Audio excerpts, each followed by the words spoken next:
It's Wednesday, and it's time for Midnight's Edge in the morning. We've got Kamran Pasha with us this morning, and we may even have some more guests.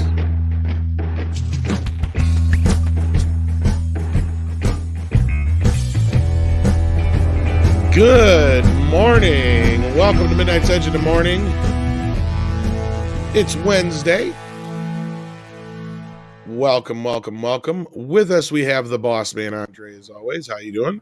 Greetings. I am excellent on this lovely Wednesday. Hope all of you are as well. And somebody has their computer on. I heard a ding. Also with us is Kamran Pasha. How you doing? I'm well. Great to see you, Tom. Great to see Andrei. I think Good Jeff, morning, you're on good as morning. well. It's good to see you. Good morning. And also joining us, another special guest this morning, Mr. Jeff of World Class Bullshitters. I can't even talk, see?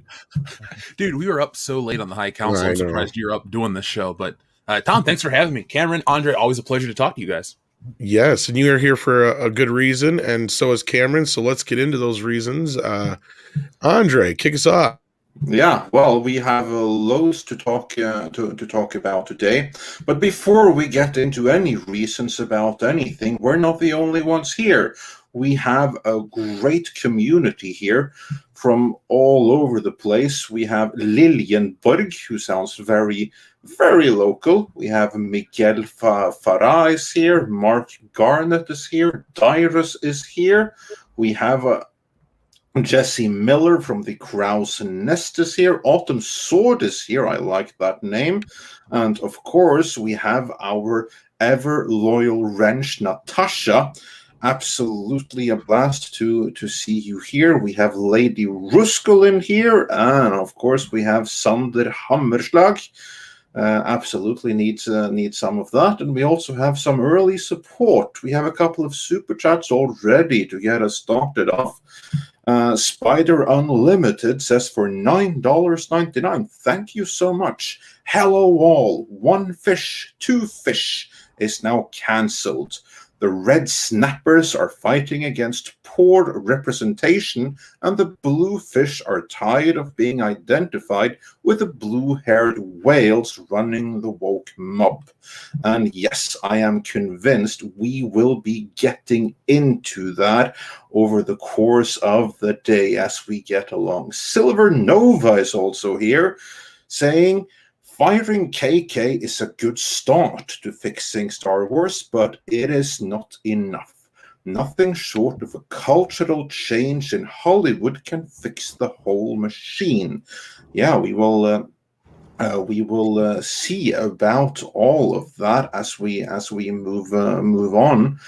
In the show here, we have many others joining as well. Autumn Sword has some very wise words, saying, "Bitch smarts, these things move quickly. Thumbs down." Yeah, here we have our Lucasfilm plant. So yeah, good to see you there. And James Villanueva, he does the countdown, saying 241 days until Kathleen Kennedy's contract expires.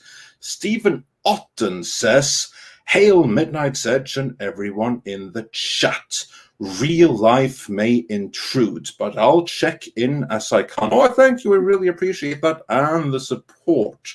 And then, of course, we also have our good amigo, Mexican Iron Man, who says, "Hail, Andre and Tom. Great to see you, Jeff. And hail to Kamran from your #1 Mexican fan. Assalam alaikum, bruh." I've always struggled saying that. I know what it is. How do you say it? Assalamu alaikum. Assalamu alaikum. You got it. Peace be upon you. You got it.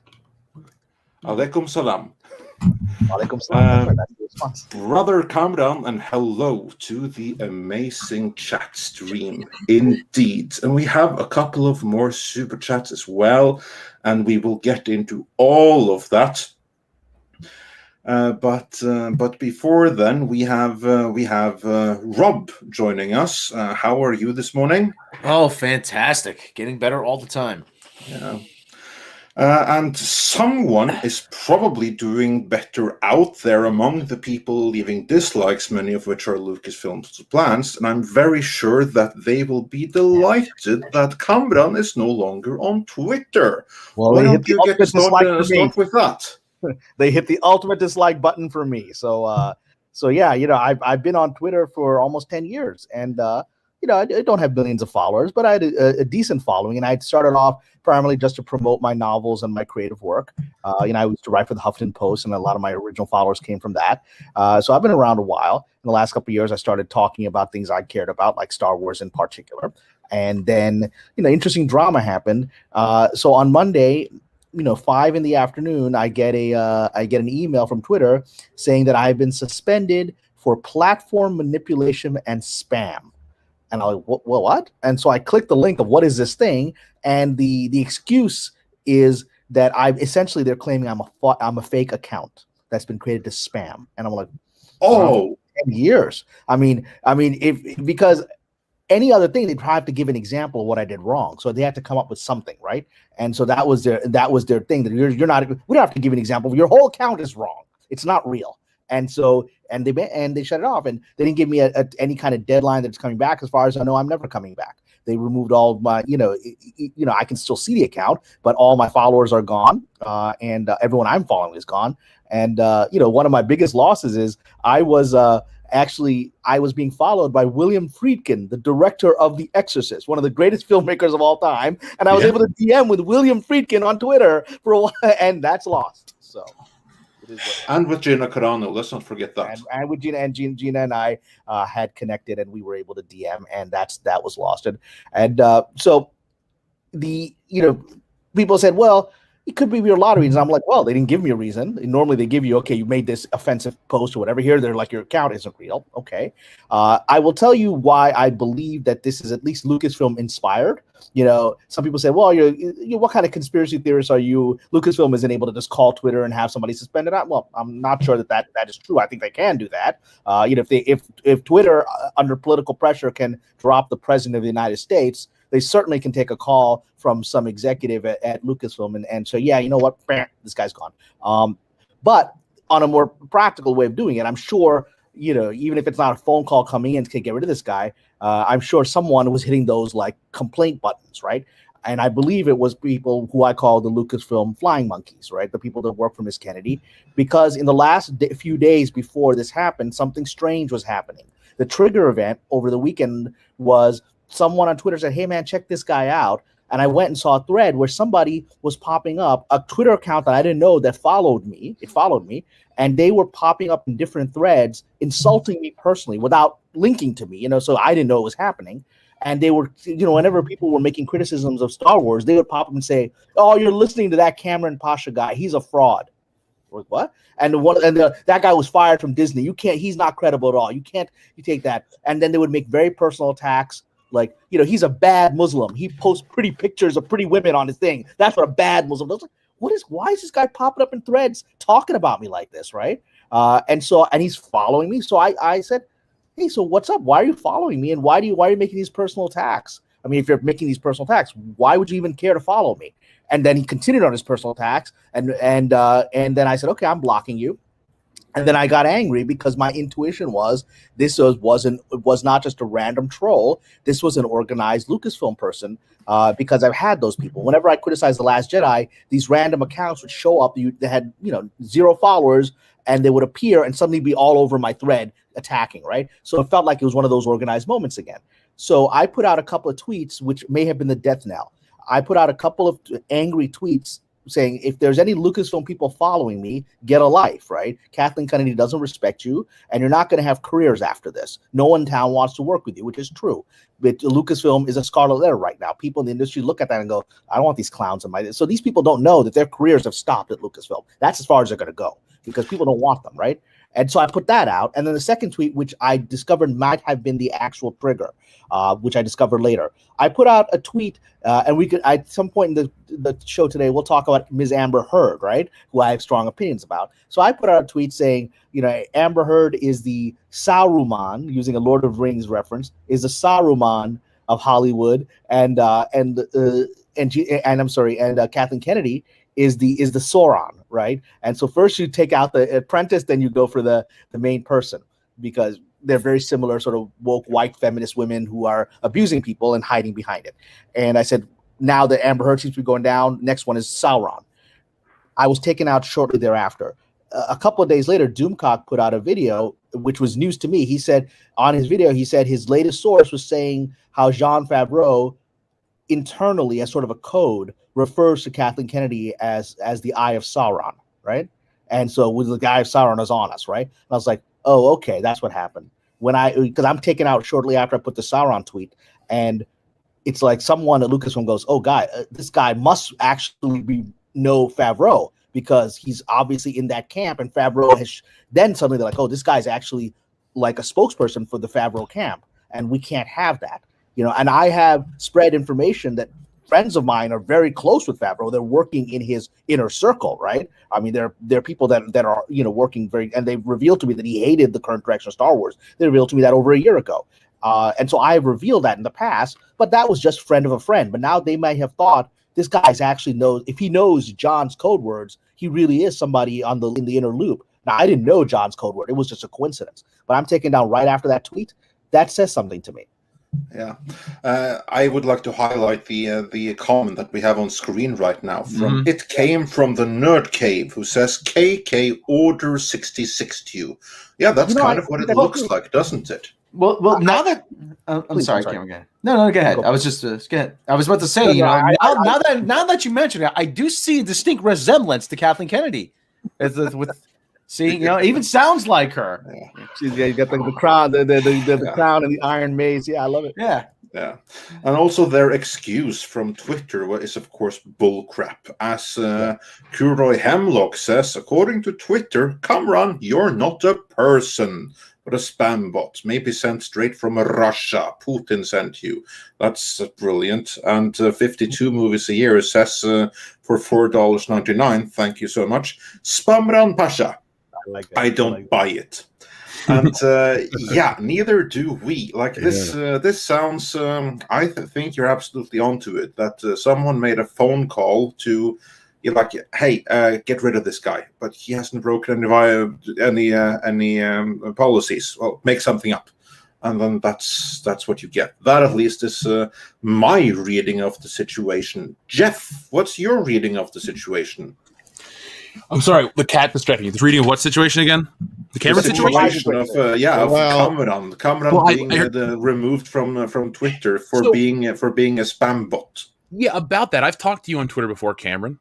I don't read what everybody posts on Twitter, but you've been a normal person the entire time I've ever interacted with you, and I've never heard of spamming or manipulating a platform on Twitter. Now, admittedly, I'm not the most avid Twitter user, but I think it is kind of messed up. But there was that one time where Cameron's like, we must destroy Moose and Squirtle. And I wasn't so sure about that.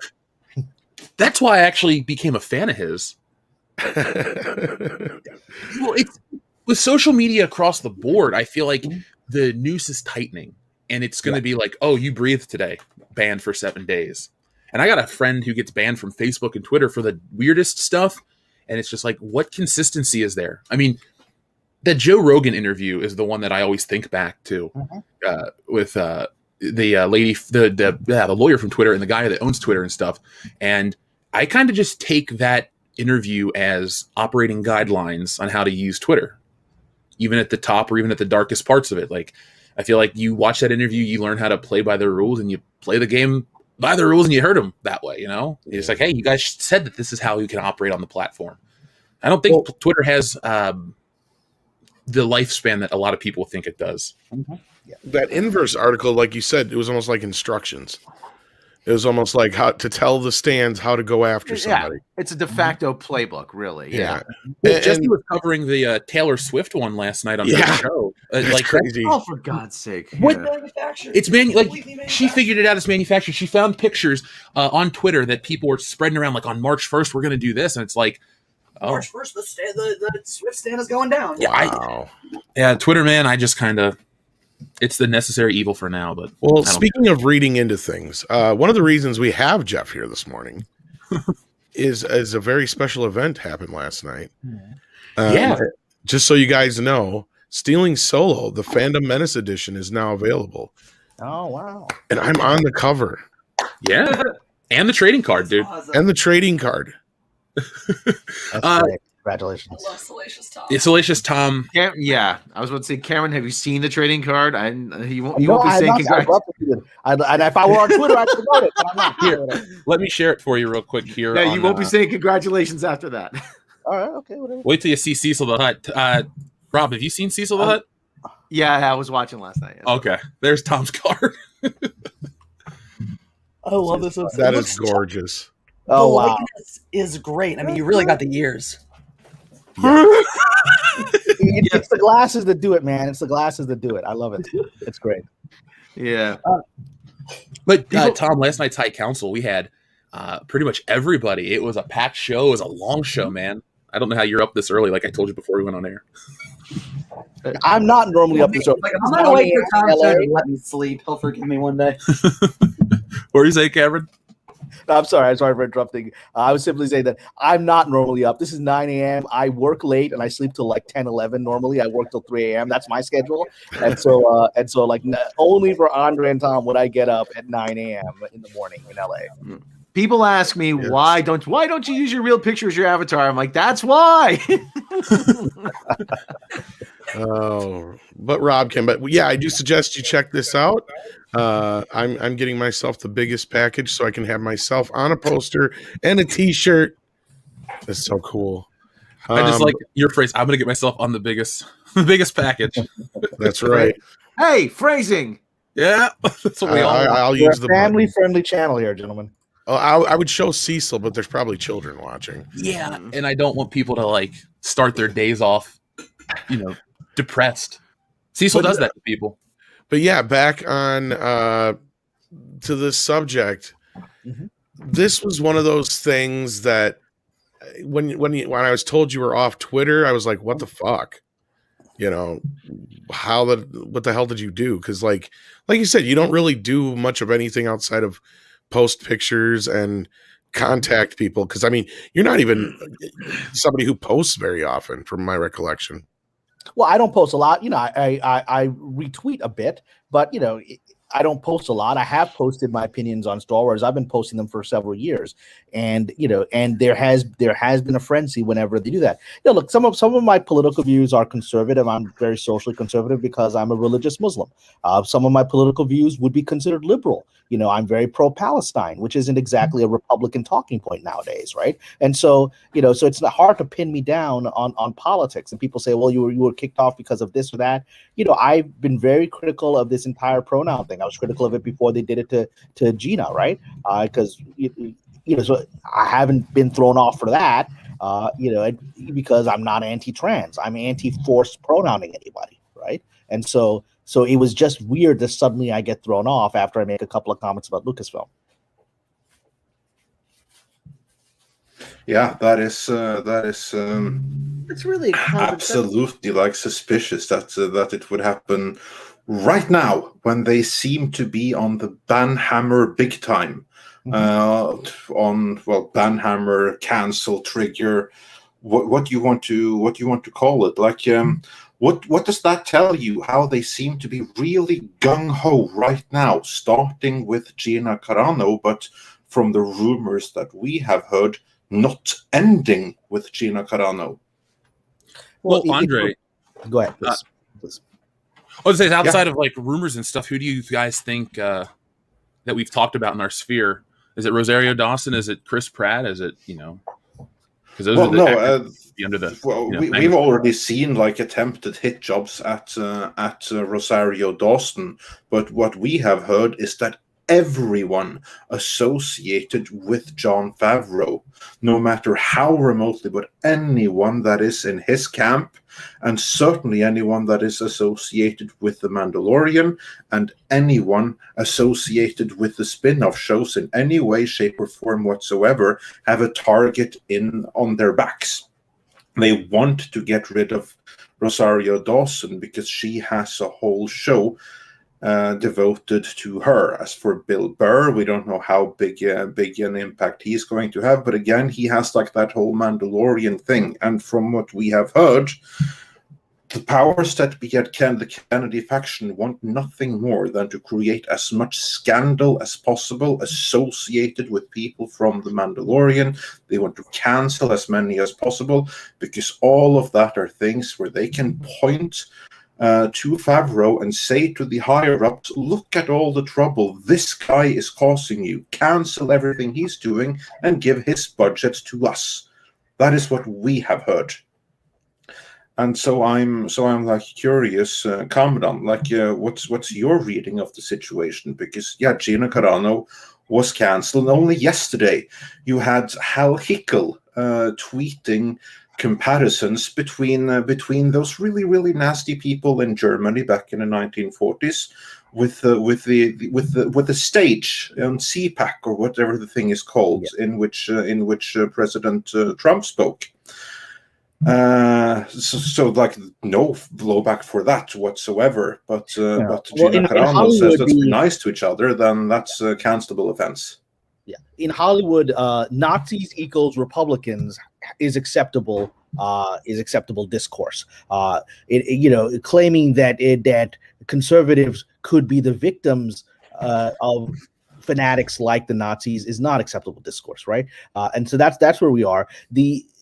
I 100% believe the behind the scenes information that you're being given, which is that this is a power play in an effort to push out the Mandalorian and take that money, because ultimately in Hollywood everything's about money, right? Because if you don't understand that the goal is to shut down Favreau and his stuff and to take that money for themselves. That is a practical Hollywood way of behaving, right? However, it is diluted, because if indeed they achieve the objective they have, which is to push Mr. Favreau out and just shut all of that down, I think what it will mean will be that Lucasfilm will be shuttered. Because the bean counters know that the High Republic garbage, all this stuff, isn't selling. They've already had several years of proof that Kathleen Kennedy's vision doesn't work and this other vision does. The bean counters, the accountants internally, know that, and Mr. Chapek comes from that world. He was known as Mr. Cheapskate, right? That was his nickname in Disney. So he's a financial guy. He knows the economics of it. So the unfortunate narcissistic game that is being played, if they were somehow to win, I don't actually think they will achieve their objective. But if they were, it would mean the end of Lucasfilm. Lucasfilm would be shuttered. It would be a Pyrrhic victory, I think that's the proper phrase. This kind of reminds me of back in 2004, 2005, when everybody was just like, all these radio stations around the country were just waiting for Howard to go off the air, Howard Stern. And I actually asked the DJ one time, somebody worked in radio, he goes, hey, why aren't you sticking up for Howard? Well, we feel that what he does is separate from what we do, and there's room for everybody. I'm like, and I told her, in my opinion, I think you're just waiting for him to leave so you can get all those listeners. And I said to her point, like, I'm not going to listen to your station. I'm going to follow Howard. I'm going to go get Sirius XM or whatever it's called nowadays. I still have it, actually. Lifetime subscriptions paying for itself, baby. But anyway, I mean, the only thing you're doing is that you are, I'm trying to think of the proper term. You're cutting your nose off to spite your face, really. Mm-hmm. Because as Leslie Headland says, it's all the Star Wars. Every part of Star Wars is going to suffer because of this. Not just Jon Favreau and The Mandalorian. You, Kathleen Kennedy, you are going to be looked at as the destroyer. That's simple. It's simple as that. Yeah. And I saw someone in the chat say, don't be fooled. It will be a victory for them because they're political. There's SJWs, and destroying Jon Favreau and that world which they see as sexist and all that stuff is good for them. It'll feel good. That's the idea of the Pyrrhic victory. It will feel good for about 2 hours, and then you start getting the layoffs. You start getting the talk of Lucasfilm is going to be sold to X, Y, and Z. Right, that's where that moment of, wow, we defeated him. Right, that's the moment in the Matrix 3 where Mr. Smith defeats Neo, only to be shut down by the Matrix, because finally the Matrix can connect him through Neo. Right, and so that's what's coming. Personally, I don't believe this is going to succeed. I think that Ms. Carano is a catalyst, and I actually don't think it's going to get to a place where they're going to be able to successfully let go Rosario, Dawson, or anyone else. I think there is intense pressure building up inside of Disney from a purely financial perspective. This is a struggling company that's trying to survive what's happened in the last year, with the lockdowns having shut down multiple sources of revenue for this company, even more so than other studios, right? They lost their parks, they lost their ships, they're in bad financial shape, and they were started making money again. Mandalorian was selling toys. That was real revenue. I mean, they started making money again. It was getting people to Disney Plus, and now that's reversed. So I just don't believe this is sustainable. That's why you're not hearing anything from Chapek or Iger or anyone else. They're quiet because they're angry and they're doing what needs to be done behind the scenes. So I actually believe that while they are gloating in what they think is their victory, the reset is coming for Lucasfilm. Cameron, I just want to ask you really quick, and Jeff, I think you said it last night. Disney's become Netflix with theme parks. Did you say that last night? I think you did. Ooh, I like that one. Yeah, it's true. Yeah, but Cameron, I just want to ask you, because we saw just prior to this. This is the moment I think it triggered when you brought in Momita Sengupta at Lucasfilm. Now she is just purely a bean counter. Mm-hmm. I can't help but think that, like I said, she was going to be doing all the financial day-to-day paperwork, sort of the bureaucracy at Lucasfilm. I can't help but think that was the moment Kathleen Kennedy said, "Oh my God, they're gonna brew me out. Something's gonna happen. It's time for me to strike." Because that seemed to be what triggered all of this. Do you have any opinion on that? Well, I didn't know her, and when Miss Sen was hired, I looked her up, and she's not someone who's in any way a prominent creative. So you're right, she's a production person. So and she's got a respectable resume, but I'm like, who is this person, right? She's not somebody I've encountered in my journey whose name came across. So she's clearly one of these people that, like you said, is a bean counter, was brought in to do what someone who runs production's job is, to make sure things are to budget. The scariest people on TV shows that I've worked on are not the angry showrunner screaming and shouting. It's the bean counter that shows up on set and shuts it down. Right. I remember being on set once with a director that was notorious for going overtime. Right. Mm-hmm. And that cost the studio a lot of money. So they sent somebody who sat there next to me. I'm like a producer on the show. Right. And then this person I never met before is from the studio sitting next to me, in the video village. And literally at 9:00, which was the end of the projected day, he got up and he told the director, "Stop filming right now." There's nothing I can do about it, right? And he just stopped filming right now. You're overtime. He stopped in the middle of a scene, right? Mm-hmm. And because they needed to rein that person in. That is what Ms. Sen's purpose, I agree, appears to have been. And that definitely, when that person showed up on set, we all knew, okay, the studio ain't happy with the finances of the show. We knew that. And I knew that I'm there as a producer on the show. I'm the writer that's representing the showrunner on the set. I knew this guy's in charge, not me. I better shut up, right? He's from the studio. I'm looking at it. I'm looking at it from perspective, like being a big football fan, for international listeners, American football, and the coordinators, the offensive coordinators, the defensive coordinators, special teams coaches, whatever, they sit up in a booth so that they can see all the action. I've been trying to take that view of it. Now, from what it looked like to me, Momita Sengupta was brought in to do the day-to-day job of getting the finances together, doing all the monetary stuff that needed to be done. And Jon Favreau was essentially going to be the quarterback or the head coach or whatever. He was going to run the creative side.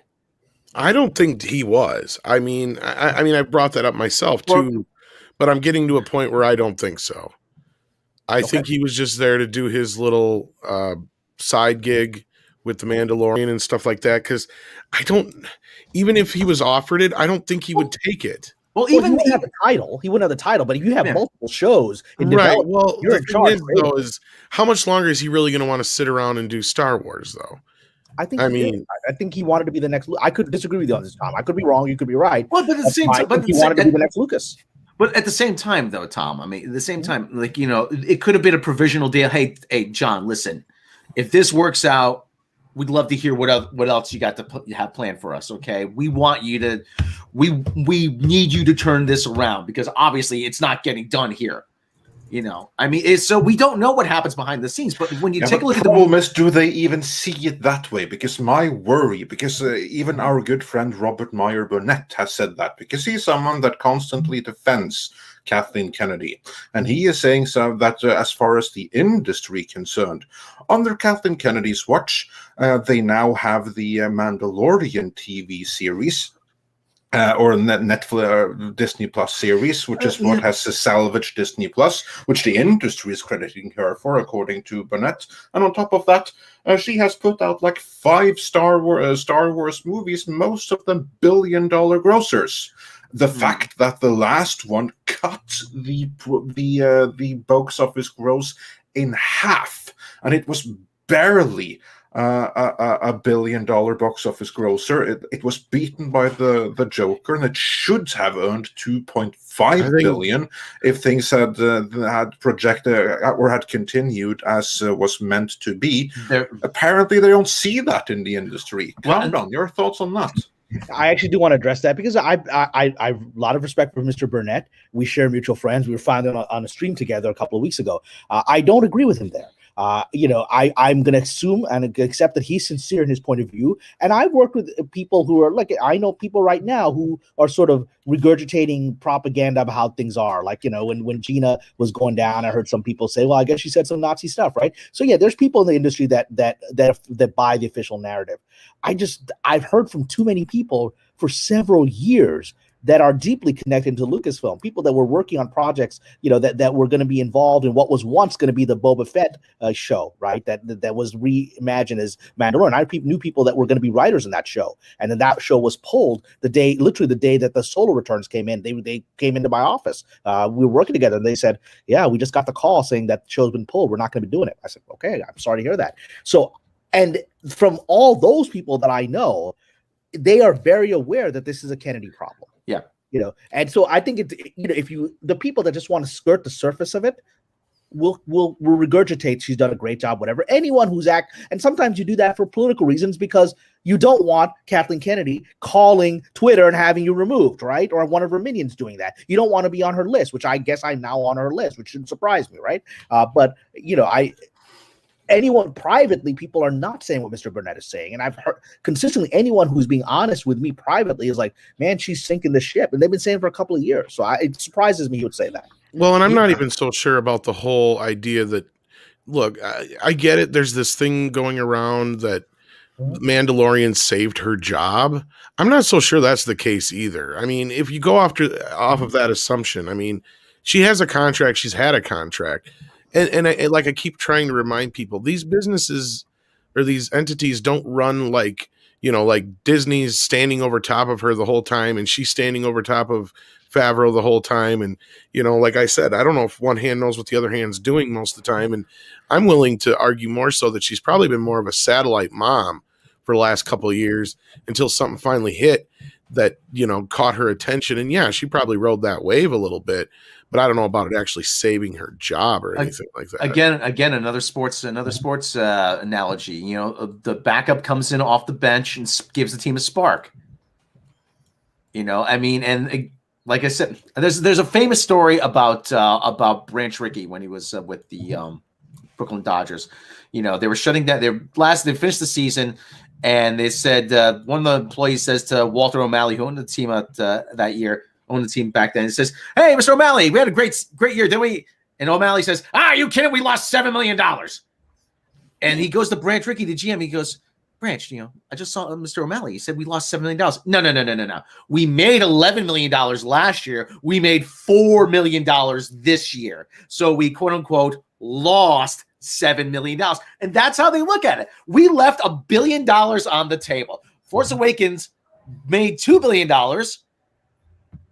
Rise of Skywalker made $1.3 billion. We lost $1 billion under Kathleen Kennedy. So that's how these types of people work in these positions. And I can't, like I said, and I can't help but think that this was bringing in Jon Favreau. I mean, really, who else would you bring in at this point? And if Kevin Feige, yeah, Jon Favreau, there were only two choices, Kevin Feige or Jon Favreau. And KK's that was a clear message to KK. And like I always say, she's not going down without a fight. She tells that every night to Frank, before they go to bed. Rob, I want to comment on what you said, because years ago, I saw a projection by financial analysts that it was right when Disney had been sold back, 2012, right? And so it feels like 300 years ago. So when Lucasfilm had been sold to Disney, right? And so, but I saw a financial projection from like a Forbes type, whatever, and it was a projection of because the trilogy had just been announced, and so he did a financial projection of what he expected the trilogy to do, and he expected the first movie to do 1 billion. And he was right. He projected like 1.1. So it came very close, like 1.3, like whatever model he used. It came very close to the actual Force Awakens thing that will come out a few years later. The second movie he projected would do 1.5, and the second would do something like 2.3, right? That's that. If I saw that projection, people in Disney had much more complex, detailed projections than that. Right? If I saw that on some like Forbes type website, 8 years ago, 9 years ago. And so they were expecting what happened with Avengers. That was the only way they were going to make money on this $4 billion purchase, right? Was to have those projections that it's going to do this and these are going to be toy sales. It didn't do this. It did this, right? So all the bean counters have known for several years. And, and I said this last year when it was information given to me by people working inside of Mr. Favreau's camp who were close with him, said that they said to me, he approached them and said, hey guys, I can fix this for you. You're on the wrong track. There's a reason, like, why wasn't Kevin Feige? It's because I think this gentleman took the initiative. I think Mr. Favreau said, I can do this for you. Already had a good relationship with them with the stuff he did with the Lion King and other stuff, right? So they're like, yeah, sure. If you've got a plan for this, come on in. Let's talk about it, right? So and of course, at that moment, when he showed up, I'm sure Miss Kennedy's like, what the hell is this? That's the first time. Like Miss Sengupta is sort of the end of the process. The first is Favreau showing up. Of course, that's an absolute immediate threat. If I could chime in on the financial part, I find it interesting too. You got a lot of journalists and quotations in the media, like a Scott Mendelson, who want to play, industry analyst, blah blah blah blah blah, and then he wants to base his opinions on those projections, but then he wants to get adversarial with the audience. And the funny part is, all of Scott's projections were wrong. So it just gave him this weird sense of entitlement. And in the world of wrestling, they always talk about leaving money on the table. Dude, money on the table with Star Wars, there's fucking stacks of it, pallets full of that stuff. I mean, think of all the people moving forward that are going to cut it out of their lives. And everyone that wants to say, oh, people are just being reactionary. People react to stuff, but people do stick around. And what I mean by sticking around is people are going to be pissed off with the Gina Carano stuff, and people are just going to step away. I don't know the numbers for Cancel Disney Plus, but people are pissed. A couple people did it on here. That money on the table, man, is going to be a boogeyman. If you want to look at Bob Iger or whoever's in charge, 2012 when they sat down and made that arrangement. And we talk about fuckery and accounting all the time. But I really do have to ask at the end of the day, where is Star Wars truly at? How much into the black or how much into the red? And I don't think it's a crazy question to ask. I don't think anybody has to know any major math to go that there's no way they've made their money back yet, or even close to it. Oh, they're in the red, deep red. They're still in the red. Let's just say real quick, the movies they put out, the only one that really made any real money was The Force Awakens, right? Mm-hmm. I mean, the other two did make some money, but I wouldn't say it's enough to really kind of factor into a huge amount. It cost them, $2 billion for each Galaxy's Edge, wasn't it, or $1 billion each? Yeah, it's some ridiculous amount of money like that. So you add that into the cost right there. They're already, so much in the hole. They made some back from the merchandising, I'm sure, but was that enough to cover all the other expenses? I highly doubt it. And Andre will know this. Andre will know this as someone who's in finance. I have an MBA, right? One of the first things we were taught in accounting class was the concept of amortization, which is very simple for the person watching it. So let's say the Disney purchases $4 billion, and let's add another $1 billion. Let's just say $5 billion for the parks and other stuff, right? Okay, that they want to do. So let's say they have a $5 billion investment. So the way it works from simple accounting is you have $5 billion. You could just put that in an interest-bearing account, even at like 2%, whatever the interest rate is, interest, and just leave it there. Leave it there for 10 years. And at the end of 10 years, that $5 billion is going to be $10 or $12 billion, depending on the interest rate, right? Okay. So that's the standard that you hold it by. If I just do nothing with this money, but have passive interest on it, So I've got to beat that in order to be a good business person. So the idea is that your revenue stream has to beat that passive, alternative. And so in order for them to be in the green, because dumb people will say, Force Awakens made 2.1 whatever altogether they made $4 or $5 billion already. They're in the green, man. They're in the black. What are you talking about? And it's like, no, man. The actual target is where they're supposed to be is 12 billion today. So they're at least $6 or $7 billion off of that. Exactly, because here's like the thing, they don't have to break even on the investment. They have to beat the opportunity cost. Yeah, that's the measure of success. Yeah, indeed, you're right, and that's also something that I always like to emphasize, because I don't think that many enough emphasize that Kamran is a highly, highly educated man. As you said, you are an MBA. Like, you know this stuff, in addition to being a published writer and stuff like that. And I think that to Lucasfilm makes you more dangerous. Like, do you think that Kathleen Kennedy has an MBA? Do you think anyone in her faction has an MBA? I very much doubt it. Actually, I doubt that a single one of them would be able to put two sticks in a cross outside of what they're doing. Look at what's Kathleen Kennedy's highest level of education. Knows exactly how Steven Spielberg likes his coffee. Yeah, I mean, I worked in writers' rooms where when people find out my educational background, it actually gets very threatening. Because most people in the industry, and again, this is not to be an educational snobist, right? Because it hasn't helped me, right? I have multiple degrees. It hasn't made me at J.J. Abrams level yet, right? So it doesn't help you. What helps you is your relationships, right? And that's what Kathleen Kennedy had. She had these relationships with Spielberg, with Lucas, all these people. And her name was on all these movies that were some of the greatest movies of all time. So how could she not be talented? Because your values are determined by your friends and your network. And so me coming in with my degrees didn't really make people enamored of me. It made them feel threatened, and that actually made my network smaller. It doesn't. So that's not actually very helpful to me. Yeah, I was just going to say, Jeffrey Wolf, Kathleen Kennedy has a BA in telecommunications and film in 1971. Yeah, and she has a BS in entertainment. Yeah, you know what that is? Like a BA in what did you call it? Entertainment and film. BS. Yeah, no, I call it a BS. That's like, first of all, a BA, that's a junior level degree. It's not like this pre-graduate. That's like, it's great that you have it, but you have that in what was it, telecommunications and film. You have a bachelor in that. You might as well have gender studies. I was gonna say I went to. Oh, sorry, Cameron. Go ahead, Tom. I went to school for radio almost over 20 years ago. Everything I learned is out of date. It was out of date by the time I got into the industry. So I guarantee you anything she learned in a telecommunications class in the late 1970s was probably out of date when she learned it then. All right. So this actually leads me to the one time that I met Kathleen Kennedy privately, right? That I actually met her. Okay. Because I've met her once. I met her husband, Frank Marshall, twice. Not that he would remember me, and I'm sure if Kennedy wouldn't remember she ever met me, she'd be like, "Is this clown on Twitter? What I get rid of?" So, but this is before I became a screenwriter. It was in my MBA program. They came to speak. I went to Dartmouth for my MBA, right? And Dartmouth's a very old, established business school program. And so they came to speak to Dartmouth College. And they did a big talk to the Film Society. Hundreds of people showed up. And then they did a private talk to the business students, right? And I was in this small room with her. That's for the first time I met her. And I was an MBA student. I hadn't written my first screenplay yet. Right. And so I'm sitting there like, just wow, these are as powerful business people coming to talk to us. Frank Marshall, Kathleen Kennedy came. And one of the people that was in the room was eagerly talking about, well, how can I break into Hollywood? Right. And I believe it was actually Frank Marshall, her husband, that said this, which is he said, don't get a degree in film studies. I remember him. He said, go get a degree in art history or whatever, learn about life.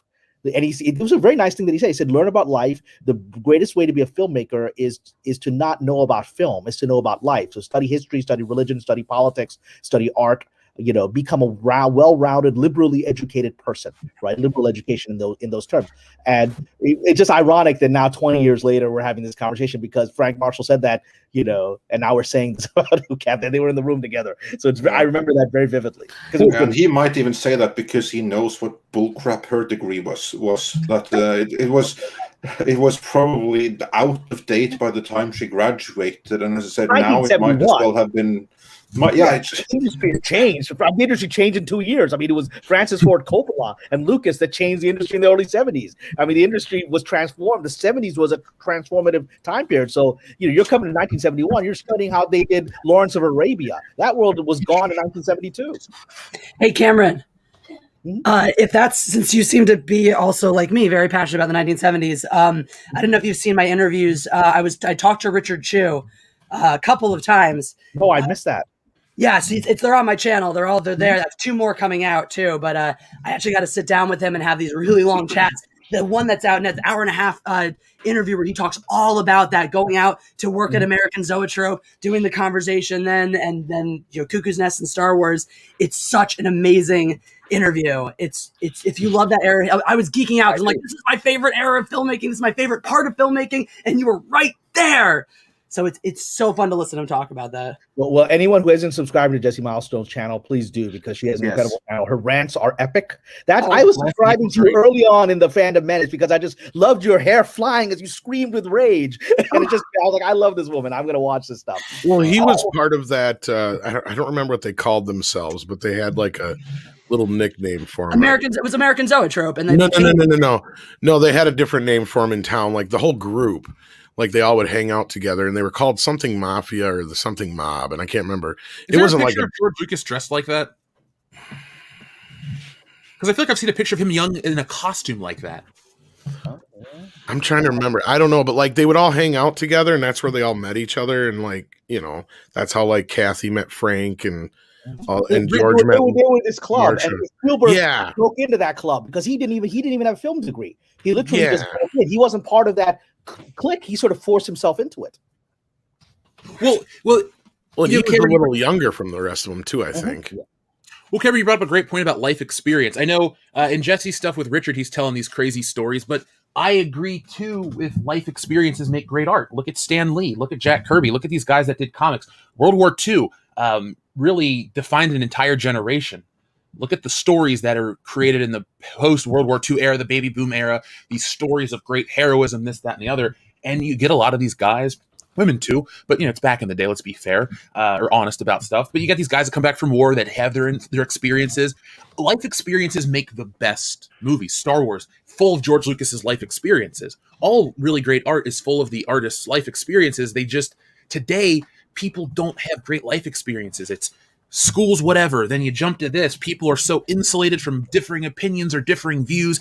It's just this track until you get to here. And then people don't have life experiences. They have the same programmed responses to shit. They all believe the same thing, but nobody has gone out to the desert or hung out with, Jack Nicholson, not to give a spoiler away, but like all these crazy things. Like, Cameron, I wish that whoever told you that advice would tell that to everybody, man. Like, just go out and do something. Because you're Frank Marshall who told me that advice. Frank Marshall, Kathleen Cunning's husband, said that. So that's the irony of it. Wasn't he involved with some good stuff, though? He has been. Yeah, like Congo.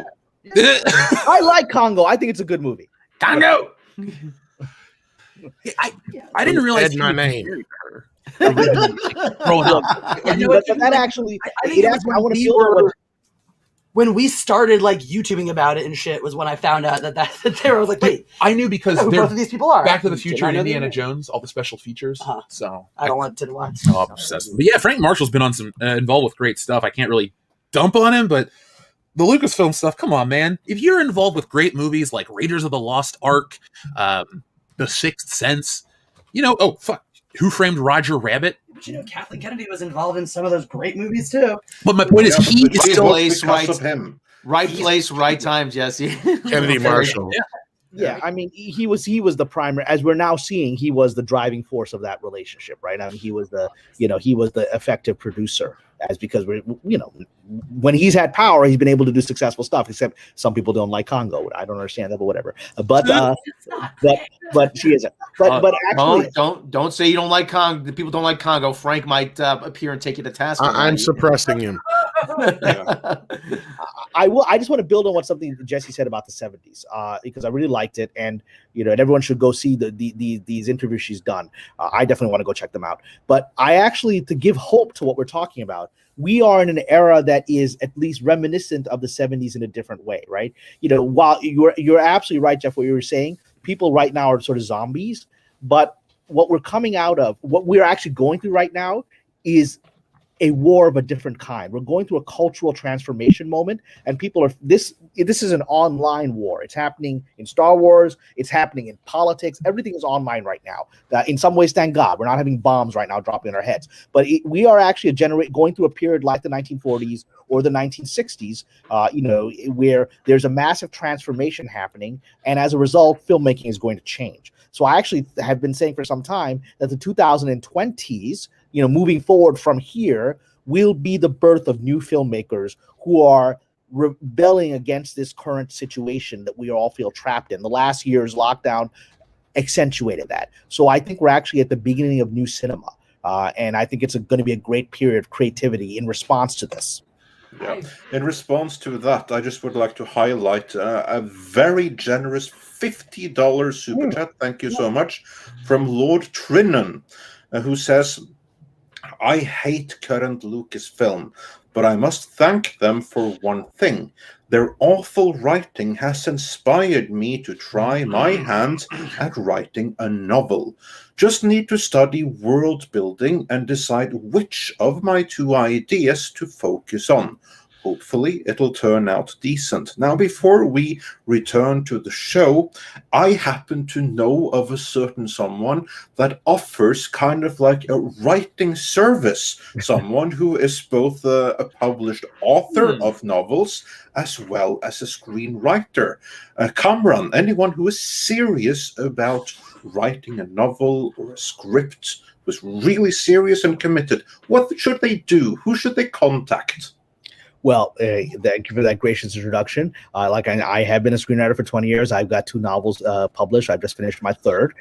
And so it's anyone who wants specific advice, or more specifically for me to serve, to give advice on their pages, whether it's a screenplay or a novel. They can, at this point, I don't have Twitter anymore, but you can reach out to me. You can contact me through my website, or find me on Facebook or Instagram, and send me a message, and we can make an arrangement. I do have a professional consulting service where I provide feedback on your work and give you guidance.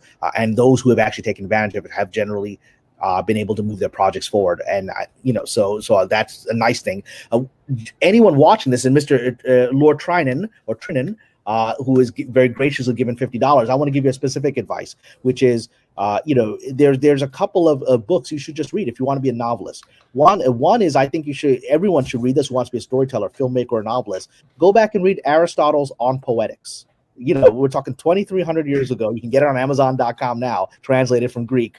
On Poetics established the 3-act structure that we do today, and it's still the best book on storytelling 2,300 years later, right? So if you want to understand the hero's journey, which Joseph Campbell and talked about, it actually comes out of Aristotle's writings on how the human mind works and how we think in 3-act structure. So you should read On Poetics.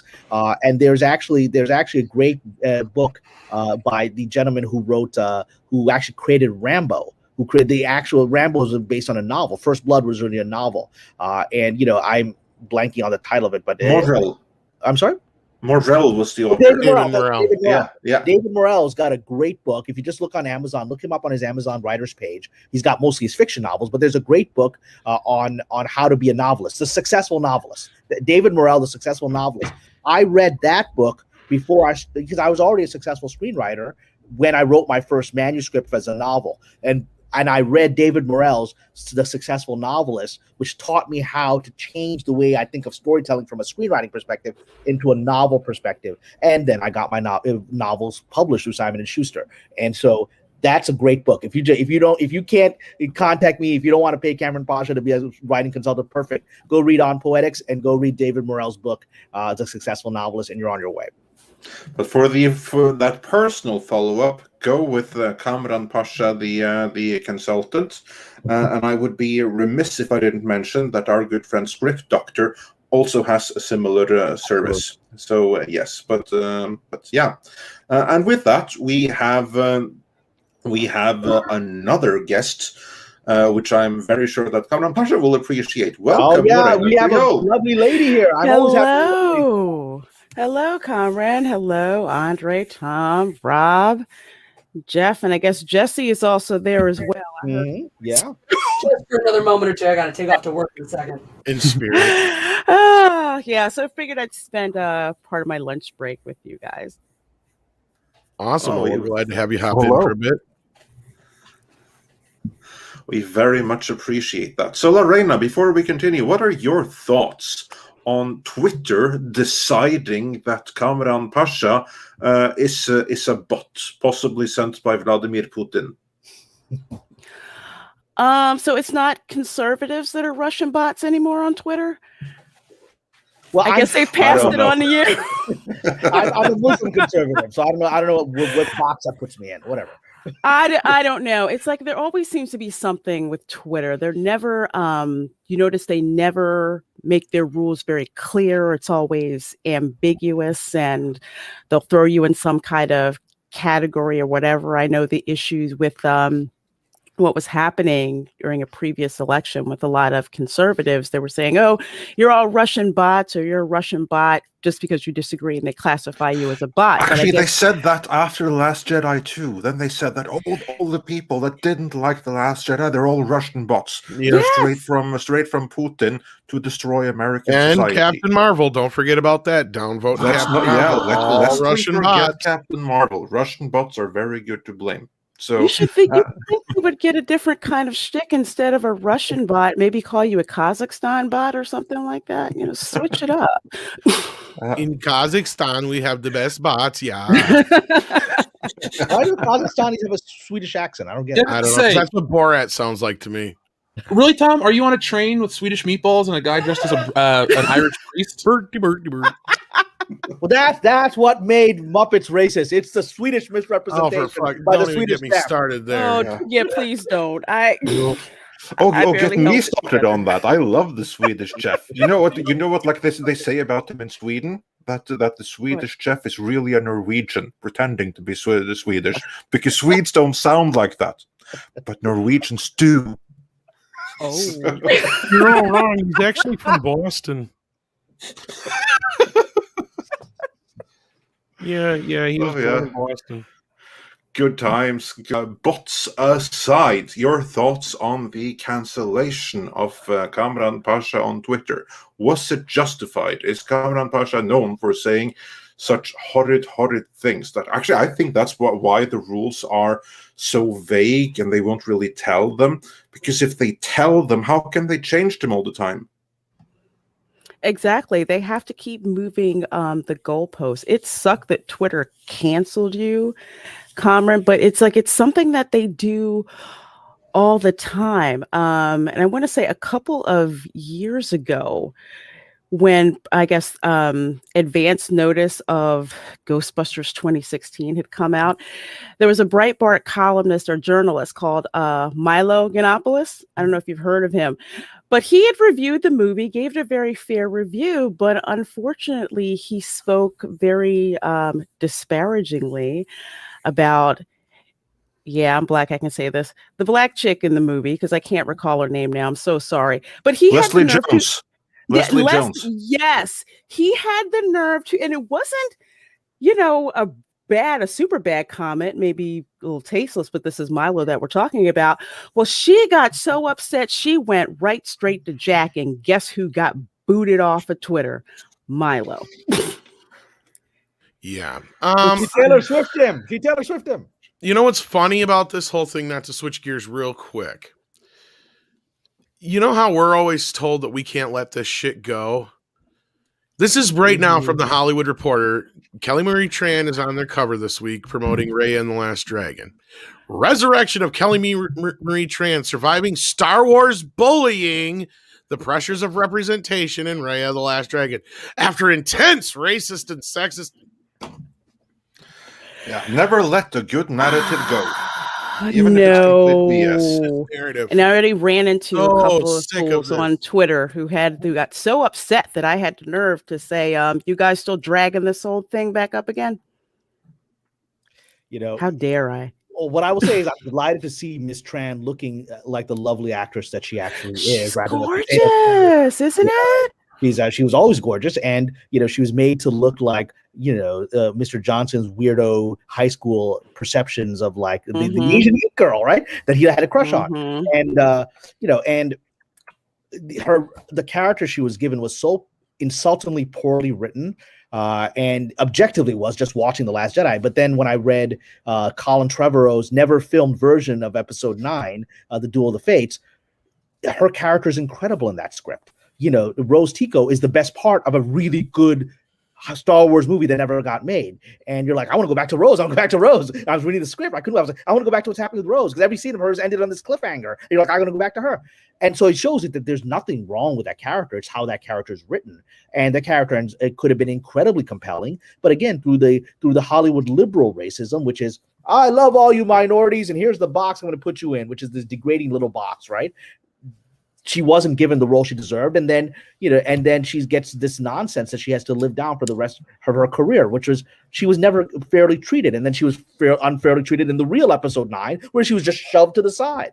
So, I just feel compassion for her. She can't publicly. She knows the truth of what happened on there. She knows the truth of the script that she got. I'm sure if I read Colin Trevorrow's version of her, she's seen it. Right. And so she knows what could have been, but she's got to play the game. She can't publicly say, you bunch of white liberal racists who've been screwing me. She's got to go along with the narrative. I saw this article pop up this morning, Tom, and I just thought, oh boy, more Rose Tico talk. Because like you said, Cameron, they know what they did to her. If the narrative of, the fans did this, the fans did that. The fans don't make the movies. If I'm still looking in here, at no point does she really say it was the fans again. Well, that's what I said. No, she just goes along with the narrative. She's not going to, because she knows it's not true, and but she's got to skirt saying the truth, which is that I got screwed by racist, powerful people in Hollywood. She's never going to say that, because I wonder. She even has it in here again. Is like, I was being told by my agents and all this other shit what to do and what to think and what to feel. Where is this saying anything about? They are injecting it here and there, but it's not her words. Yeah, well, that's what they do to everyone, but they do it to minorities in particular. They frame what we can say, and they frame what we said around their narrative. They start off with this nonsense from the beginning, and so she's just saying what she's got to say, and they're going to tell us what she meant. Yeah, and I would like to stress or highlight one thing that can never ever be forgotten whenever Rose Tico is addressed. As you pointed out, she is a gorgeous woman. It was Kathleen Kennedy's order that she be dressed in a potato sack, because nothing could detract from the glory and virtue and beauty of Wonder Ray, the Kathleen Kennedy self-insert into the Star Wars saga. That is why she was dressed in a potato sack for the duration.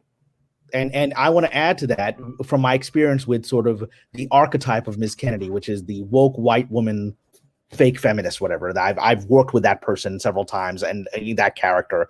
And what I've often found with them in particular is there's a real dislike for Asian women, because this is how they see it. They perceive Asian women as more feminine than them. I've heard them make comments like, oh, those Asian women trying to get the guys to like them, right? And they'll make these racist comments and not realize that I heard it, right? And it's this kind of white woke woman liberal thing in Hollywood really finds Asian women threatening, because they see them as feminine and beautiful, everything that they're trying to quash in other women, right? And so there's a racist element to what was done to her. Absolutely, and not from the fans, I might add. Kamran, on that note, I just want to briefly go back to something that you said in the beginning, and I want to hear the entire panel's opinion on this. But to take us there, what you said earlier was that for most people who work in Lucasfilm right now, that's a scarlet letter. That's as good as it's gonna get. Can you elaborate a little bit on that? Like, throughout the industry, how do they view Lucasfilm and Star Wars, and what's the employment opportunities for them later on? Because surely, as we said, surely many people can't be blind to the fact that Star Wars was supposed to be $1 billion property, and she's practically degraded it to $1 million property. What's the general thoughts in the industry on the people working for her? Well, I mean, they're, like I said, from everyone I've talked to for several years, people that, had gigs with Lucasfilm, people that are, that are pretty high level, much more famous than I am in the industry. And they're like, they don't want to work with Lucasfilm. They consider Lucasfilm to be a, destructive group of people. And this had already begun before all these events. It had begun with the directors. It had begun when Ms. Kennedy was firing directors left and right. And so she was alienating people. She was alienating very powerful people. Colin Trevorrow, he's a younger director, but he's running Jurassic World. I mean, he's a successful guy. And, then the gentlemen that were fired off of Solo go on to win an Oscar for the Spider-Verse, right? The one thing you have to understand, the Oscars are a political thing. They're not about the best movie of it. They never have been. And they were starting off as a marketing tool, but now they're a political tool, right? And so when they were given the Oscar for Spider-Verse, when the writers were given that Oscar, that was actually a screw you to Kathleen Kennedy. People in the industry did that, knowing that she had, fired them. It had been public humiliation, right? Giving them the Oscar for Into the Spider-Verse was done on purpose, right? So that was the industry rallying around these people. When you had Ridley Scott, this is a few years ago, Ridley Scott's publicly saying in interviews, they will never hire me for Lucasfilm because I will get everything done under budget, but they won't be able to control me. When he's saying that was 3 years ago. So now it's gotten worse with all of the poison that's happening with Gina Carano as the culmination of the poisoning of her firing, right?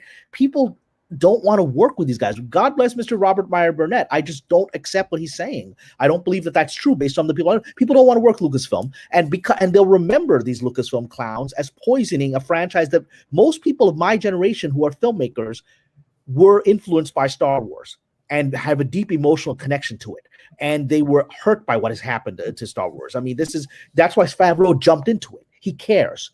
And so, yeah, I mean, the people are saying Lucasfilm, I wouldn't want to hire those clowns. When that poor African-American woman who was used as their face for Lucasfilm was quietly fired, she couldn't, where did she go? She ended up working for Rian Johnson, who basically said, come, white savior, come. Yeah, she didn't go anywhere. She took the bullet for The Last Jedi. That's what she was doing, I think. Yeah, and so he did his thing, come into me, right? And so she didn't go anywhere else.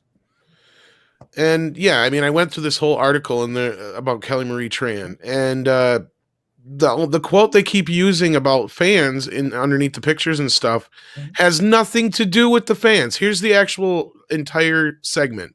Tran says the whole experience felt like she fell in love very publicly, and then very publicly had an embarrassing, horrible breakup. She learned on her tight-knit pre-fame circle of friends, including the members of her all-Asian American female improv troupe Number One Son, and went to therapy where she learned if someone doesn't understand me or my experience, it shouldn't be my place to have to internalize their misogyny or racism or all of the above. Maybe they just don't have then it gets cut off here. But she's talking maybe about they don't have the imagination to understand that there are different types of people living in the world. And no, she's not even talking about Star Wars fans there. No, that's a coded message. I mean, I will tell you, I won't reveal the name, but I was recently developing a project with an incredibly famous African American female who has won multiple high-level awards. You all know her name. Won't say her name. And the first thing she said to me when I finally got I've been working with the actress's production company, and when finally it was time to talk to her, and we were doing Zoom because it's this world that we're in. So she finally came on Zoom. The first thing she said to me, she said, we people of color are screwed in this town. It's the first thing she said to me. She said, I'm delighted to connect with you, Cameron, as a fellow person of color, right? Because we're screwed in this town. This is someone who's got major, major awards, who's right now going up real high. And that's the first thing she said to me. So that's a little message from Ms. Tran, not to the fans. That's not a message to the fans. Yeah, indeed. I want to hear your thoughts in the panel on all of this. Lorena, both on Ms. Tran and on the popularity of Star Wars employees within the industry while you still have your lunch break.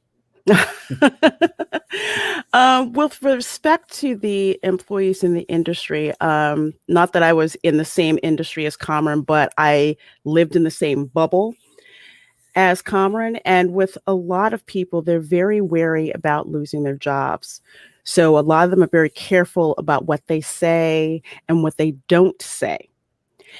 And some of them, they won't be very open with you about their feelings about it. They may drop codes about it, but you're not going to get a lot of them come out swinging to defend someone unless they have the right politics. And that's just how it is. It stinks, but that's the reality of having to live in that town, because Hollywood is very much like a small town. Pretty much almost everyone knows everyone else. And it's like you can't sneeze without someone else, catching a cold when it comes to that. With Miss Tran, I get where she's coming from, where she's just talking about her experience. But unfortunately, the Hollywood Reporter spins it as if it's Star Wars fans being racist. And frankly, as a Star Wars fan, and not that it matters, but it's just an additional thing, especially as a Star Wars fan of color, I don't appreciate that. I don't appreciate being tarred as racist because of something I didn't do. Yeah. Nothing that they can provide receipts on. And then when you demand receipts, it's like, how dare you? But I do agree with her point with Ms. Tran, saying that if someone doesn't understand you or her experience, it shouldn't be her place to have to internalize. She says internalize their misogyny or racism or all of the above. I slightly disagree with that. That's not always going to be the case. Sometimes it can be the case, but that shouldn't be your default thing to go to. Sometimes people are just jerks and they don't want to understand you just because they don't like how you speak or you like something that they don't like. It's not always blaming racism or blaming misogyny. I tell people racism is a very, very serious charge and it should not be thrown around lightly the way that it is today. Well, and let's be clear, whatever hate that was directed at the character or the writing of the character or the portrayal of the character was more so directed at Rian Johnson.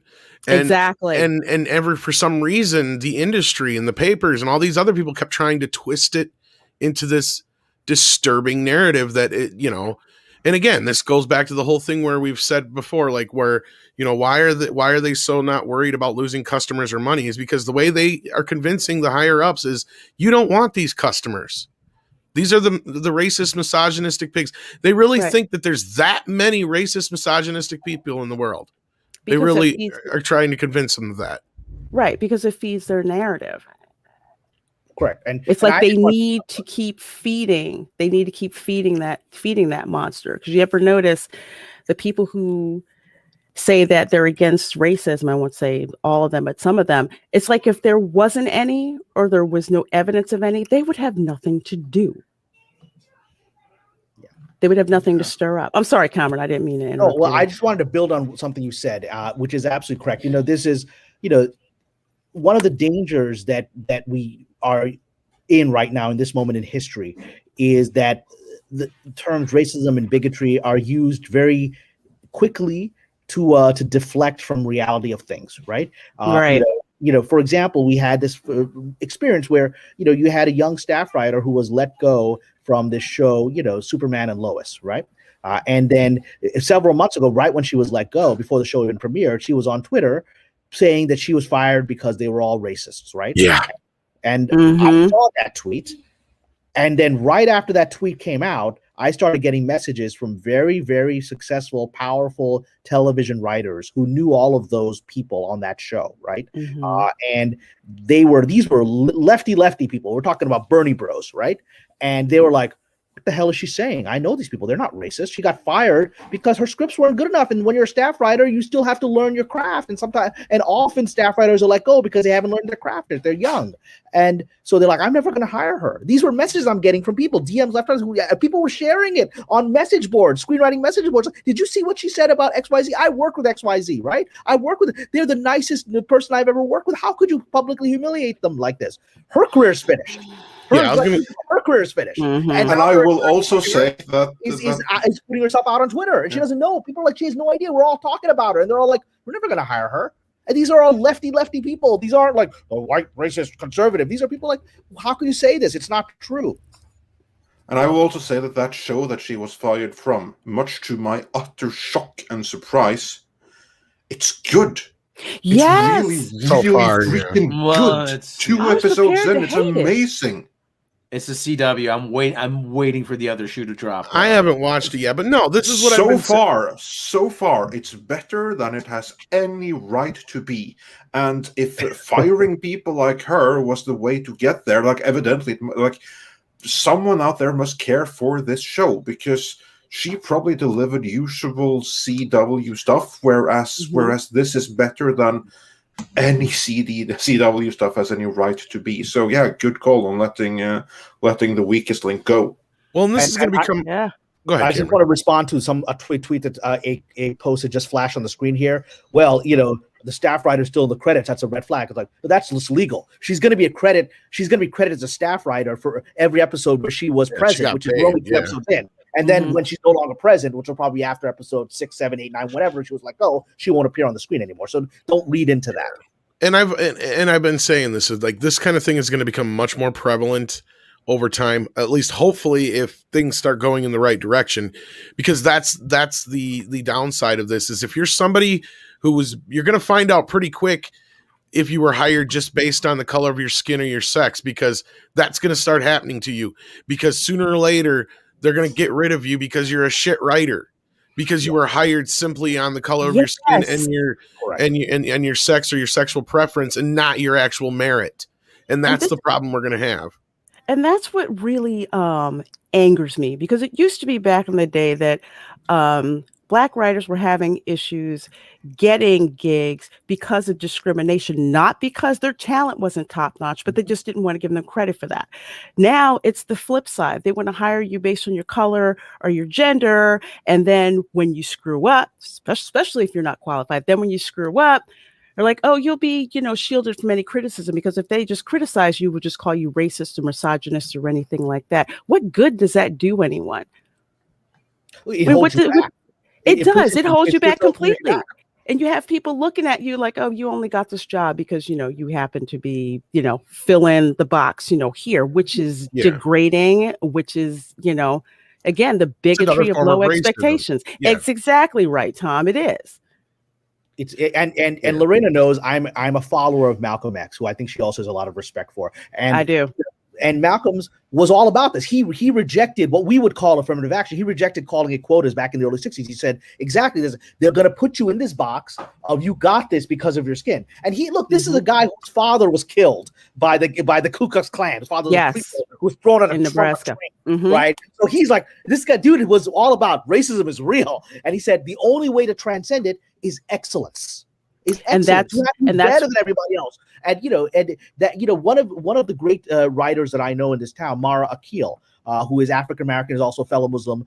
She created Girlfriends, and she's very, very successful. She's created the Black Lightning show, right, with her husband. And she said to me that the spiritual thing that always guides her is that message. She said that to me, that it's about excellence.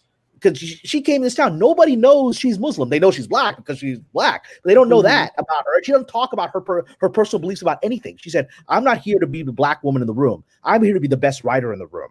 And that's why she's had a very successful career. Nobody says Mara Akil, the Black writer. Nobody even talks about it. They said she's a brilliant showrunner and writer, and that's her category because she's only focuses on excellence.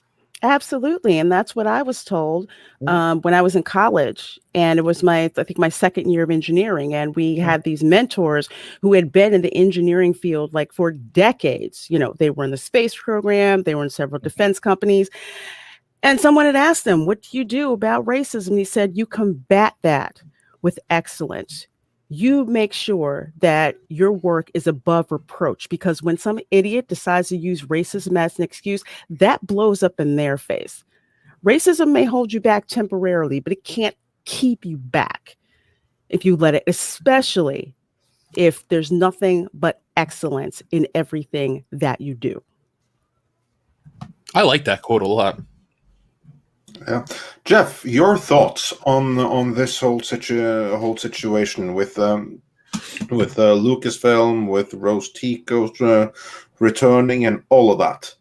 Well, it's no secret how I feel about Rose Tico. You guys can watch the videos of me stacking mountains and mountains of action figures. But the point I really want to get at with Rose Tico and the fans and everything at Lucasfilm, we didn't make Rose Tico. We didn't make her suck. We didn't write her out of the movie. You know, the character of Rose Tico, and I've said it since the beginning, is not a great character, not a good character at all. She's inconsistent, blah, blah, blah. We all know these things. But I'm so tired of, you know, the narrative, oh, the fans did this and the fans did that. Look, there are going to be shitheads in every fan group.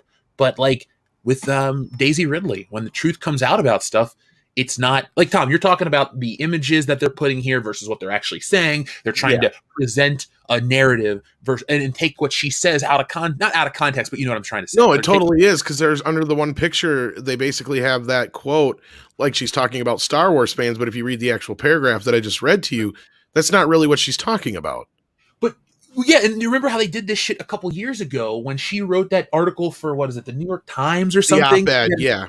Yeah, the op-ed piece where, again, she was saying similar things, but then people were trying to take her words and put it on the fans. Yeah, she was talking about the image that Hollywood made her have of herself, basically, yeah. With Kelly Marie Tran and most actors that are in the new Star Wars movies, those were not star-making roles.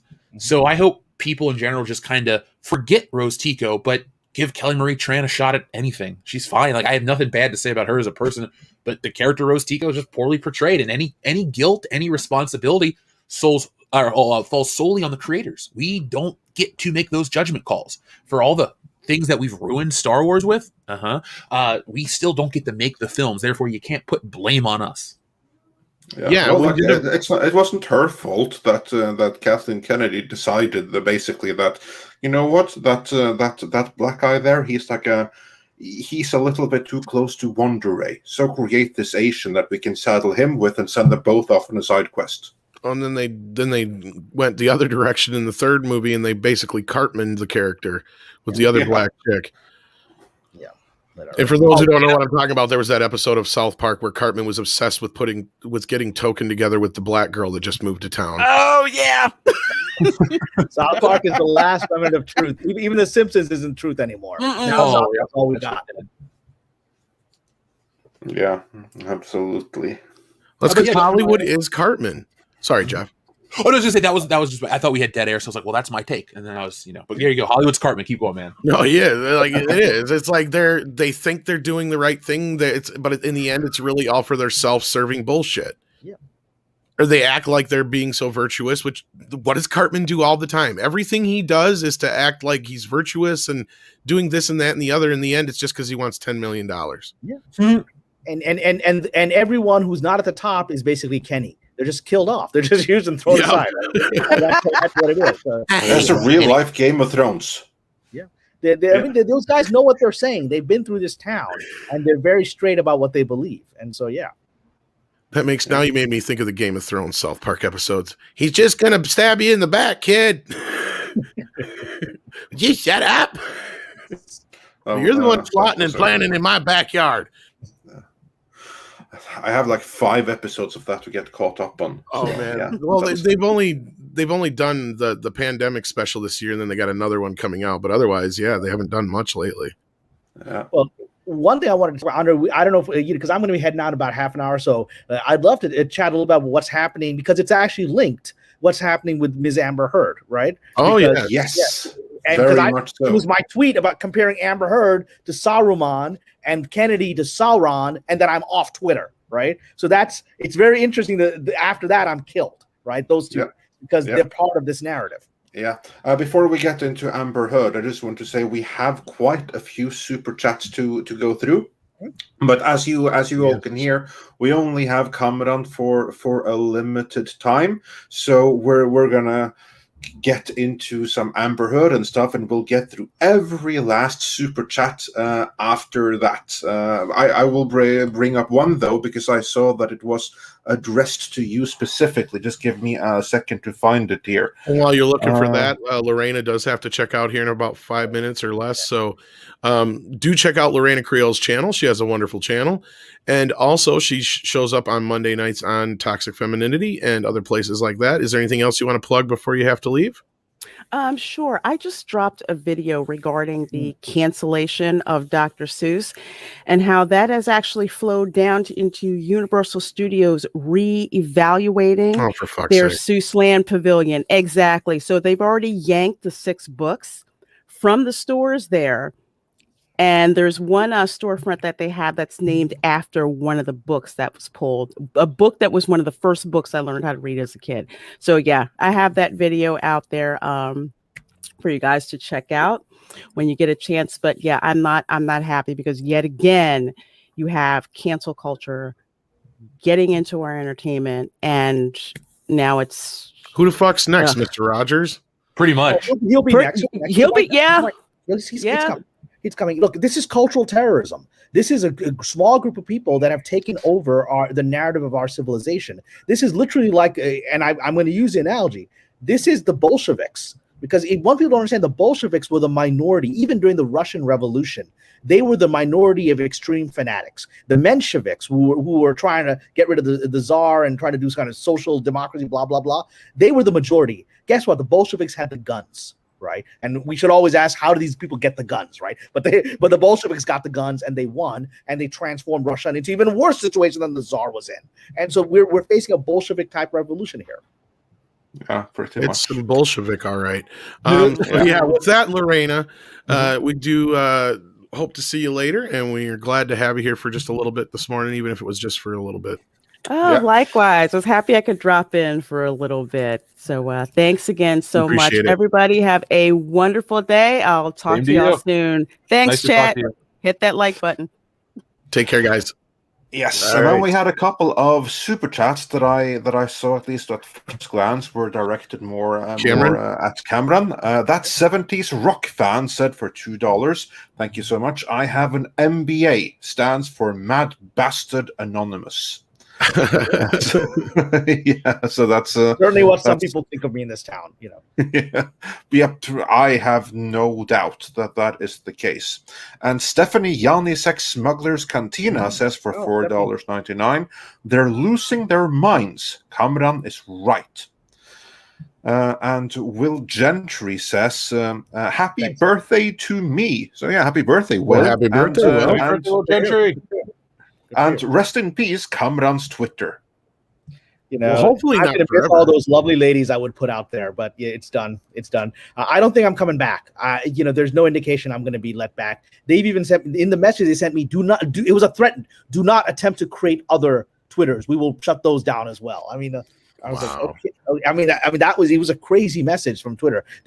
We will shut down any Twitter that you create. I was like, okay. All right, well, yeah, that's a perma ban right there. That means like you have been targeted and found to be not according to the plan. That's the Jesse Miller special.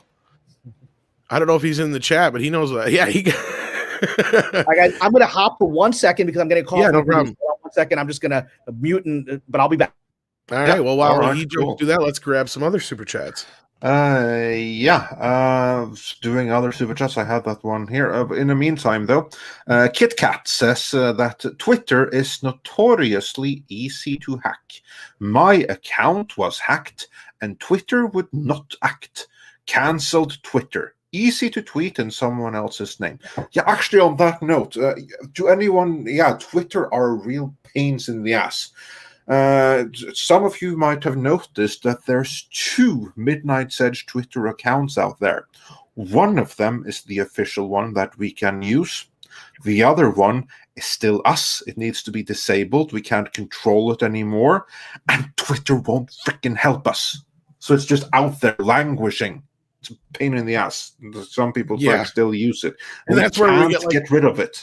It's funny because then we'll have some detractors that'll like make videos on us, and they always got to throw in there. Oh, and they've got this Twitter account that they haven't been active on for over a year or over 2 years. For 4 years now. Now 4 years, but I've contacted them several times, and we're like, no, that email doesn't freaking exist anymore, and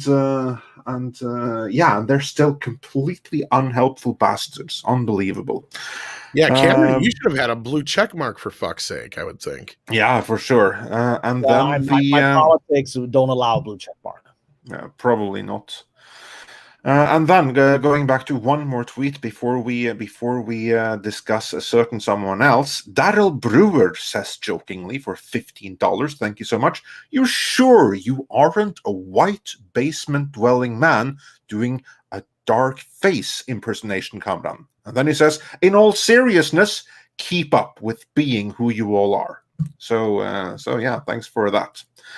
And then, Kamran, while you are still here, there is loads to talk about in the world of Star Wars, and someone that has been linked to it, however, rumored, and we don't know if it's accurate, is, of course, our very, very good friend and favorite among the Midnight Edge t-shirts, namely Amber. You know, this one. The one who's the one who has a habit of defecating into the pirate guy's bed. That Amber. Okay, I want to show you. I bought it. I'm going to come bring it. Hold on. Oh, he got the shirt. Oh my God, he got the shirt. Best advertising ever. now, Andre, I have to tell you. Tom, you got to blow up the screen for this. Yes, I will. Now, Andre, irritable bowel syndrome is a very serious condition that affects hundreds of thousands of people all over the country and the world. But that's and Amber Heard needs to be the public face of it. And that's right. You can get your Amber's Turd T-shirt today. You can get a hoodie as well. We have female cut shirts, I believe tank tops. We're working on sheets just like Amber. Tom, I'm buying the whole set, whatever you make. Whatever we get. Yeah, I think we're working on that. Sheets, pillowcases, toilet paper will be a good one. Toilet paper would be great. Amber's toilet paper. I mean, isn't Amber's toilet paper just a bed sheet anyway? Yes. Yeah, that's true. Good point. Yeah, or Johnny Depp's shirts, maybe. Dude, if you do branded toilet paper with Amber Heard or Amber's Turd, I will buy multiple rolls. Not just a wonderful idea. Here we go. Oh, you got the black one. Look at that. Awesome. Let me and this was my idea. I said this on a live stream with you guys. You had to put this on a t-shirt, and you did it, and I bought it. That's awesome, my friend. Amazing. A little turd there. A little bit. This is great. Yeah. If I'd have known you were gonna for real, I would have gave you a code. You could have got a heck of a discount. No, I think I did get a code. I think I had a code. Yeah, we had the 10%, but I actually have like a employee discount code. Yeah. But do the That's toilet awesome. paper. I'm telling you, this is a blockbuster thing. You got to keep doing this. Yeah, you have to advertise it to your friends in the industry, and as many people have pointed out, it would be fantastic if someone put a GoPro on their head and went up to Amber Heard and told her, "You sign this, please." Oh my God, that would make my day. but so yeah, we'll of course be sure to here. Tickle Trunk has of course put the links right here in the screen to where you can get this amazing T-shirt. Check out our video that of course was shadow banned by YouTube because it's simply glorious. It's really high quality. It's a really high quality shirt. Really nice. This is something I will wear outside. It's really nice. I'll tell you what, we don't go with Teespring because I've gotten stuff from Teespring, and I'm not going to bash on their stuff, but this company we go through, Mixed Tees, they do a much higher quality job. Yeah. And not only that, if you're a fat kid like me, they got fat kid sizes. Hey, Tom, give me the hookup with who your company is. I'm looking for shirts for this campaign and everything. So. Sure thing, man. I'll take care of that. I mean, look, and the drawing is really nice fabric, so it's not like it's not. I mean, it's a high quality shirt, and it's a really nice image. So yeah. Not for nothing. It really is. I don't know if you've been out like to try to buy like men's clothes. It's difficult to get decent shirts these days. It really is. I'm not just saying that to be facetious, but the fact that it's because a buddy of mine used to make skateboard shirts Mhm. down in Austin, Texas. He said the best advertising is for people to wear our stuff. Otherwise, it doesn't do you any good if you buy it and it just goes into a closet. If it's a nice shirt, they'll wear it, and people say, "Hey, where'd you get that?" So cool, very cool. So I'm gonna plug for a friend of mine. I don't know if he's in the chat today, but Matt Deckard. Matt Deckard is a friend. He's on Twitter. I ran into him. I met him first when the day Solo premiered. I had bought that Soilo T-shirt, and I was walking through Barnes and Nobles, and he's like, "You are Soilo," and we came up. And Matt is actually a men's clothing specialist.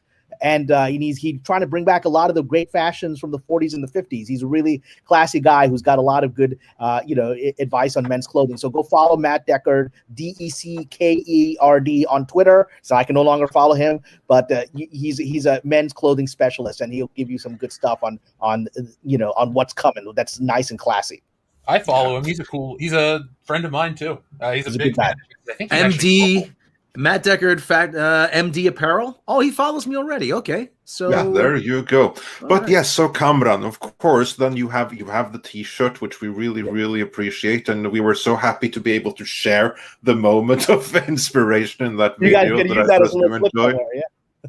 Yeah, but beyond her pooping habits, what's going on with Amber Heard and the world around her? Star Wars, Aquaman, the Snyder Cut, all of that these days. What's new in the land of Amber Heard, the notorious bedshitter herself? Or I saw like that she's not like a queen or a princess, she's like the bedshittress. I saw someone refer to her as.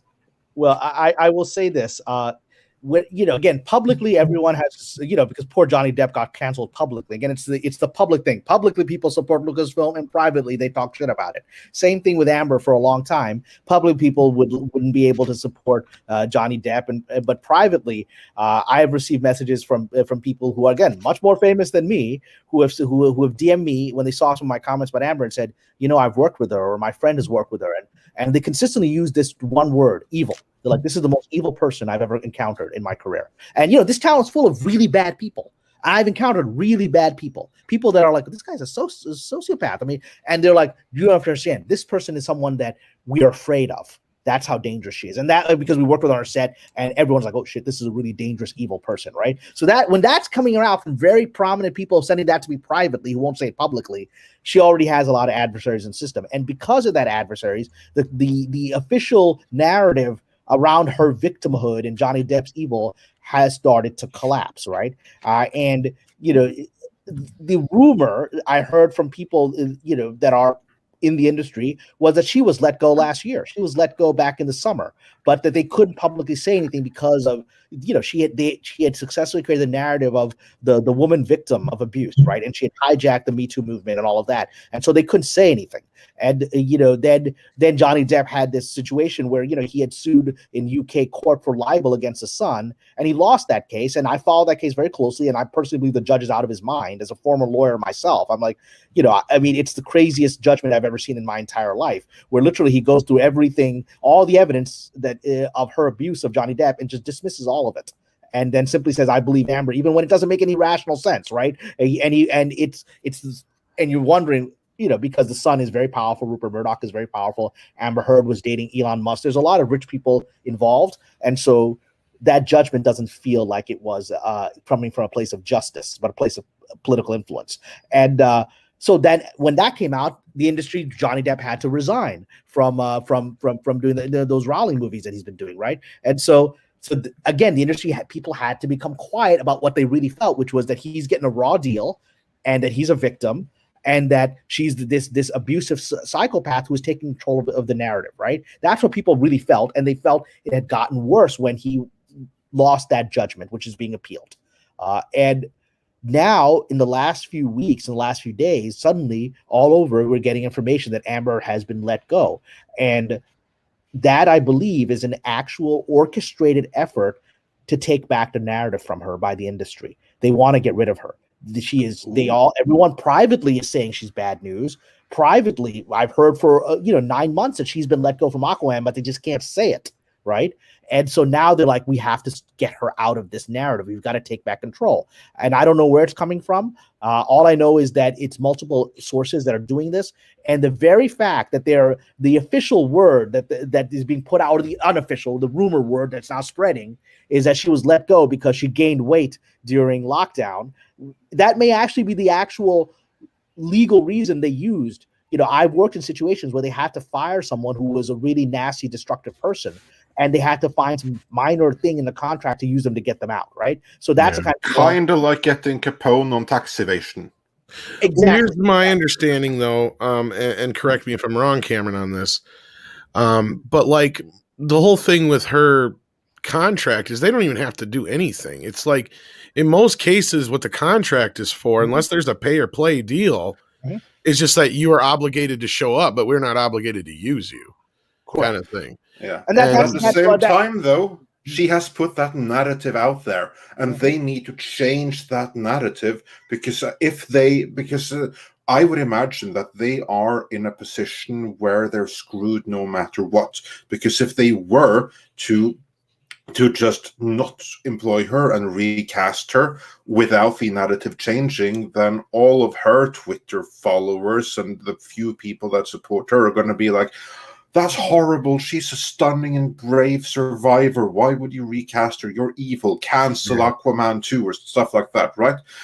But if you are able to expose her, then they can get away with recasting her. Then that blowback isn't going to hit them. That's what I'm thinking. From our video, the individual that we talked to on the inside couldn't confirm or deny that, Amber had been fired. But what they did say was that they would never, ever, ever use the whole, she's too fat excuse, because they would get just killed in the press. So the individual we talked to said if they're going to fire her, they've got more than enough ammunition between just the charity business and a few other things that have kind of besmirched her name in the last few weeks that she cannot kind of get away from or lie out of. So that's kind of what we were told. And again, they were just going off of the simple fact that there's no way they would use the fat excuse, because that would be like fat shaming. Yet it is out there. So yes, you're right. Publicly, they'll never put out a press release saying she was let go because she's the wrong body type now for the role, right? Because that's fat shaming. People are pointing out, that's not body positive, as people are saying in the chat. But yet it's the narrative that's getting out. So that's being done on purpose. It's being done on purpose, and a part of it is revenge. The industry really dislikes her. Like I said, people are sending me these messages. She's evil. I've worked with her. She's the most evil, scary person I've worked with, right? People hate her in the industry. They're trying to humiliate her. Her entire persona, as people in the chat are saying, she's hot though. Yeah, she's an attractive woman, right? Absolutely. And she's used that her entire life, right? To hurt people. Yeah. And so they're doing that on purpose as a stab off. So Cameron, not good looking. I know a great way to. Sorry, carry on. I was about to say. Remember the old saying: no matter how good she looks, somebody somewhere is sick of her shit. So that's what it's coming down to. Yeah. I've heard a more X-rated version of that saying, but yes. Yeah. Shit on her on their bed, for fuck's sake. Yeah. I just got that. Yeah. That one of the best ways to humiliate her is more people wearing those glorious Amber Turd T-shirts, ideally around her. Where can I get one of those? You can get those right now at Mixed Tees on our Mixed Tees store. The link is in the chat. Tom, is there a code that people can use for even more savings? Well, that code is no longer good. You should have got it right away. Oh, well. Sorry, you're stuck paying retail. But you never know when we may have another one. So keep listening. Yeah, indeed. If it still works, there was a code. I don't know if it still works, but it was only supposed to be good for a week. But I'll put it in the chat, so you might still be able to use it. But if it doesn't work, sorry, it's been. I'll update the chat with the video description with the link. But in the meantime, Kamran. So the industry is basically recognizing her for what she is and wants to get rid of her, which we certainly do not mind. But then there's the other side of the coin, namely Pirate Guy, or since we're live, Johnny. Is there any hope that there might be any kind of justice for him? Yeah, I think Hollywood needs something they can use, right? And so right now Johnny has this Virginia case, which is a separate trial. He's just saying going for defamation for her against Amber Heard and some of the media people she put out her "he beat me" stories with, right? And so he failed in the UK, at least for now. But the Virginia case so far is moving forward. My understanding it's been delayed. The actual trial has been delayed until next year, but that's not actually a bad thing, because what's been happening is that in the time frame of this Virginia case, every single motion that Amber has been putting out there has been essentially denied by the judge, right? This judge appears to be very serious and doesn't seem to be in any way sympathetic to her position, right? And so it is this Virginia case that's getting all this stuff that's out, is getting all this stuff leaked out now as a result. And so Johnny's using that to bolster his case that he was the victim in all of this, right? Because not everyone followed the UK trial. They are following the Virginia stuff.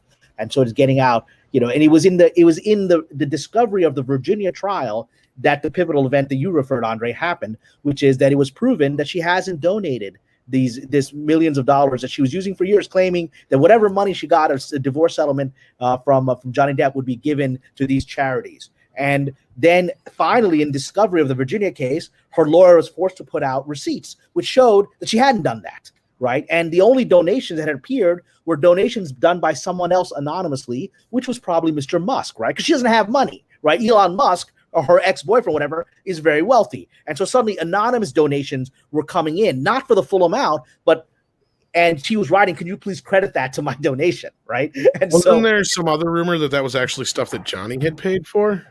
I mean, I just don't know. Well, I know Johnny officially paid for several.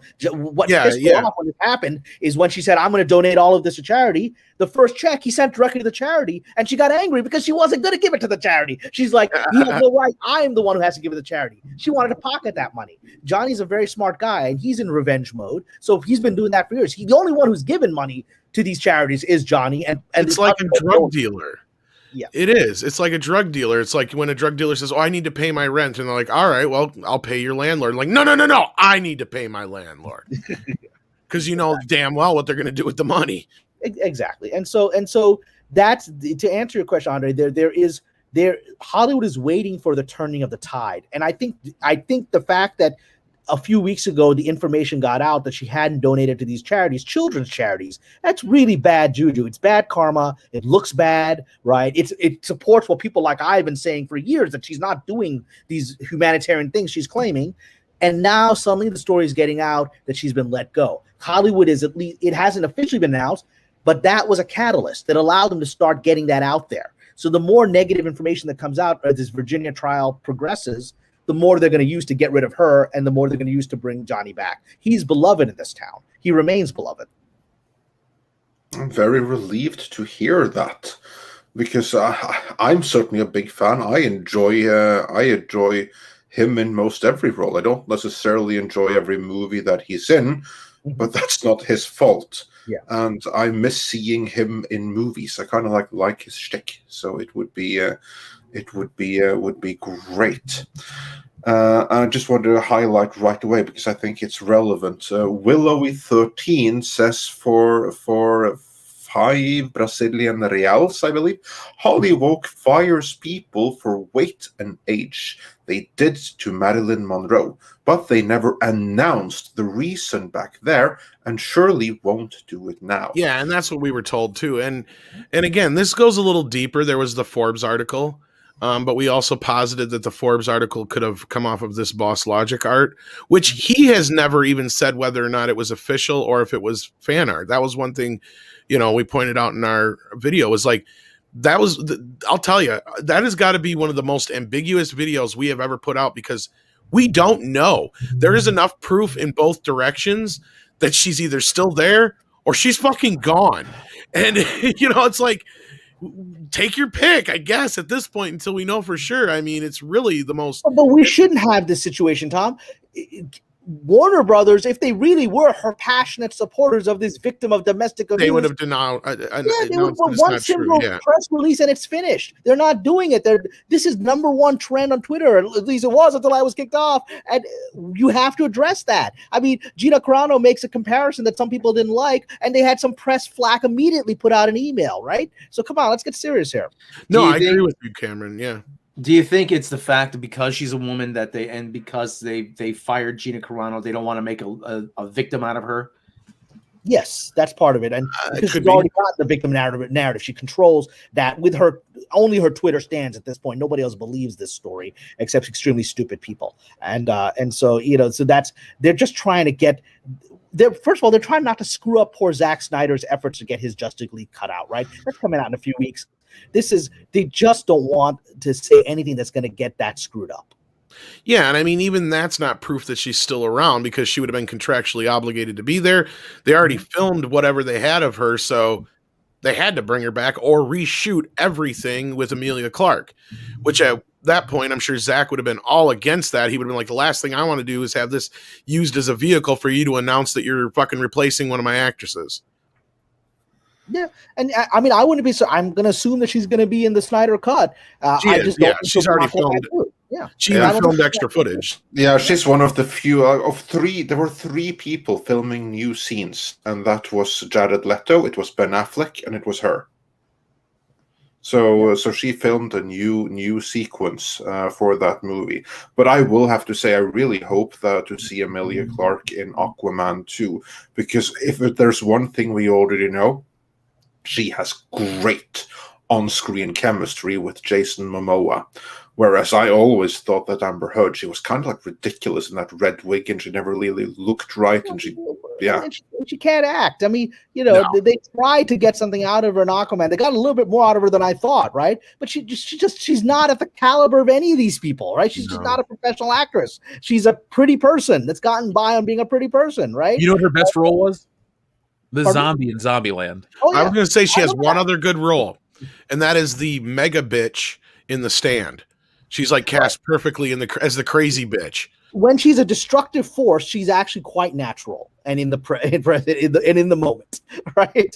And, when it's required to in any way be an actor beyond this kind of archetypally villainous thing, right? Whether it's a zombie or it's the woman in the stands, she can't do it because she's not an actress. She actually plays the wife of the devil, for fuck's sake. What was she this before? Was she a model before, and then she just transitioned? No, she's just a pretty girl that showed up and went through the rounds in this town. So, well, speaking of the Gina Carano thing, I think we have a similar situation here, but on the other side, and that is that regardless of what you think of his politics, Johnny Depp, for all things that I've ever seen, in fact, somebody, I can't remember who it was, come out in defense of him again yesterday. Mm-hmm. He's somebody that's very liked in Hollywood. Like, everybody seems to like him. I've never heard any bad stories about the guy, outside of this Amber Heard shit. They're incredibly loyal to him, right? I've only heard once someone said, what a friend of a friend of a friend said they didn't have a good experience with him on set. I'm like, well, that's a pretty friend of a friend of a friend. The people I know that work with him directly are incredibly loyal to him. So, I mean, this is the guy who will leave the Pirates of the Caribbean set unannounced, go to a kid's hospital unannounced, no paparazzi, show up in garb, greet the kids, and then he'll also jump out in sometimes he's been known to even go out and sneak into the fucking park and pop up in the fucking Pirates of the Caribbean ride and just out of nowhere. I mean, what kind of that is not normal Hollywood behavior. Yeah. I mean, he's somebody who obviously appreciates his fans. He obviously gives a shit about the people who, I mean, people forget that Johnny Depp, he grinded for what, 10, almost 15 years before he became a name. Oh yeah. Yeah, Nightmare on Elm Street, he was nothing. Well, that's what I'm saying. Like, he went from Nightmare on Elm Street to 21 Jump Street to things like Edward Scissorhands and all these other movies that didn't really like skyrocket him to fame. It wasn't until that stupid crying movie in there somewhere as well. Oh, Crybaby. Crybaby was actually pretty good. I don't care what you say. That's a John Waters movie, Tom. Yes, you got to understand John Waters to get that movie. But like, yeah, I mean, he's somebody that I don't understand where this is coming from outside of why is it that this one time in the entire history of all the times where we've seen this shit go down, that just is it just because of this Me Too era that they're allowing this to continue this long? I mean, are they really going to be lying to themselves in the press and in Hollywood all this time? It's because when the Me Too era exploded, and now, by the way, it's essentially done. you don't hear that phrase anymore, right? You just, when it's not even used. Even now you're having people like the governor of New York being accused of sexual assault essentially by his aides, right? And they still don't use that tag on him anymore because they're done with that tag. They don't want to bring it up anymore. But it's when that was happening, it was the moment when it was essentially, like I said, the woke white woman cult, where suddenly you had this cult of people like Miss Kennedy, like Miss Heard, who are these woke liberal white women who essentially thought they had taken the town, right? And they were in control.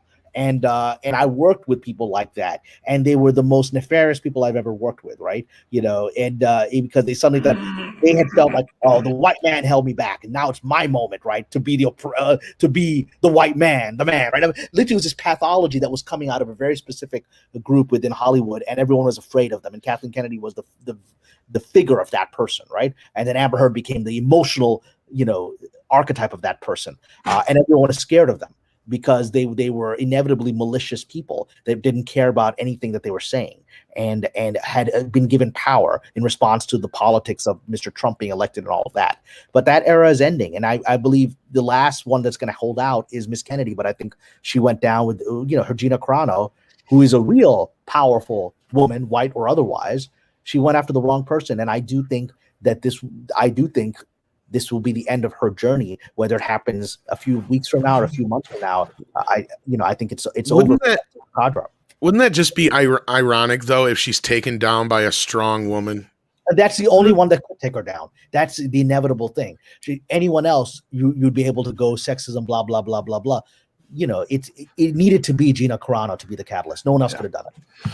On that note, that's actually something that I've been waiting to ask, which goes back to the thumbnail and the title of this very conversation after the Gina Carano thing, which I think is bigger than anyone involved thought it was going to be.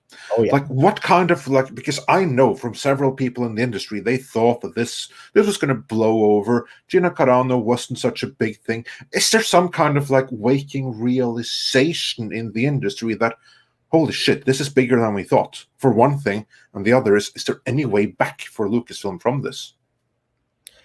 I'll answer that because I actually have to leave in a few minutes. So I've talked a lot, and I've often talked over. That's fine. Go ahead. And I apologize to both of you for that. No need. So I will answer that. Which is, I will tell you the reactions when Gina was under fire. I mentioned to a producer friend of mine that I'm friendly with her. We had DM'd a few times, whatever, and he started sending me all these articles about her being a right-wing person, to be careful of her and whatever. And he's like, oh yeah, and I said, well, she's always been gracious to me, so I don't know what you're talking about. And then shortly after her firing and then the backlash, the same person contacted me and said, I think she was kind of wronged. I know what she was trying to say. He's a Jewish guy, so he said, I, as a Jewish person, was not offended by her comparison. I saw what she posted. I understand what she was trying to say. I won't come out and put myself out there and support her. And then he said, but I'm a fan. I think she's a sweetheart. And it was just a strange thing for him. It's the same guy that a few weeks before had been saying to me, you should be careful. She's a Trumper. She probably doesn't like Muslims. It's sending me this stuff. And then he's like, I'm a fan of hers. This is a gentleman that I respect, but he's also one that I gauge to see where the flow of Hollywood is, because he's the kind of guy that will repeat what the flow is, right? Wherever the industry is streaming, he's going to be repeating that narrative. When Governor Cuomo of New York was the hero, he would defend him to me and say, all that's just right-wing propaganda, that he killed all those old people. He's not saying that anymore because the town is no longer saying that, right? And so this is a gentleman that reflects the town. And now suddenly he's like, well, Gina's a sweetheart. I'm sorry it happened to her. So it was interesting to see that change. That to me reflects that the stream of the industry has gone in the direction, Andre, that you're suggesting, which is that they're now realizing this didn't play out the way we thought. Wow, okay. Well, she's a sweetheart. We've only heard good things about her. The change is remarkable, and it's from the same person within a few weeks. So that reveals something to me. Indeed. And what about Lucasfilm? Because surely there must be blowback from this within Disney, because they must see the numbers. And we have heard from our sources that the Kennedy faction are trying to point the finger at Favreau and say, look, she's one of his. This is on him. Give us his budgets. I don't know if you've heard something similar to that, but if in a situation like that, how would Disney respond? Do they recognize who's at fault here?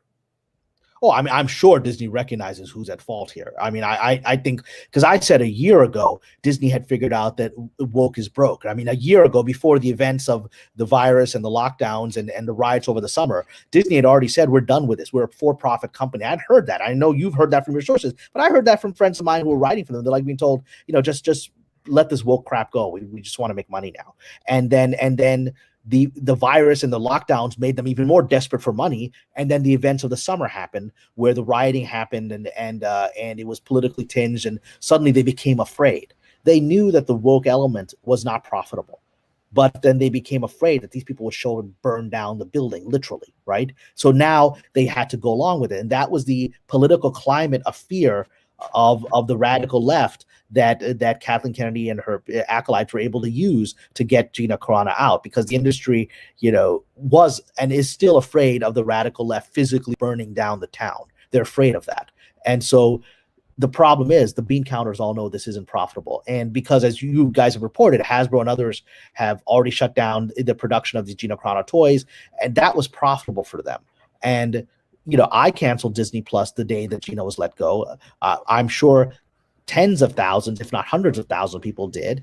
They saw those numbers in the same way they saw the numbers spike after Luke Skywalker returned. I had not subscribed. I refused to watch The Mandalorian until I heard Luke was back. Then I subscribed that day, and now I've unsubscribed again because of Gina, right? They've seen that up and down. They witnessed that. I'm the symbol of that, right? I subscribe on a certain event and I unsubscribe after a certain event. The bean counters all see that. They all know what this is. So so what is happening is this Lucasfilm civil war has now gone really, really intense behind the scenes. And I know I'm going to say this, there are definitely people that want Ms. Kennedy out, right? And I wouldn't be surprised. I mean, I would be shocked if that didn't include Mr. Chapek, who's a bean counter, right? Who's like, this isn't good for our finances. This isn't good for the shareholders. How do you do that politically, especially in the current environment with people are afraid of the woke crowds, right? They have to find a way to do it. So I think the telltale sign will come if you start getting sort of the rumors spreading like they have been spreading with Amber Heard. Which is the leaks being set out in some way degrading Kathleen Kennedy's reputation. The moment one of those comes out and you start hearing people saying nasty stuff about Kathleen Kennedy, rumors, that's when the kill move is being prepared. And I think that's coming. That is very interesting to hear.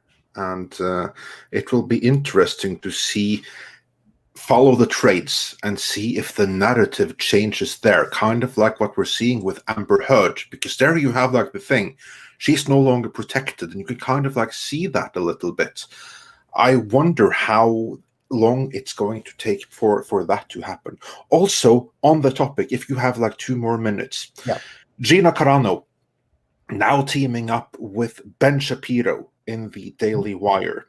I think that that's probably like their productions, like it's Dallas on the air, so it's probably going to be that general level. I don't think they're going to have any trouble attracting like major talent for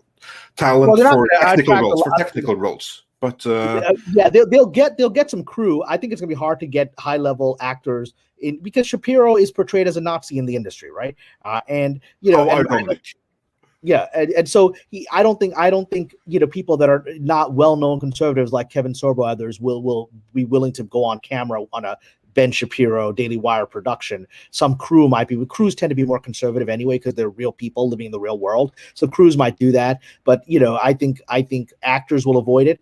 My one concern for her, is that I know a lot of people in the chat probably like Mr. Shapiro. I've got a lot of issues with him, particularly his stance on the Middle East, right? And my concern is that I hope he doesn't try to pitch to her doing those old sort of stupid Chuck Norris movies from the early 80s where she's sent out to kill a bunch of people in turbans, right? Because that's sort of who he is, and that's not really that attractive for me, and I don't think that's not who Gina is. So hopefully she won't be pulled into that kind of garbage. And so I just, a lot of people getting excited about that, but right now he's not a neutral figure. He's someone that this town dislikes. So people are going to be wary of joining it. I'll give an example. During this last year, when a lot of us writers were forced to fire our agents, I was forced to fire my agents by the Writers Guild due to a dispute they had. During that time, the agencies, a lot of top agents left agencies and went to management companies. And there was a major management company last year that a lot of top agents, I used to be at UTA, United Talent Agency, before I had to let them go to the guild. And my agents from there, one of my agents left to join this management company. And then suddenly the trade started talking out that this management company that had been newly founded, the major investor was a Trump supporter. And suddenly, one by one, the people that were getting involved with this management company started dropping out of it, because just once they couldn't be associated with anybody like that, careers would be damaged, including my former agent went there, and within 2 weeks she was back, because the moment word came out that a Trumper is behind this new huge mega company, people fled. So if that's what's happening to an unknown figure who is associated being with Trump in the shadows, Ben Shapiro, major people are not going to come running to that. Certainly not major celebrities. So I don't know how successful that entrance is going to be. I believe anything Gina Carano does will be successful because of her, because her fan base will go see it. But I just don't know that that's going to be a viable enterprise moving forward. Yeah. Well, There you go. that's a very interesting take right there. Well, you said you had I do have half to an head hour, out. 40 minutes ago. So Yes. with that, Well, I do want to say one I- last thing to bring us full circle. If I may say one last thing, Andre, to bring us full Sure, circle, of course. which actually addresses something you said, which is, when I said that we have to look out for the signs that the narrative is turning against Miss Kennedy, when you start hearing leaks of she wasn't that good a manager on this or whatever. When those leaks come, it's not even if, when those leaks come out, you'll know that the kill move is being prepared to get rid of her. But that's why, if I may be narcissistic enough to say, that's one of the reasons I think my account was killed, in the last few days, because the people at Lucasfilm are afraid of, when I started publicly saying things like Kathleen Kennedy is Sauron and she's going to fall just like Saruman did, Amber Heard. That's exactly their fear. And when you have people publicly in the industry saying that, then their fear is that process beginning. And so I had to be silenced because I was already saying that about her. And so the fact that I was taken down immediately means that the Lucasfilm flying monkeys are afraid, because they know that is coming. Any kind of negative comment about Kathleen Kennedy is the beginning of the end of her reign. And so they had to take me down. So that's bringing it full circle. She's essentially the first domino that will fall, really, in the whole process. And she's the biggest domino. She'll bring it all down. It's like a skyscraper coming down, right?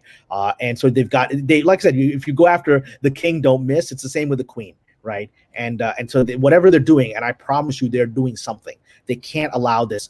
They can't allow themselves to lose money in Lucasfilm. They can't. They're never going to give the Lucasfilm budget to these flying monkeys and the High Republic garbage. They're never going to do it. And so they have to end this. And the moment Gina was fired, I tweeted out that Lucasfilm is finished. And so that's coming.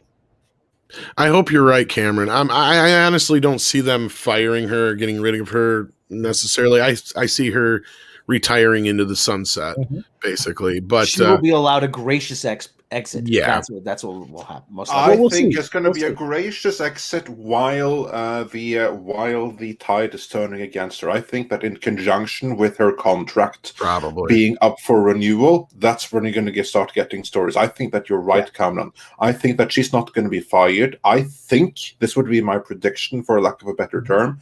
Her contract is not going to be renewed, and leading up to that not being renewed, you're going to have like these stories about dysfunction on the set and the production trouble, all of those things, which suddenly going to start leaking, and thereby Disney is going to not get the blowback that they otherwise would have gotten for failing to renew her contract. My best guess. Yeah, and they'll use a minority or a woman who was abused as the leaker. How about Gina Carano? If the industry is turning against, or if the tides are turning and people are now increasingly saying, "Oh, she's a sweetheart. She's so nice. She's a fighter, and fighters are nice." I think it's going to be a little bit of time. I think as long as Miss Kennedy is there, it's going to be hard for her to come back in the traditional Hollywood system. But again, I don't think Miss Kennedy is going to be there at the end of this year. And and I think the world is going to be very different within the end of this year. And I think if she wants to, Gina will be able to return to Hollywood at the right moment. I don't know that she wants to. That's her choice. Yeah, I tend to believe that this thing with Ben Shapiro could be bigger than anyone thinks. I think there's going to be major defections, and I don't think that he's stupid enough that he's going to go any Chuck Norris 80s direction going to kill brown people. That would shock me if he were to do that. I think it's I don't know, man. When you see his tweets on the Middle East, then people are like, Cameron, you're really conservative. I'm like, yeah, but I ain't that gonna actually. Yeah, but but Dallas on the air isn't like that, and he's the guy running it. It's all good. Yeah. All right, gentlemen, thank you all for your time. Take care, and thank you. And I wish you all success. I'm going to show this one last time to everyone. Everyone go buy the Amber Turd shirt. It's available. It's really nice. It's comfy, and you can make a statement that you don't like abuse of any human being. Yes, be like Danny and be like Cameron and get yourself one of those today. Indeed, and we got one. Yeah, and we want to thank you so much. And it sounds like Jeff already got one too. All right, guys. God bless. I'm going to take off. Take care. Thank you. Hope to be on Valiant Replicate also agrees with you. And Kamran, it's a pleasure to have you on as always. It's all good. Everyone, reach out to me on Instagram, on Facebook, because I don't got Twitter anymore. But at least I'll be in communication there. And if anyone, I'm going to do a final plug here because if anyone goes to my website, I got my novels, my nice little historical novels. So check them out. You can buy them there.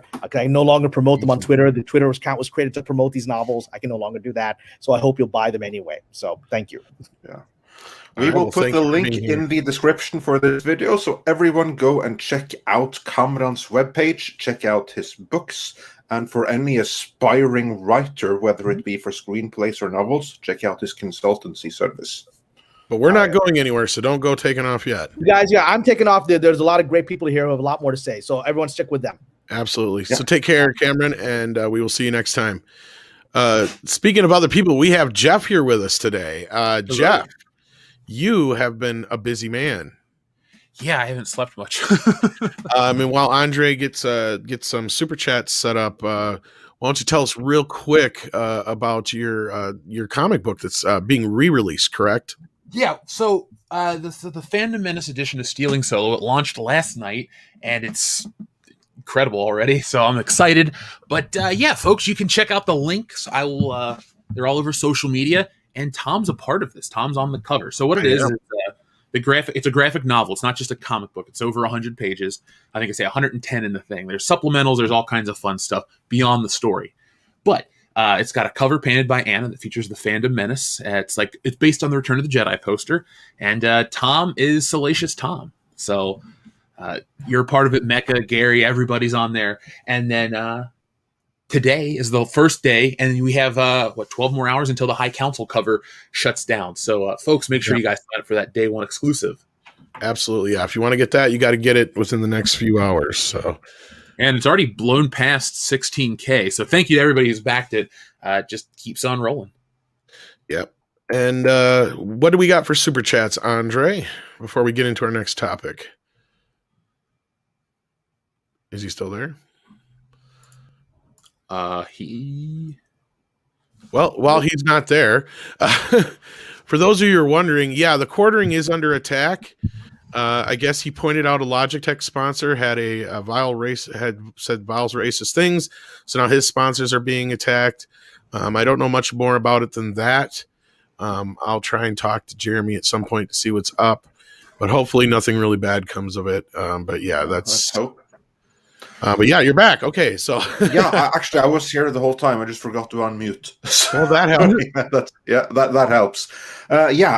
First, I have to apologize to everyone who has sent super chats. So, as you all heard, we only had Kamran for a limited amount of time. That's ironic, given that these shows, when we started them, were meant to be like 45 minutes, 1 hour. But that didn't happen. We had him for like 2 hours, and that's a limited amount of time these days. So now it's time to go through the super chats, every last one of them. And the first one to send a super chat today was Panzerkrok, who said for $10, thank you so much. After firing Gina Carano, Disney Plus cancellations, and the High Republic disaster, why KK is still employed beats me. It must be blackmail. Disney should just sell Lucasfilm at this point and be done with it. I couldn't bring that up on screen because that's how this software works. But Panzerkrok, as you heard us discuss, Kathleen Kennedy's days may be coming to an end. They're not going to sell Lucasfilm though, because if they were to do that now, they would realize a loss before turning it around. So I wouldn't count on that happening. And then Mr. Tickletrunk, he sent us a little doggy super sticker. And Thundercats Ho says, Twitter is starting to target Bill Burr today. So yeah, there we have it. There it was coming. We said it. He's on in the fighting line as well. And then the DCV Titan says, for 10 Canadian dollars, thank you so much. Can Star Wars and Lucasfilm be saved? Yes. 1. Fire KK. 2. Fired all KK hires. 3. Fire all KK supporters. 4. Apologize to the fandom. 5. Acquire talent and design the universe you want. 6. Focus on story. Yeah, that's actually a really good recipe right there. Let's see if Disney are smart enough to follow it. I don't know. And then Gran Wasu 42 sent us another little doggy super sticker. Mr. Tickletrunk says for 10 Canadian dollars, hail to one of the most energetic, opinionated, yet incredibly civil chats on YouTube. You'll make the mods' jobs easy. Don't tell Andre. So yeah, massive kudos to everyone that's been watching. We still have 2,000, almost 400 people watching. That's incredible. So thank you all for being here. We really appreciate that. And then going back to the super chats, because we have to go through all of them. Spider Unlimited says, I am now convinced that the positive comments posted in the reaction on IG to new Star Wars content are bots. Totally. Yeah, either that or Twitter stands. And Tobias the Wolf said for $22.99 Australian dollars. Thank you so much. I would love an adaptation of Death Troopers, an underrated novel about a zombie outbreak on an imperial prison, starring two brothers trying to survive and protect each other. Han and Chewie also show up. That sounds cool. I guess this must be EU. Are you guys familiar with Death Troopers? If not, then check out Death Troopers. No, I'm not. No. Yeah. Well, there you have a recommendation from Tobias the Wolf. Death Troopers. I was muted. I said yes, by the way. There you go. Oh, okay. Yeah. What is Death Troopers any good? No, all it said is I'm aware of it. I've never read it, but I've heard nothing but good things. Well, according to Tobias the Wolf, it is very good, so check that out. And then Spider Unlimited says for $9.99. Thank you so much. Hello all. One fish, two fish is now cancelled. The red snappers are fighting against poor representation, and the bluefish are tired of being identified with the blue-haired whales running the woke mob. So, yeah, there you go. And then we have, let's see, a couple of that I had taken already. Oh, here's a nice one. Andre's Thick Nordic Hammer. That's quite the username right there. Says for $5. KK being removed is only step one. Lucasfilm's culture has to change as well, and they need to emphatically address this. Yes, absolutely. And as stated before, getting rid of all of KK's hires would be a good start there. Thunderstorm says for $9.99, the woke never promotes someone for doing good, or getting someone a job, or starting a business for a homeless person. It's a revenge communist cult. Yeah, hard to disagree with that. The Gay Rascal says for €2.29, they're all in cahoots, rest assured. Just Nova asks for $9.99. Hello, everyone. was wondering your thoughts on John Williams. Do you think he retired when he saw the writing on the wall, considering, or one more time, do you think he retired when he did, seeing the writing on the wall, considering George, Stephen, and KK were friends? Jeff, what are your thoughts on that? Was it a coincidence that John Williams retired when he did, or did he see that the good times were definitely over? I think he just retired naturally. I mean, he's older than Spielberg and Lucas, right? He saw the writing on the wall. Motherfucker's in his 90s. Yeah, well, just say like he's. No, all I say is I think he had reached the end anyway. Exactly, Well, before Kathleen Kennedy and everything, like what was he really doing? He was just working exclusively with Spielberg. They were pumping out scores and soundtracks and stuff for movies, good movies that people liked with, good music, but I don't think he's created anything memorable since Harry Potter? Pretty much. I was going to say, yeah, outside of Harry Potter, he really hasn't done anything but Spielberg movies. And from what I've been hearing for like the last 10 or so years, his assistant has done most of the work. Star Wars sounds like that. Yeah, well, yeah, and you look at Force Awakens and through on beyond that, we've only gotten like, what, 1 or 2 new themes in those movies, and they were shit compared to the stuff he wrote for the prequels. I mean, if anything, the biggest highlight of the prequels is like Duel of the Fates, and Across the Stars, and some of the songs we got from that. I mean, that was just, on level with the originals. Like Rey's theme is fucking lame. Can you even hum it to me? No, because it sucks. But Rey has a theme? Yeah, she does. Okay, if you say so. It's in the beginning. Her theme is, I am the greatest and everybody is just a bunch of toxic white males. Remember in Force Awakens when she's sliding down the sand? It's that little like... No, I don't. All it does is go like...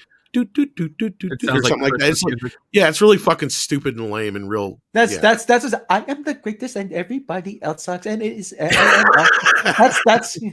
that's what it is. There were little giving a job. And Leslie likes all the Star Wars.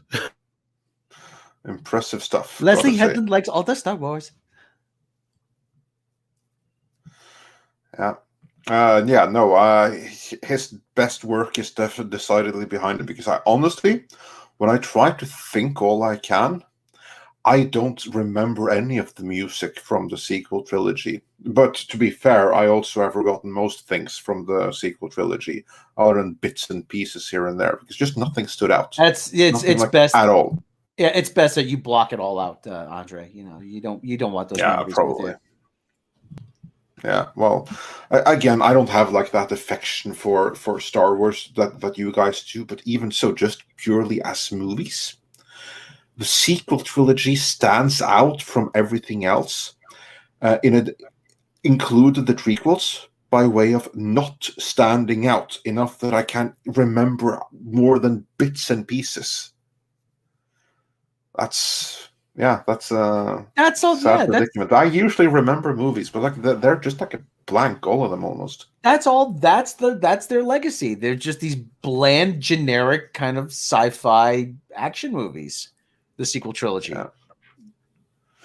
Yeah. And moving on from there, I wouldn't even call them bland sci-fi movies. They're just fucking garbage. Yeah, I was going to say thanks. You've taken something that was special and you completely ruined it. Thanks. There you go. And then we have the Blank podcast with Ian Slater. So do check that channel out. Says for $5. Question to the panel: will there be a point where woke culture ends Hollywood? To my view, it's getting out of control, seeing it permeate now in real life. What are your thoughts on that? Will wokeness completely end Hollywood, and it's so out of control that it's permeating into real life? Now, I don't see anything of that because I'm not in the States and we don't have that bullcrap here. Thank the Lord, sadly, not yet. But Jeff, your thoughts? To Hollywood. Yeah. No, I'll say this: it will be a deciding factor. It's not going to help. I think we were already in a shift the way we consume. Marvel movies really do have the broad appeal and all this great stuff, what we've said about them, but they're expensive. And yeah, you look at a movie like Avengers Endgame, it makes the most money ever.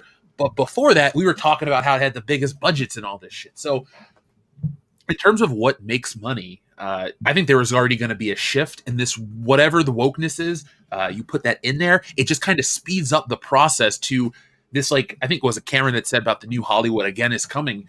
And it kind of feels like there are really good people out there making stuff. There's interesting stuff out there, and it's finding its way. And there's more and more interesting stuff coming out. Like I watched a movie the other night called I'm Just Fucking With You, and it was pretty awesome. It's a little low budget movie over on Hulu.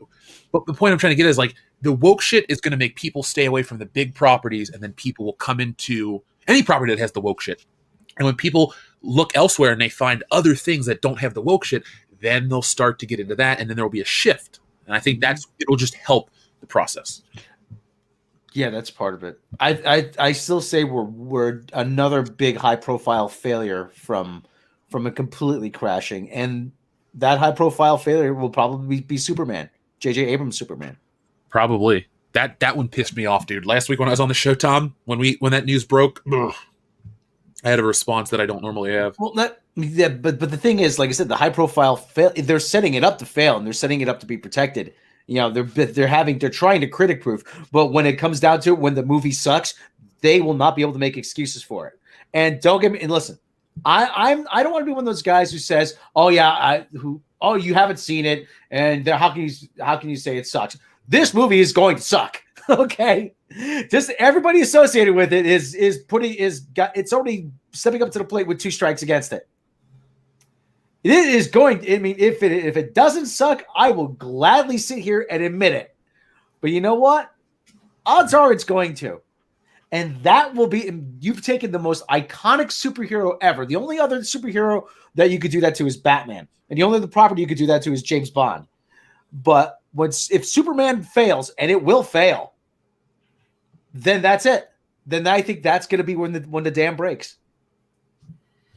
Unless the dam is propped up by external funding. Well, the dam is leaking. The dam is leaking water right now, and there's all like 2x4s holding it together and shit. You know. Oh, the dam is completely broken. It's only propped up by other external funding. That's what props up. Like even Kamran said this, that the dam broke after you had like 3 consecutive failures. Yeah. In Birds of Prey and Charlie's Angels and Terminator Woke Fate. Like those 3, they broke the dam, but someone patched it up pretty good.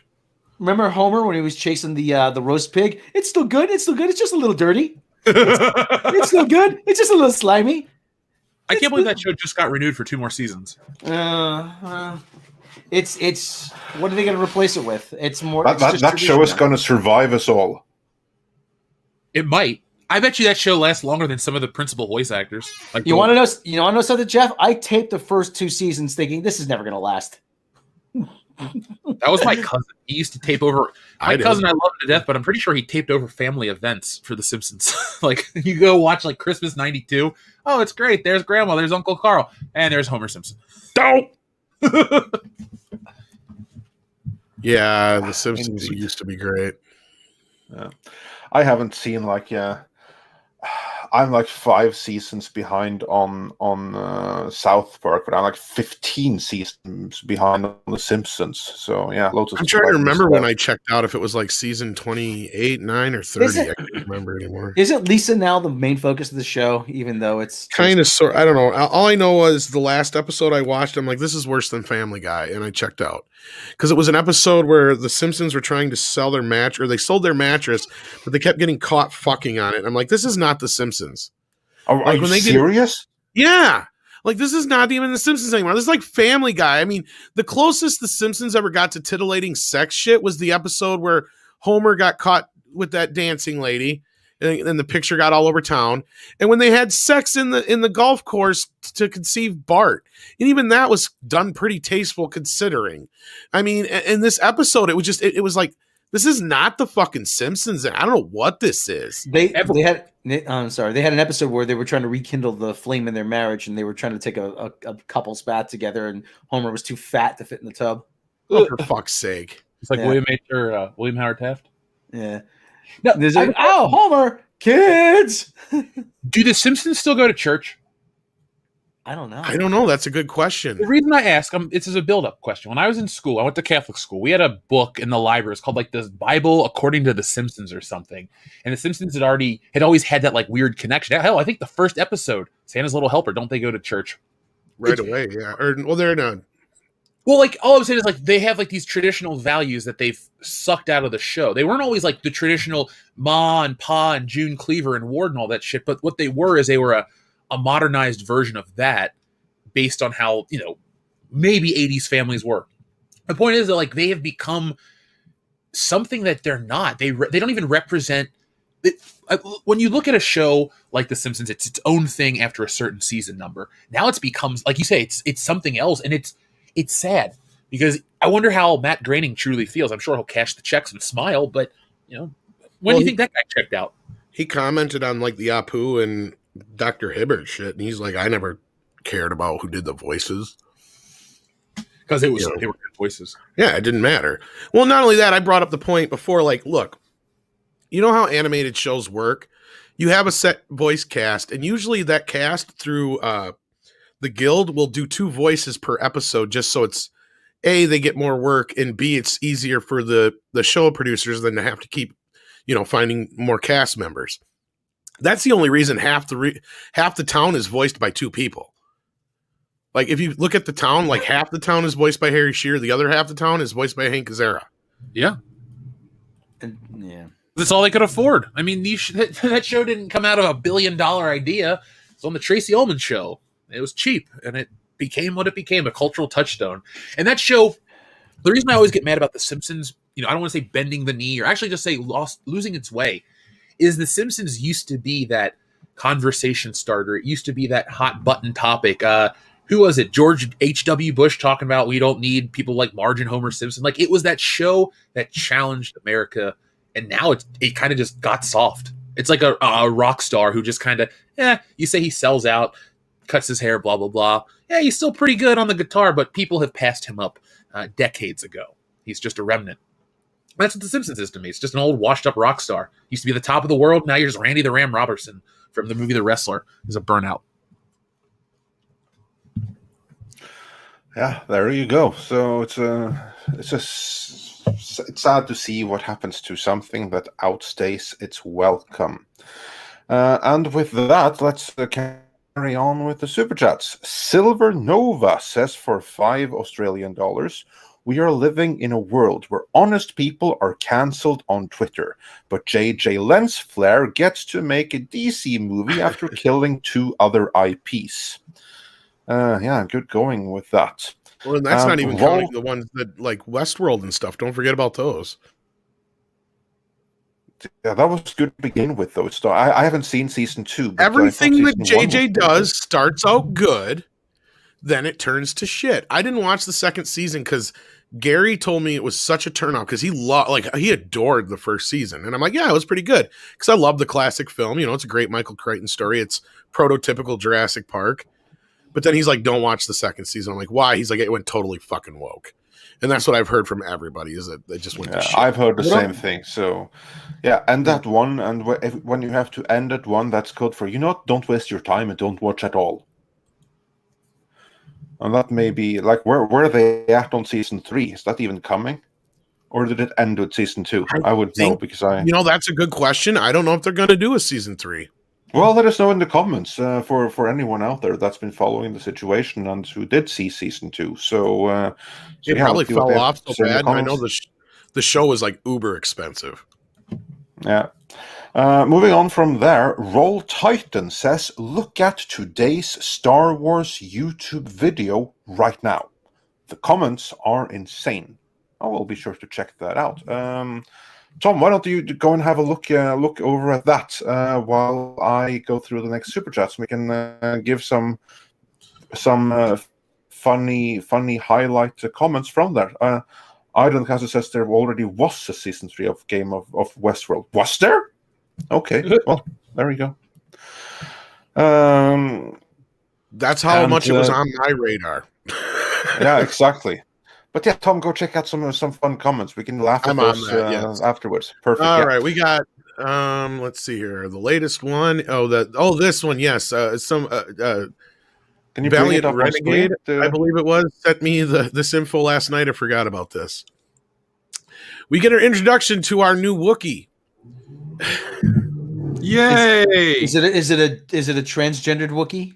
No. Well, maybe. I don't fucking know. It's got a stupid name. And the name isn't even the dumbest part. The dumbest part is the fact that he has a wooden lightsaber. How? What? Yeah. Well, you know, It's a crystal. Are you? You know what? I shit you not. I used to have a wooden lightsaber. It was called a stick. And that wasn't even in a galaxy far, far away. A long time ago. Oh, okay. So it looks like Lex Gayasi and Ram Jam Bam Ramaram, or whatever the hell his name was, has some competition. Oh, for God's good times. They I take it that this must be what people are commenting on. Let's see this. Like, it has 2.2k likes and 9.7k dislikes. So yeah, pretty ratioed right there. Hold on. Is the lightsaber itself? Is the blade itself No, wood? the hilt is made of wood. So that's smart. That's smart. Either way, it doesn't matter. The fucker is going to burst into flames. Yeah, those things are hot. It's going to burst into flames. And yes, that makes total sense. A Wookiee covered in hair holding a flammable object. Yes, that's the second best part. Let's ask Chewie how that would work. Oh, that's brilliant. Okay, so basically, then you have like they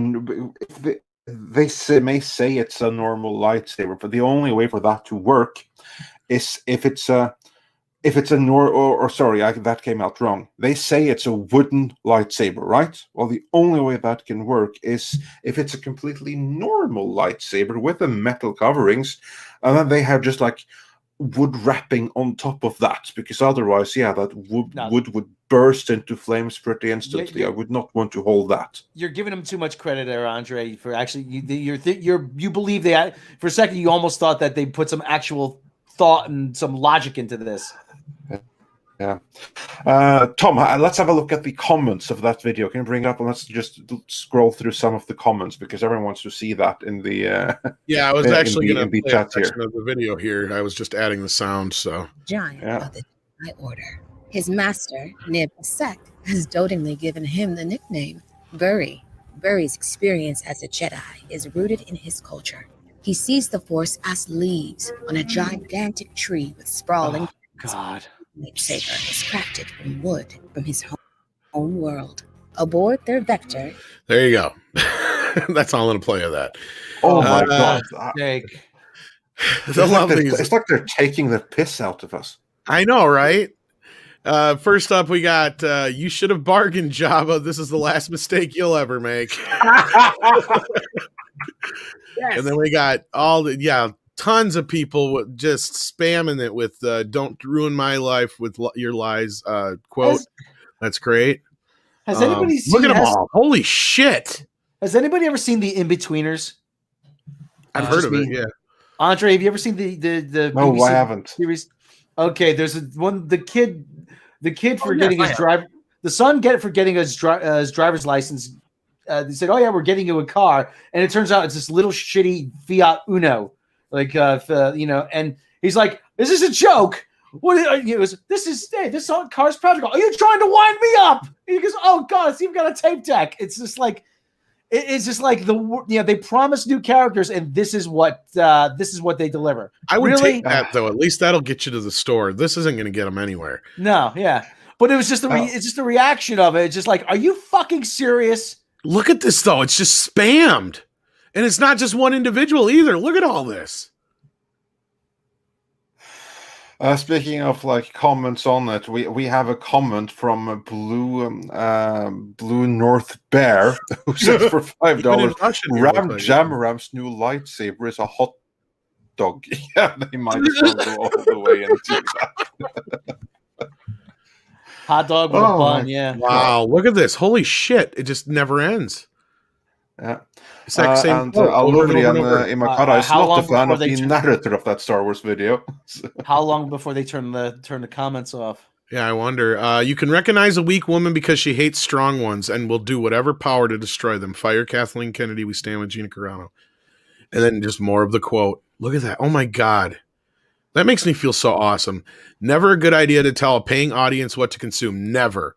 Good luck turning Hollywood's biggest golden egg into a rotten egg from what is fast becoming Hollywood's biggest turkey. Yeah, there you go. And more of the quote. Look at that. They killed the golden goose. They Keeps going. Disney is facing backlash after the final credits for its latest film, Mulan, thanked government and titles Jinping. The province where Muslims had faced human rights abuses. The film, okay, yeah. So he's just pointing all that out, and he more and more and more and more. It just keeps going. We will not be silenced. Our rebellion grows. Not so much funny, but just heartwarming to see this quote. Just look at that. This is what we can do, fuckers. Look at this shit. This is real people. This isn't stands.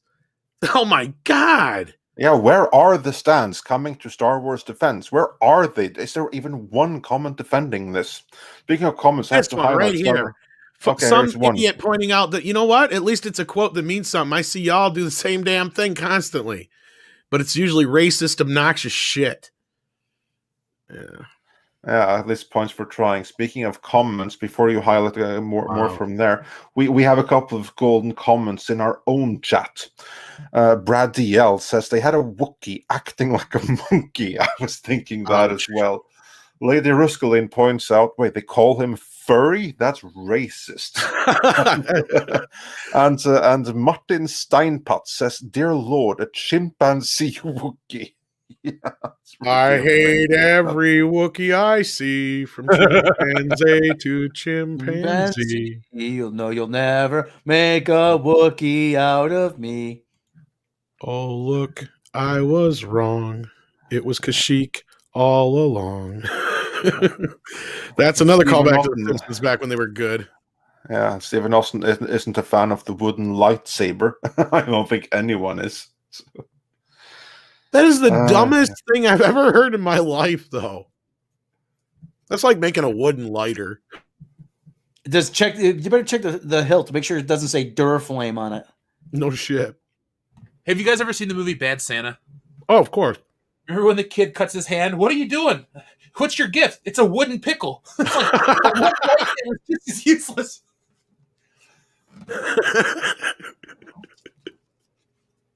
Oh, I love that movie too. Oh, we got some great super chats coming in here though. But yeah, all I'm seeing is a lot more of the quote. Man, they just keep going. Oh, here's one about Wookiee. I just saw it. Yeah, bring it up. Or read it out. Wookiee language. English translation. Don't try to ruin my life with your life. There we go. I sense a great disturbance in like 1,000 fans calling out with the same comment. Well, maybe there's a reason for that. Yeah. Yeah. You know what, though? That comment isn't hate speech or any of that other crap. So yeah, it's a message everyone can get behind. This is. I'd like to think that they're trying, but it just doesn't look like they even give a shit anymore. Oh, Rob, you know they don't. No. I would like to, the sad. Comparing the two franchises, Star Trek with Star Trek Discovery, Picard, and all the other crap, they are legitimately trying. They are trying, and it's this bad. These people just don't care. It just keeps going. Look at this. Dude, I was looking at that last night when we were on the High Council when the video had just dropped. It had been like 4 hours, I think. But I didn't say anything because it wasn't a big enough thing. But these comments are everywhere. I think this is going to haunt them. Like Cameron said a couple weeks ago on the High Council, this is that first domino, Gina Carano. And I believed him. And I was like, man, is that true though? Like, is this really that big of a deal? It was a bigger deal than anybody could imagine. It's a watershed moment, man. Yep. That's why I said this is beyond Star Wars. This is beyond Gina Carano even. And she has now become exactly what they all want to be. And that's what pisses them off more than anything. She's a true trailblazer. She's a true pioneer. And like I keep saying, it's got to stick in Kathleen Kennedy's craw that it's Gina Carano became the favorite and not Rey. It really does. Oh yeah, that stuck up her cross so fierce that words cannot describe it, and that's like the big reason why she really had it in for Gina Carano. That is what I've consistently heard. That here was a stunning, brave female. The fans responded to her the way that Kathleen Kennedy imagined and dreamt that audiences would respond to Rey, i.e., that they would respond to her. Because what is Rey if not a Kathleen Kennedy self-insert? Well, and I'll tell you, this is just pure psychology or nature, or however you want to put it. Men will tend to follow the most strongest leader in the pack, right? That's just natural intention. Yeah. You get women together in a pack, though, they will try to tear down the leader. Oh, yeah. They will go after the most strongest one, and they will go after, and they'll just one by one pick each other off. Now, it's not ever, I'm not trying to be like whatever sexist, but it is. It's true. I've seen it in friendships. There's a Mean Girls movie for a fucking reason. Tom, Heathers and all that shit. Yeah. Tom, remember what Chris Rock said? Women hate other women. You bring your competition. Girl, yeah. You bring your girl around your guy friends. Your guys will say, "Man, where can I find a girl like that? Oh man, I want a girl like that." Your girl brings her boyfriend or husband around her girlfriends. They say, "Damn, I want him, and I will slit that skinny bitch's throat to get him." That's the truth. Chris wasn't wrong. True. In response to the comments themselves, Stephen Otten also points out the real fans have spoken. Yeah, and it doesn't sound like we're too wrong in the chat. I've seen it a million times. It's so true. Even Mecca has been one of those, like, she'll back that up. She's like, we'll kill each other for it. Silver Nova says in Australia we call that tall poppy syndrome. Yeah, well, it's the tallest guy in the room, yeah. Why do you think George Washington was the first president? Because he was the tallest guy in the room.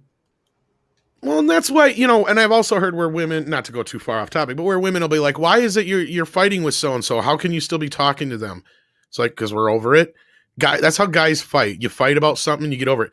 That's usually like when guys get in a fist fight, they're best friends afterwards. Who did it? It was my buddy Jimmy. I can't remember who it was, what happened. And we had a disagreement about something, and, we kind of had a little bit of heated exchange. And he told his girlfriend, "Oh yeah, I'm gonna meet up with Rob later." Wait a minute, didn't you have an argument with him? Yeah. So you're still speaking to him? Well, he's my best friend. I mean, so that's how guys are. Something happens, we forget about it within a couple hours. Yeah, I think so. That's how things are. So yeah. Well, anyway, good going for doing all of that to Star Wars and for bringing us at least some joy that we can laugh at the new Star Wars High Republic. So there's that. And with that, let's return to the Super Chats because there are a couple of more. But thank you, Roll Titan, for pointing that out to us. And Super Blubber Puss says, when do they cancel Santa Claus? Ultimate symbol of white patriarchy and supremacy. I'm sure some people will say that. And Jorge Polido, he has a request for you, Jeff. So I'm going to put that right in the private chat so that you can read this out for Jorge, or rather for Tom on behalf of Jorge. Don't worry, Tom, and you will like it. Well, that's creepy, and you know that. You just don't know what to say at this point. One thing I don't like, and I'm not going to say any names, but I've gotten one or two messages like this in the last few days from people that are inside the industry that aren't like very high up, that they can't even follow us anymore, or they're going to be fucking targets. And to me, that's a sign that maybe it's a time that things are turning and that the voice is coming through. Because, like, think of this: if you hear from people in the industry that they can't follow us or can't be associated with us, we're having a real freaking impact out there. Oh yeah. It's the only interpretation that I can come to with that. Andre, a lot of people in this sphere have more of an impact. It's just, they don't like because it's the opposite of what they want to. It's not the company line. Yeah, exactly. Exactly, and not just we, but like everyone, you guys, everyone in our sphere of YouTube, Geeks and Gamers, Doomcock, Nerdrotic, Mr. H, all of us, like all just like sticking the finger in the wound a little bit, and if we can't follow in politics, well, that only tells me that there's some real impact to be had here. If you have like that kind of like response to it, especially in the light of now they're trying to quarter the quartering on Twitter, from what I understand. Although I haven't been able to follow that since we're live right now, but yeah, racist stuff happening. Yeah, dude. It's, I don't know. It's like we had moved forward, you know, let's say in the 90s, and then you had 9/11 happen. We had all that stuff, and then everything just got embroiled with politics, and it kind of just has been this like slope of ever eroding relationships between people, and it sucks too because it's manufactured stuff that makes people hate each other. You know, when people kind of unified, that's when I think a lot of people get worried. Yep, Star Wars went full on Star Trek. It's done. It's not coming back. That's the answer to your question, Andre. They've done fucking killed it. Am I looking at Star Wars or Star Trek right now? I know, right? No, it's Star Wars. Great. Because, you know, in the middle of a crisis, it's so important to worry about fucking pronouns. Yep. I am so. Can you send me that, Tom, on Twitter? Or can you tag me in that? Yeah, I'll tag you in this. Oh, for fuck's sake! Like, here's the whole thing here. Like, not he, they. Tarek, is your injury? Is it your injuries? Are you in pain? Yeah, because that's the first thing. First thing. Not are you okay? Fuck. I am so. See, even people in traffic agree with us. They're like, fuck that noise. Honk if you think Star Wars is stupid now. Oh, believe me, they're all out here knowing. Oh my god, this is just unfucking real.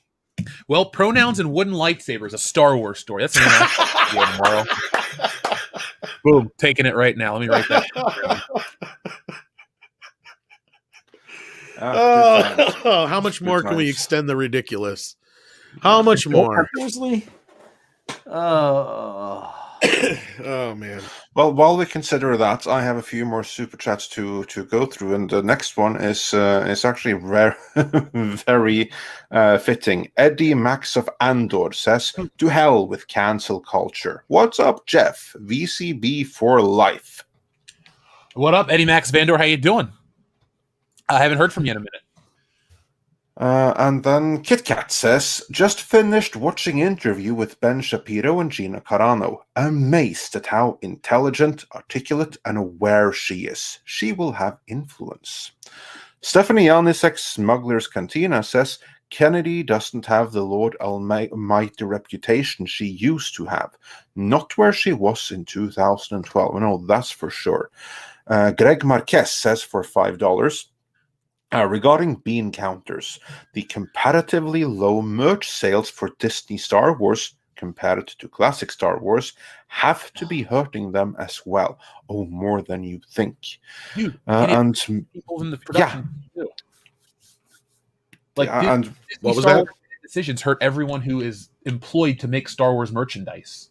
Exactly. Hurts the entire ecosystem. I mean, what was it we heard? That was like some toy store or like Toys R Us or something that were like salvaged by the Mandalorian sales.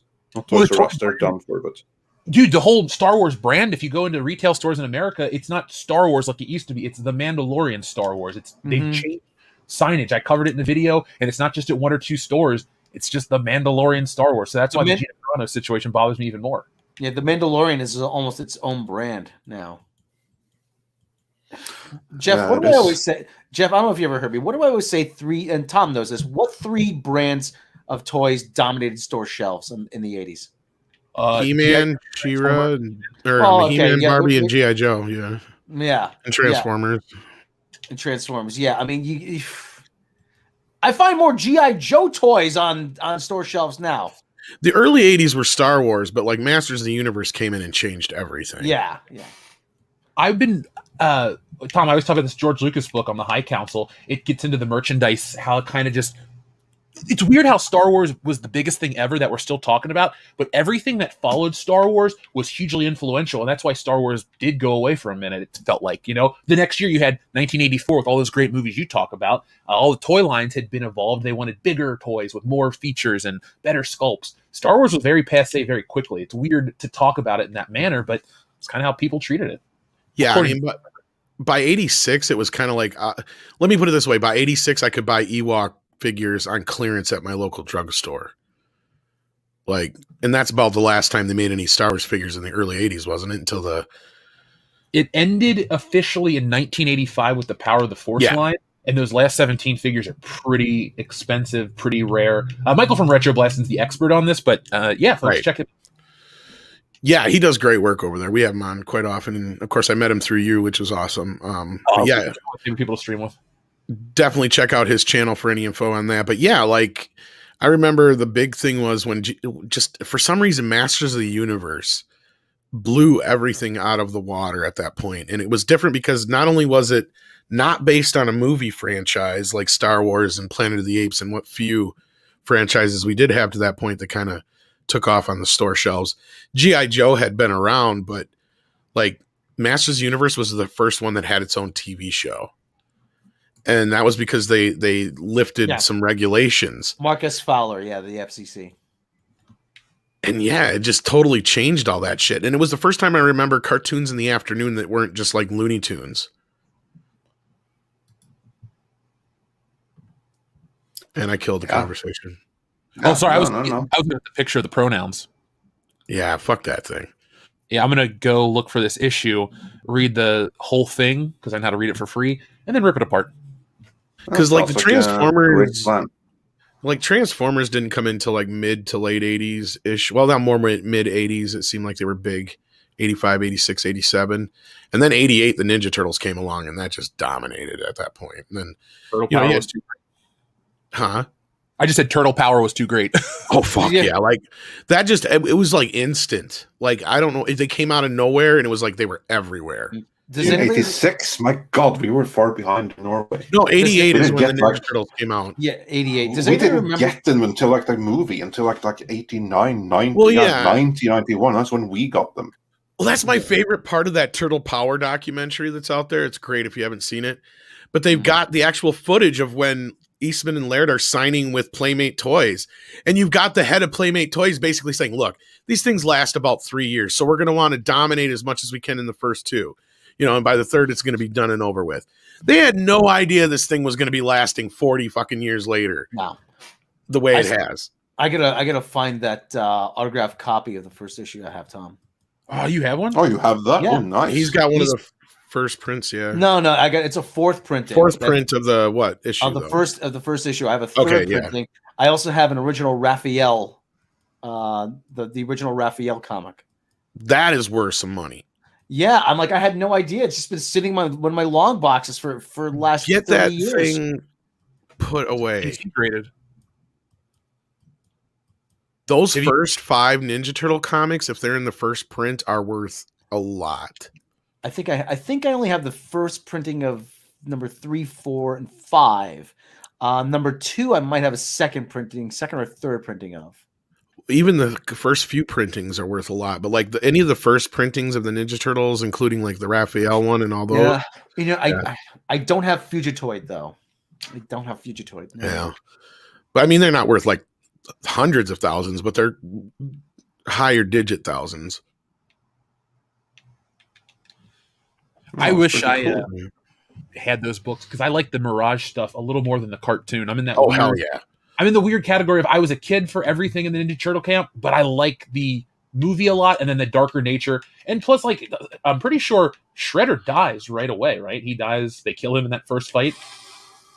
Lando knows. In which fight? In the first fight. The first Turtles. Yeah. The first time they meet Shredder. Yeah, so I thought it was the whole revenge mission, and then they move on to other stuff. Yep.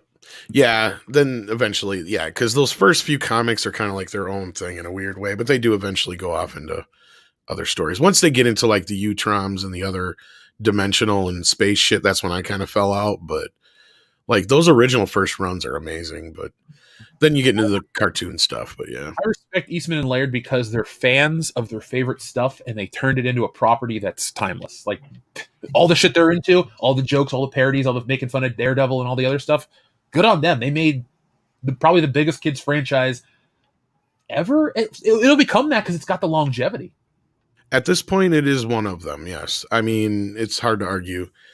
And yeah, I mean considering the idea came out of a late night and too much beer. I mean, like really, I mean, what can you say? I mean, history.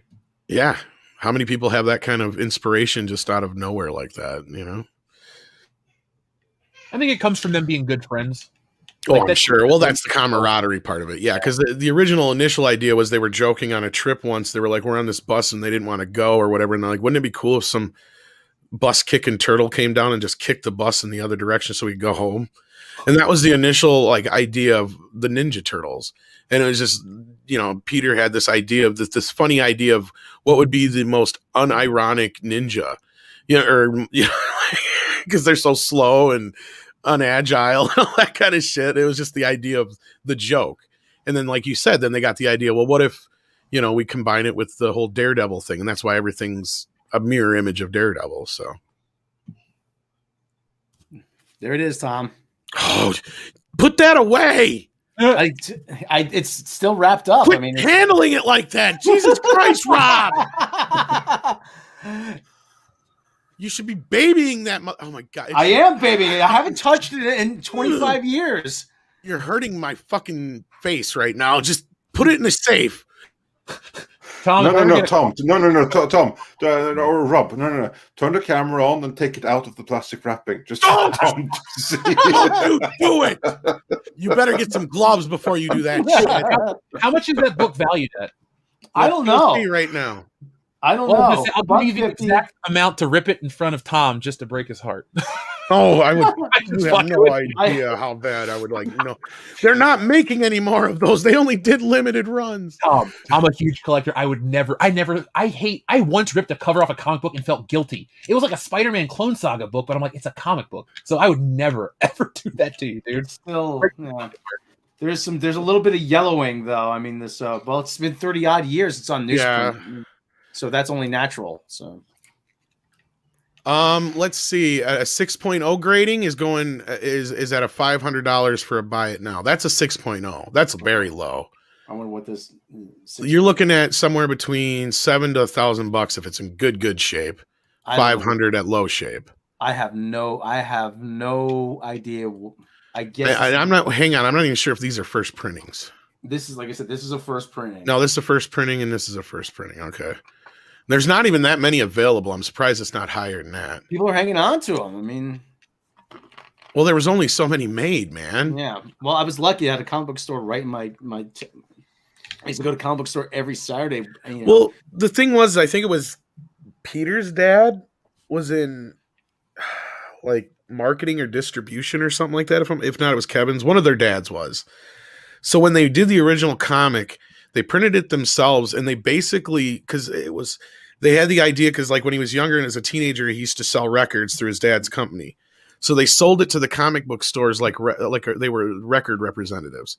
Like he would come in with a box of them. Yeah. And like it would be like, do the whole spiel. And if you don't sell them, then we'll come buy them back. And within like 2 days or whatever it was, they were getting calls for more copies. They ran out. All right. Hang on. I gotta put it back. Yes, please be careful with it, Rob. Yeah, put and you better give that to me in your will. Yeah. And your number 4. And 2 or 3 or whatever you said you had. He's teased me with the one that's signed a couple times now. It's like, you fucker. And I could go buy signed stuff on Kevin Eastman's site, but it's like I'd rather do it to where I can get it in person. It's not the same. Dude, buying an autograph. I bought an autograph once from my favorite artist because I don't know how long he's going to be alive, but it is my goal to meet the fucking guy still. John Romita Sr. God is, it's like I had an opportunity to buy a Stan Lee autograph and I didn't. I was like, I'll meet him one day. Now, yeah, right. Yeah. But I'm speaking very, very happy to have met Stan Lee in person and gotten his autograph. And also, as a Conan fan, I'm also very happy and honored to have met and gotten Roy Thomas to sign awesome. a couple of select copies. Yeah. Did you hear Roy Thomas is out there now speaking out against that new biography about Stan Lee? Yes. I heard something. I have to try to get him on one of these days. Yeah, we should. But yeah, so what was the last super chat that we went off this long venture? Yes, I want to make sure absolutely. Actually, it had nothing to do with it. We just went on That's what I a figured. tangent. The next super chat is from Matt Giles, who says for 10 British pounds. Thank you so much. I'm thinking if the Bobs have come out to support her, she could very well drag the CEO down with her. Do you think the shareholders will stand for more loss of revenue? I got one for COVID Andre is here, one too. thing, but this... I got one to show on. There you go. That There one you looks go. pretty. Oh, That's a good nice. The number one. Eagle Comics, yeah. Yeah. Very nice. They weren't selling these. It wasn't very well known in the U.S., so I got this for a pittance. So I mean, Yeah, it's like the color reprints of the original 2000 AD stories. Yeah, very that's nice. exactly what that is, Yeah, very cool. So yeah, but I don't know that the Bobs. I don't think that the Bobs are going to come out to support her, because if they were, they would have done so already, and they haven't, so they never will. I think That one's worth about $20. Yeah. And and moving on from there, Alex Acera says for $9.99. Thank you so much. Where is the happy medium for progressive representation and proper storytelling and characterization? One example is Doom Patrol for me. For you folks, I know I'm a curious millennial. Yeah, okay, so where is the happy medium for progressive representation and proper storytelling? I know one, the Orville. Does Crazy Rich Asians count by their standards? Because I saw that movie the other day, and it was a whole other beast from what I expected. I think that successful Asians are already white, so that probably doesn't count. Oh, okay. Let's see then. A happy medium. You know what was a happy medium was this TV show called The Rookie, which is essentially like a diversity show, whatever. But up until this season, it hadn't been really that woke. You had moments of like, cringe, but overall, it handled all these must talk about topics with tact, with class. And the show has devolved into the same garbage you read about on Twitter or the Mary Sue. Shit on Nathan Fillion because he's an old crusty white guy. That's the whole show now. What was the original question? What's the happy medium for representation and diversity of storytelling? Like Cobra Kai. The stuff that does it without being like propaganda. Cobra Kai. Always Cobra Kai. Cobra Kai. Yeah, Rob, you have anything to add to that? Something that's diverse and all of the keywords, but that's good at the same time that we enjoy because it's not propaganda. You're muted, Rob. I'll answer for him, G.I. Joe. Yeah. That's true. You answered for him perfectly. While we're going through my comic collection here, Jeff, he's not even paying a fucking attention. Jeff, check these out, man. So, that one's a good one there. That one, yeah, all four of them. I bought these that's a fantastic series. Just across I bought these for like $1 each back at the time. Oh man, you got those for a steal. I bet you those are worth more than $20. I don't know what they're worth actually. Let's see. Like I said, I was just buying them because I liked reading them. Because if I knew everything was going to explode in value, I would have bought 2 of everything. My buddy Joel is just turned 50, and he's been a collector since 1980. And he actually lucked into a couple of not lucked into, but just bought a bunch of classics as they were coming out. Like a couple years ago, he asked me to help catalog his collection, and he's pulling out, oh, here's a first printing of Dark Knight Returns, blah blah blah. Here's this edition, here's that edition. They're all like perfect. Now Joel's not going to sell any books, and I'm not looking to buy any. What year are those, Rob? 82, I think. Okay, I thought that. Yeah. For some reason, I thought it was a little later. But Natasha, who thinks Rob needs to do laundry? I always need to do laundry. That one's not too bad. In really good shape. It's looking like it's going for about $100 just for the first issue, but then you can buy the set for a decent price. Yeah. Have you guys seen the big artist edition of Frank Miller's work for that book? It's a couple $100, but if you're a big fan, it's really cool. All right, putting these away again. Yeah, speaking of Frank Miller, I was telling everybody about, like, they gotta read his RoboCop. If you didn't like RoboCop 2 and 3, you should see what it was supposed to be. You know who's I would recommend, since I'm launching the campaign or have launched the campaign and I'm talking comics, I'd recommend people check out Frank Miller's work in general. It's an interesting study on how society and a person change in different directions, and how he is now basically, he has a handler when they publish books and stuff. He put out a Batman series with another writer, and he wasn't the main writer because I guess, you know, his opinions or whatever and his work reflects certain things that DC doesn't want to put out. So look into him, folks. He's one of the most prolific creators ever, and if you don't know his name, you know Sin City. Yeah, you know his work for sure. And Cellar Door, to bring back to the conversation, yeah, this is a good one. Mandalorian, when it was before this, we'll see how it goes. There was a few times where it kind of went a little off the rails, but no, for the most part, the Mandalorian was pretty good. There was the whole girl power episode where the one guy Mandalorian just disappeared altogether. But like that last one, yeah, no, like, did they even say where he went? I don't think so. Yeah. Check it out, Darian Munchausen. You can get the graphic novel for a fairly good price. I think they just compiled them all. That's what I got, I believe. It's just the compiled version. It's really good. All right. Very cool. And moving on from there, the Jack of all casual says Congo is great. Unleash the Frank. Congo. I'm nowhere. I can't go nowhere with my wife, that's for sure. Yeah.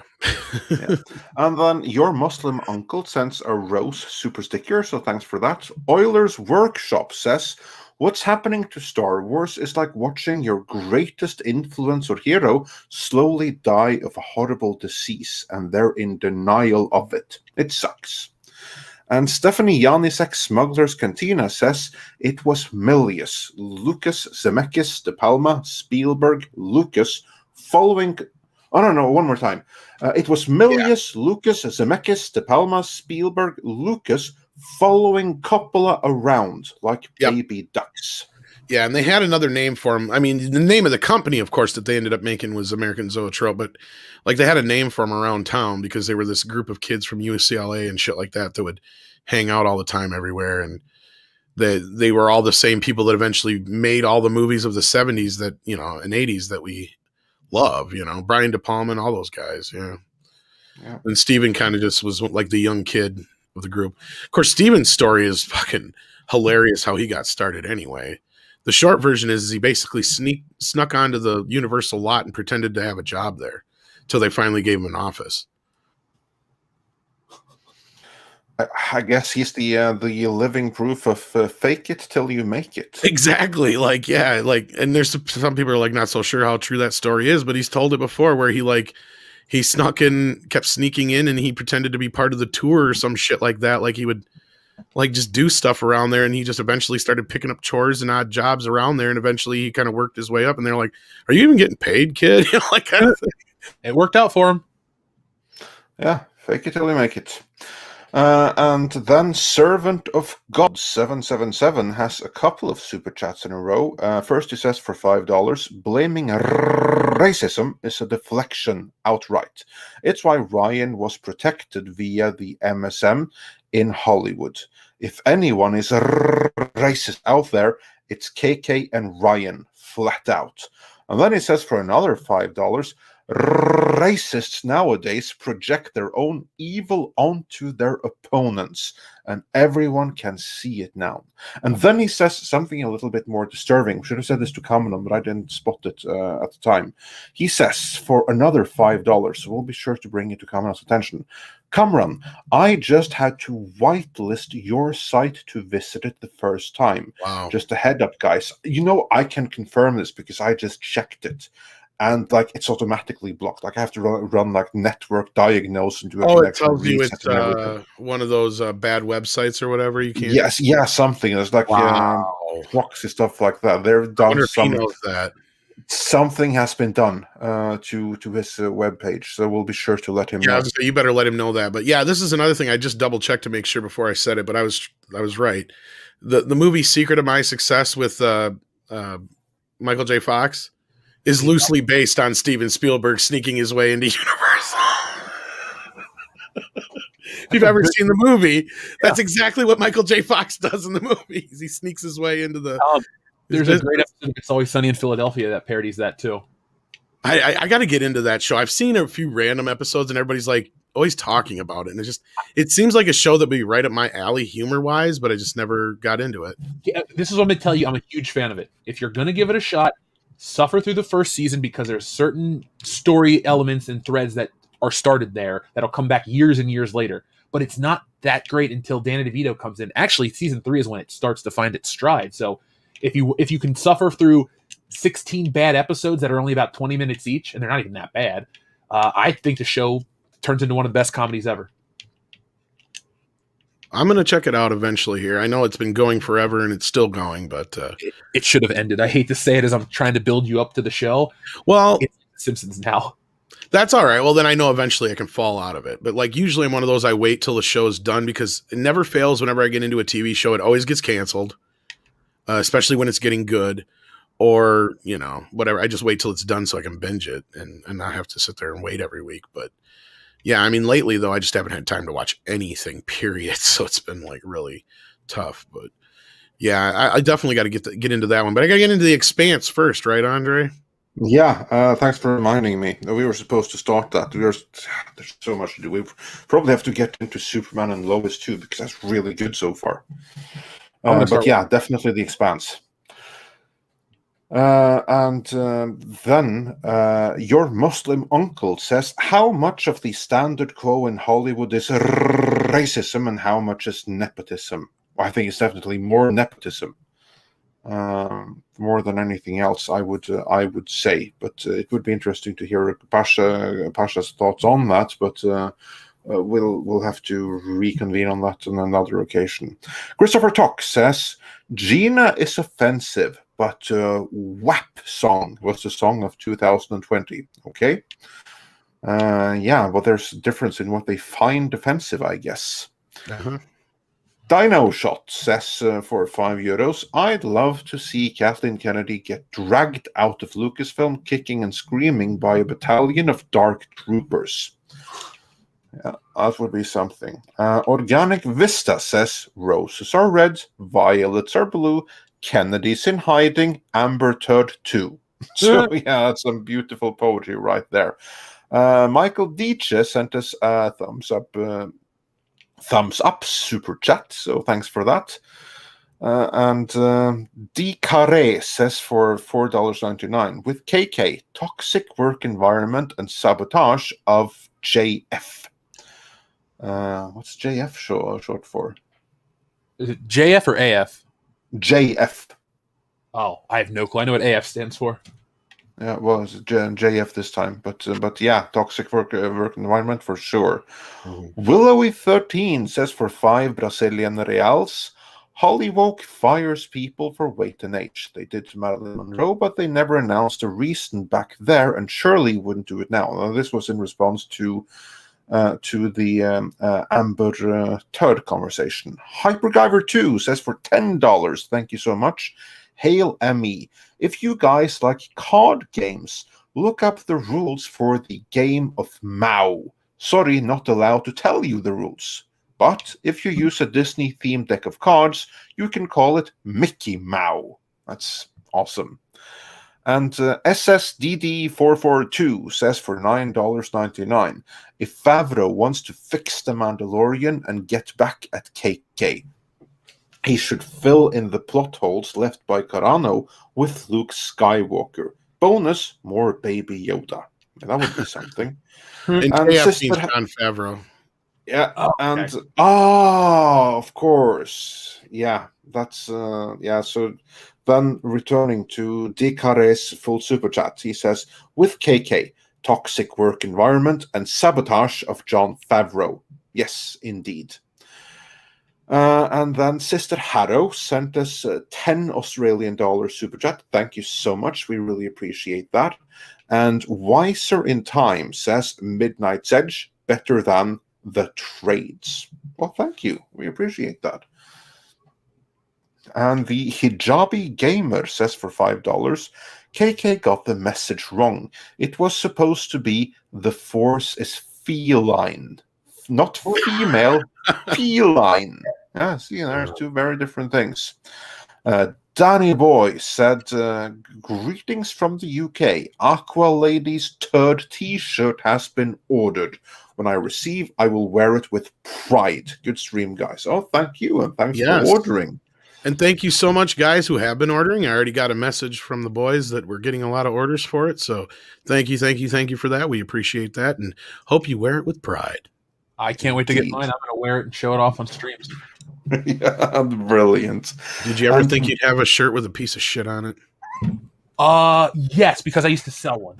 And Turd? I do. Actually, that shirt has 2 pieces of shits on it. I was going to say he killed my joke. I was about to say and the stuff on the sheets, but he kind of killed the joke. But it was good. It was fine. He did all right. So.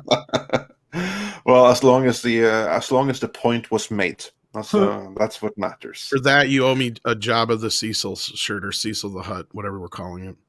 I'm sure. Oh, hello. Hello. That's what I think he sounds like. He's like, oh, hello.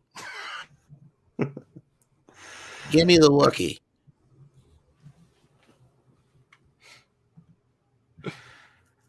And with that, keep going. I'm just fucking around. And with that, moving on with the super chats, Valiant Renegade said, Kamran is right. KK's contract will expire, and she will be paid a small fortune to walk away, retire quietly with a lifetime NDA. And Mithrao Nurudu says for €2, the EU will always be the true canon. F Disney. Diego Flores says, Jeff, I got the 24-hour perk and the cards for the cause. Thank you very much, Diego Flores, and thank you for everything I see on all of our streams over here. Definitely a big fan, man. So thank you for all the support. We gotta. Did you design the cards, all of that yet? Where they're ready to print already, or you still haven't got that far? The card art is completely done. I can always add more and change. Oh, okay, I was say you should come up with like a fake name, like Tops. That part. Yeah, all you guys are seeing is the actual art. Oh, okay, cool. Okay, nobody, because the cards are going to have text and graphics added on. It's going to be. Here's the thing: if this campaign does super well, I'm going to make the cards just have like a holofoil gold like writing on everyone's name. So like I look like the Star Wars Tops cards with like the green borders and shit, or originally I wanted to pair it because I got that card game I want to do this year that I'm going to do, and I was planning out the Marvel cards. But do you remember the old Fleer Marvel cards from the '90s, Tom, where it's like a nice painting and then it's got like a gold logo? I'm shooting for something like that for these because I thought. I wanted to depict the art, but I also want to give like a nice big picture. I don't want people to have to squint to see the detail. No, I just like the idea of the vintage kind of Tops cards. I mean, honestly, of all the things, like that's probably the one I'm most excited about because I've got a hell of a Tops collection, and they're all like movie cards and stuff. It'll fit in for sure. And then when we do the cards against SJWs later in the year, like those cards, we talked about that. That's going to be great. That's my big summer campaign. Like. Get through this, then we'll talk about the next one. That's the one I think people are going to go nuts for because I have a list of 100 characters, and the audience, we all kind of worked on stuff to, coming up with the idea for the one of the super teams and stuff. So there's fun stuff out there. That's going to be fun. For Andre, who you don't know, we basically we came up with an idea to do what were they? Social justice. It was when the new Warriors or whatever thing came out. So we came up with a bunch of our own superheroes. So based on those kind of ideals. So you can imagine what kind of superheroes they are. Well, my favorite one. I'm not gonna. I'll tell people this one. Latinx is gonna be my favorite card. We'll put it like that. If you're a Wolverine fan, you know what Weapon X is. You're gonna love Latinx. Oh man, I did a right wing duck and left wing duck. You did. Those are great. I can't wait. Those are gonna get. You want them to get like the Howard the Duck treatment, where they get that kind of a color style. Yes. All right. Cool.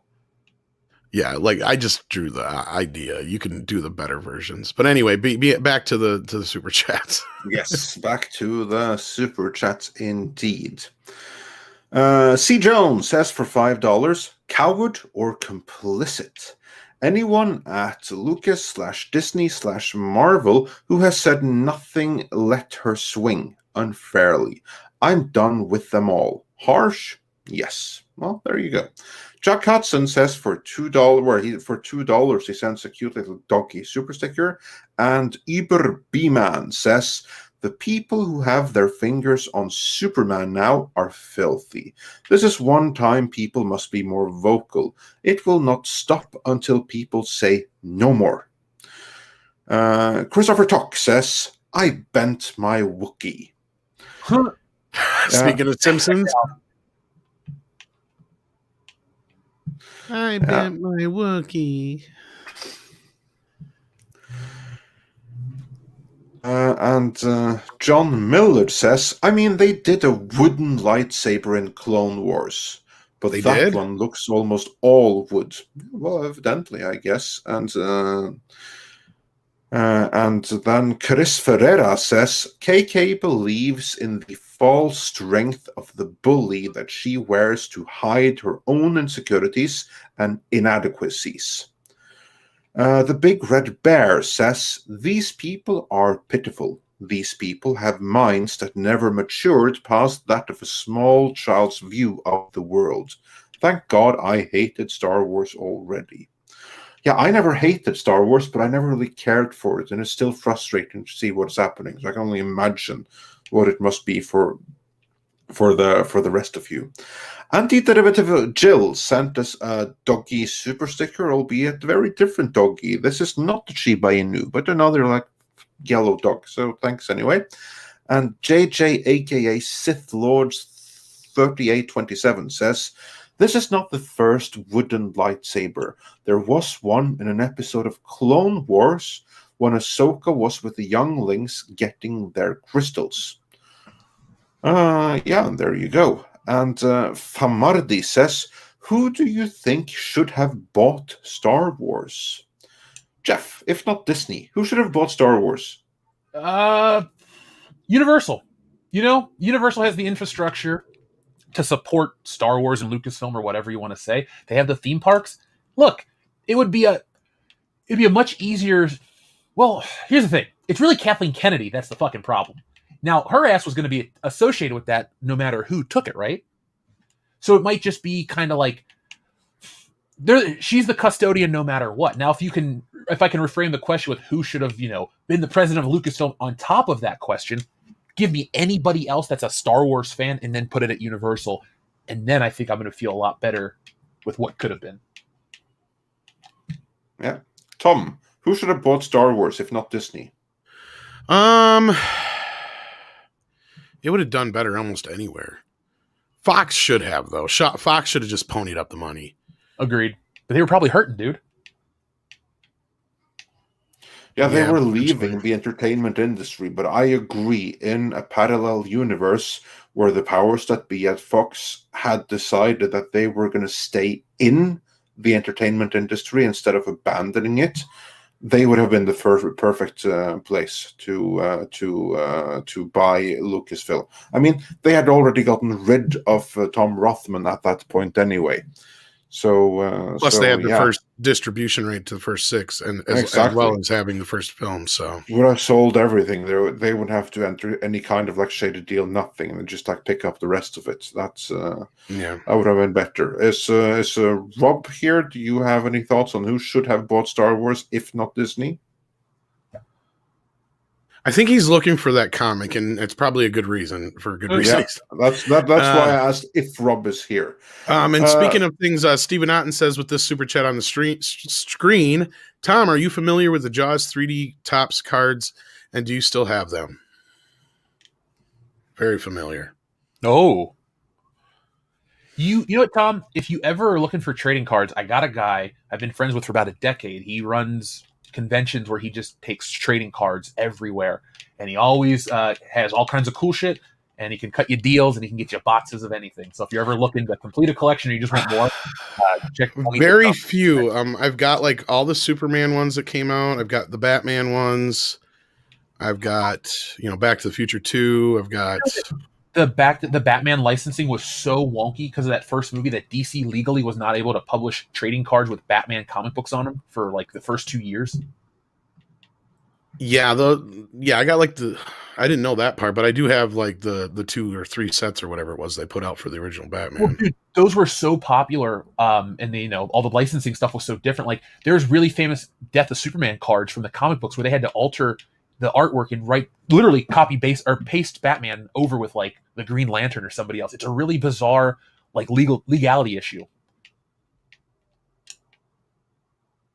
I did not know that. I mean, I know there was a whole deal where they had the TV rights for a while were all wonky because they had them at Fox, and that's why they couldn't release the show for the longest time until they finally came to a deal. But yeah, the chances of that getting re-released again are pretty slim as well. Wow, Diego Flores, holy crap. Sent in 50 Peruvian souls. Returning to the idea of how men follow the biggest. If there were only men, we would be like 40K orcs. This is what I've said before. We would build the biggest things because cool and believe it will work and follow the biggest and the baddest. Jeff should mention this in WCB today. No, that's totally. I went off on, it was like an hour riff one night almost. On I think it was Comics Division channel about this whole thing of what the world would be like if there was only men and no women. And basically we'd all live in caves. We'd all have monster trucks. All the sports would be like blood sports constantly. We'd have no reason for vegetables. I mean, all right, Tom. All right, Tom. There it is. Fourth printing. Oh, dun, dun, dun, dun, and he's not wearing gloves. Look at this little shit. Careful. And he's touching the inside. I know, man. Come on. Be careful. You're lucky. Oh, Jesus. Too raw. That was from 85. Yep. There it is. Oh, my Found God. It. Right near the Captain Harlock comics. Jesus. That's why you don't let women clean your place. Yep. Well, no, it was in a. I had moved it from. I had moved it from another box with that wasn't with the other Turtle comics. Oh, so okay. I'm gonna I'm gonna put it right back where it belongs. But so there it is, fourth printing, autographed by Eastman and Laird. That's and we're at a comic book at a signing at a comic book convention in West Haven, Connecticut, at a Knights of Columbus. No, nice. Mark. Very, very nice. I'm gonna kick his ass if he licks it. No, you're not going to be. You're going to have a heart attack and drop on the spot. I don't know what's worse, Jeff's scary voice or Rob messing with the comic like that. I'm going to read you the entire Teenage Mutant Ninja Turtles. That's the first time in 10 years I've actually handled it. So, and I hope you washed your hands. Yes, my hands are always immaculately clean. I'm like a priest that way. So, all right, that way. All right, back to the other super chats, and we thank you for that, Diego Flores. That's an amazing super chat that will definitely help Rob get some onion rings and keep some lights on. Diego Flores, I'm going to share that on the show. Just remind me. I wish I remembered which one that was. I should have asked Comics Division. Like I went off for like 45 minutes on a whole like bit. It was amazing.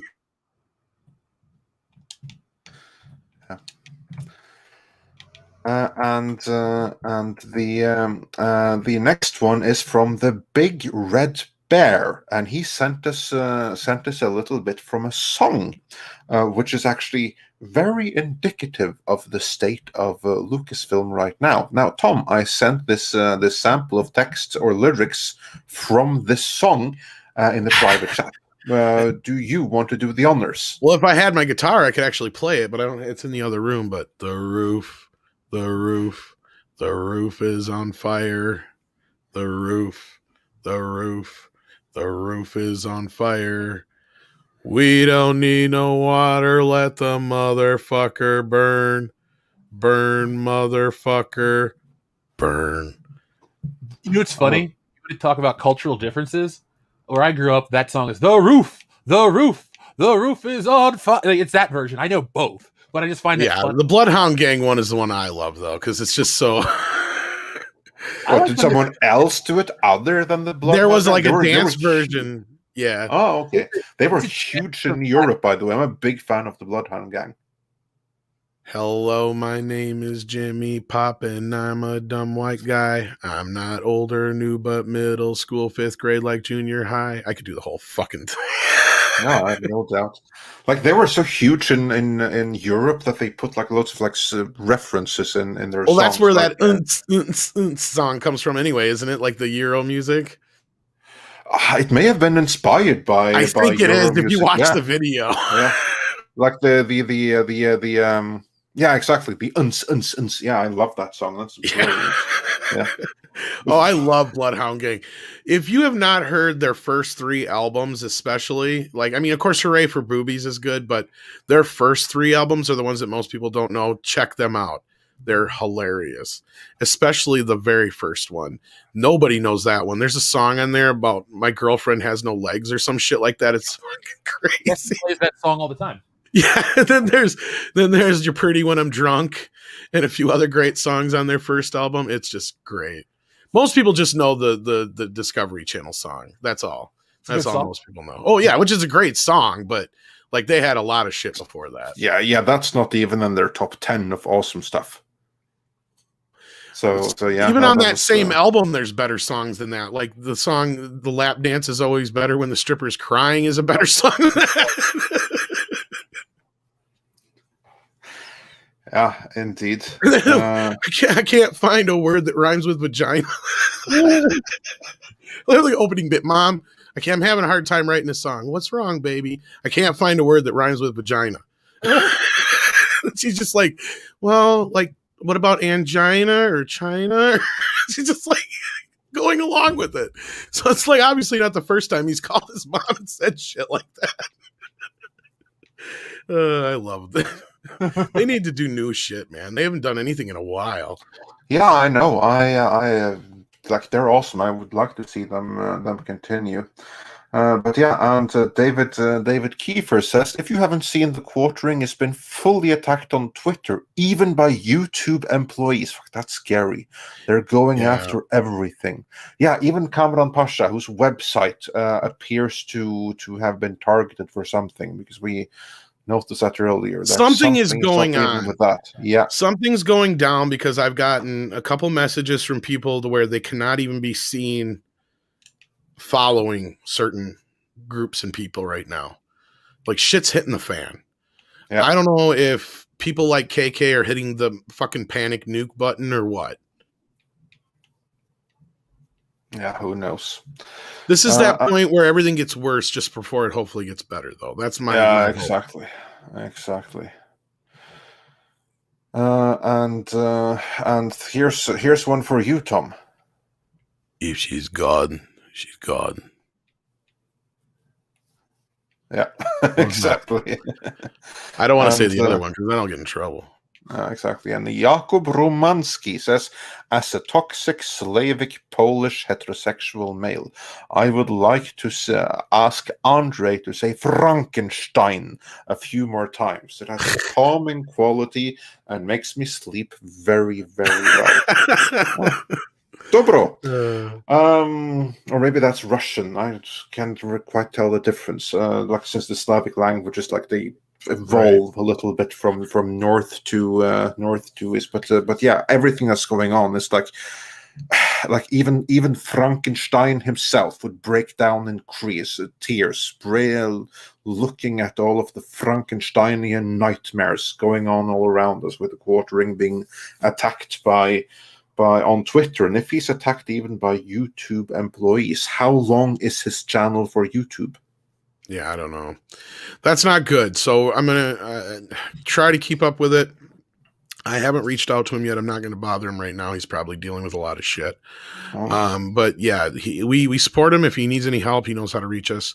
And yeah, Christopher Talk. I don't know if you must have missed the Mead stream. I think it was we had a couple weeks back, wasn't it, Rob? Where I actually brought up the fact that they had fucking Desert Storm trading cards. Yeah, and we actually looked at some of them. Or was it on the High Council? It was on the High Council. That's right.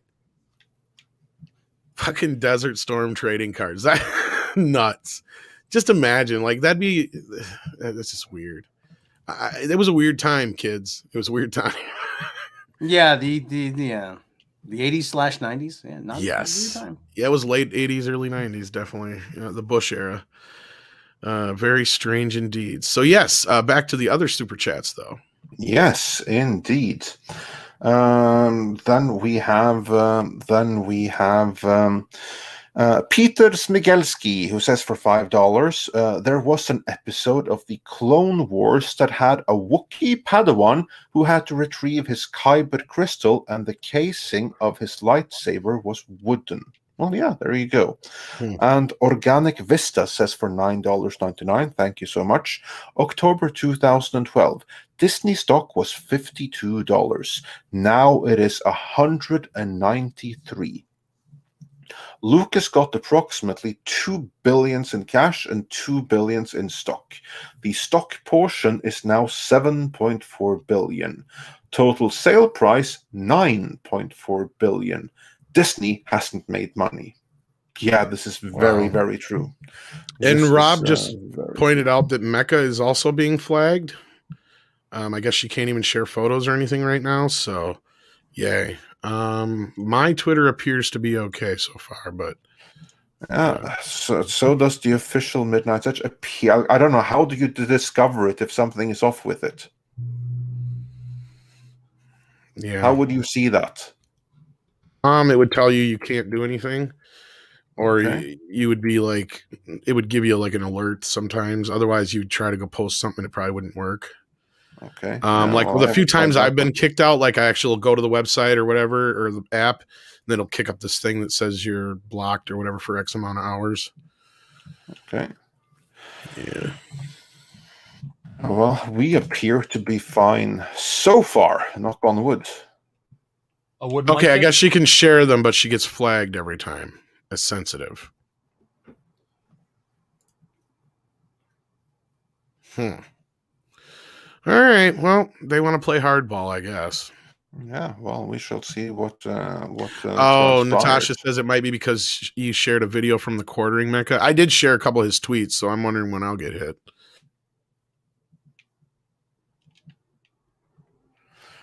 Yeah. Well, if there, of course, he has like more than 1 million subscribers, but then it's a matter of like, if they get him down, who's next? Yeah, exactly. We wouldn't stand a chance, probably. But anyhow, all we can do is stick together, guys. Again, like I doubt he's listening, but like I said, he knows well enough that we got his back. So if there's anything we can do, I'm sure we'll do it.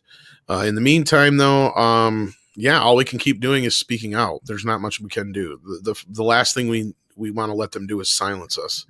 Yeah, exactly. So we will continue to speak out. Swinging Cod says for $5, flip upside down so you can hold my. Okay, probably Tom. This is one for you. Oh, he wants me to read it too. Hold on. Oh, he wants you to do it. All right. It's Swinging Cod. He's a great guy. He says, "Yeah, flip you upside down so you can hold my bear. Oh, baby, you ain't got no legs, but I love you just the same." That was so wrong. Oh, it is. Ah, that's very, very wrong. And one that we missed in between there. Dwight Paladin with White Wolf says, as long as there is fans, Star Wars will be made, even if just fan films. And then we had, let's see, Christopher Tock. He also had a question. Anyone else get Desert Storm trading cards?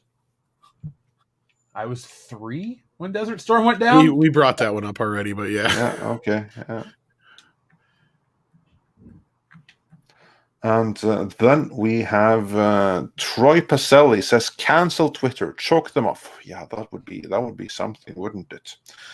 And Trenchman wonders, why isn't Michael Bay cancelled yet?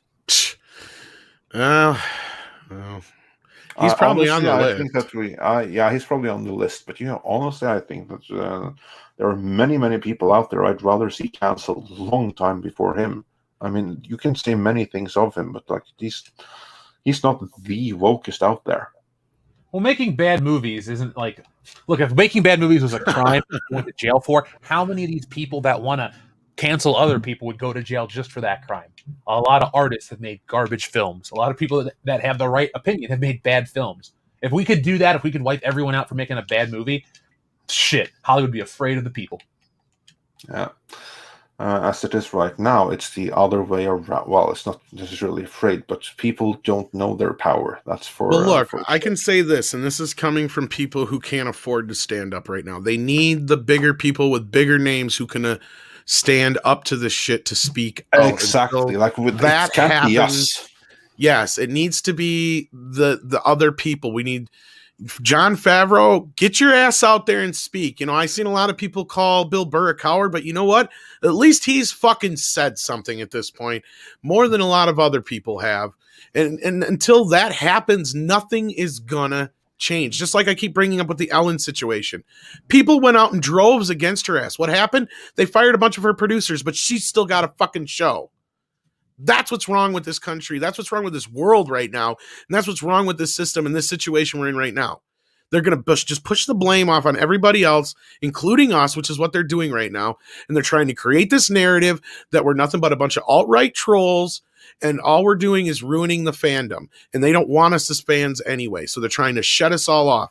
Guys like the Quartering and the rest of us, what we do, what we say about this stuff, because we're critical and they can't actually argue our critiques without trying to say, istophobe. Well, y'all know it's not true, or you wouldn't be sitting here listening to us, I'm sure.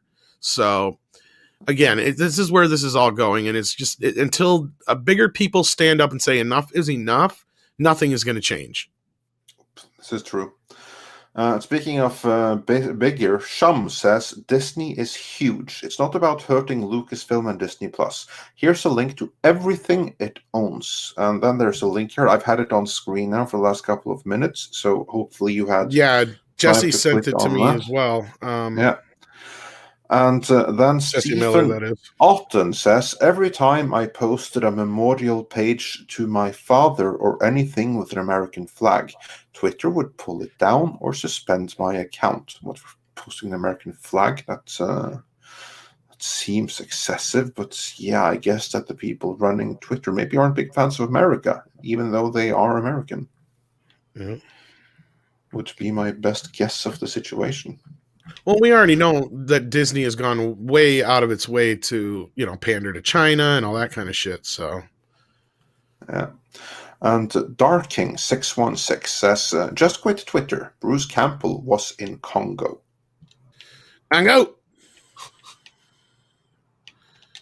$9.99 on Blu-ray. Too much. And with free that, on HBO Max. And with that, we are actually fully caught up. And I saw somebody earlier, speaking of the Congo thing, they're like, yeah, but Arachnophobia was a much better movie. Yeah, that's why we don't make fun of it. And then the rest were that bad that we don't make fun of those. Congo is in that gray area. It's too cool to suck, but it's not a good movie. So it's just fun. That was everywhere back in the day. Yeah. I didn't even know what the fuck it was, but I had a cup with Congo on it. They had toys. They had everything. Well, they were trying to make it the next Jurassic Park. That's why. Oh, it shows. It was very transparent. But for those who don't know, yes, the whole that all comes from Midnight's Edge After Dark. So if you like when we goof around a little bit on the show, do check us out there because we goof around a hell of a lot more over there. So keep that in mind. Okay.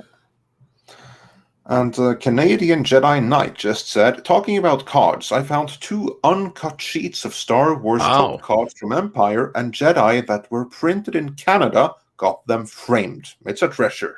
That's like a one-of-a-kind thing, man. Wow, I bet you there aren't many of those around.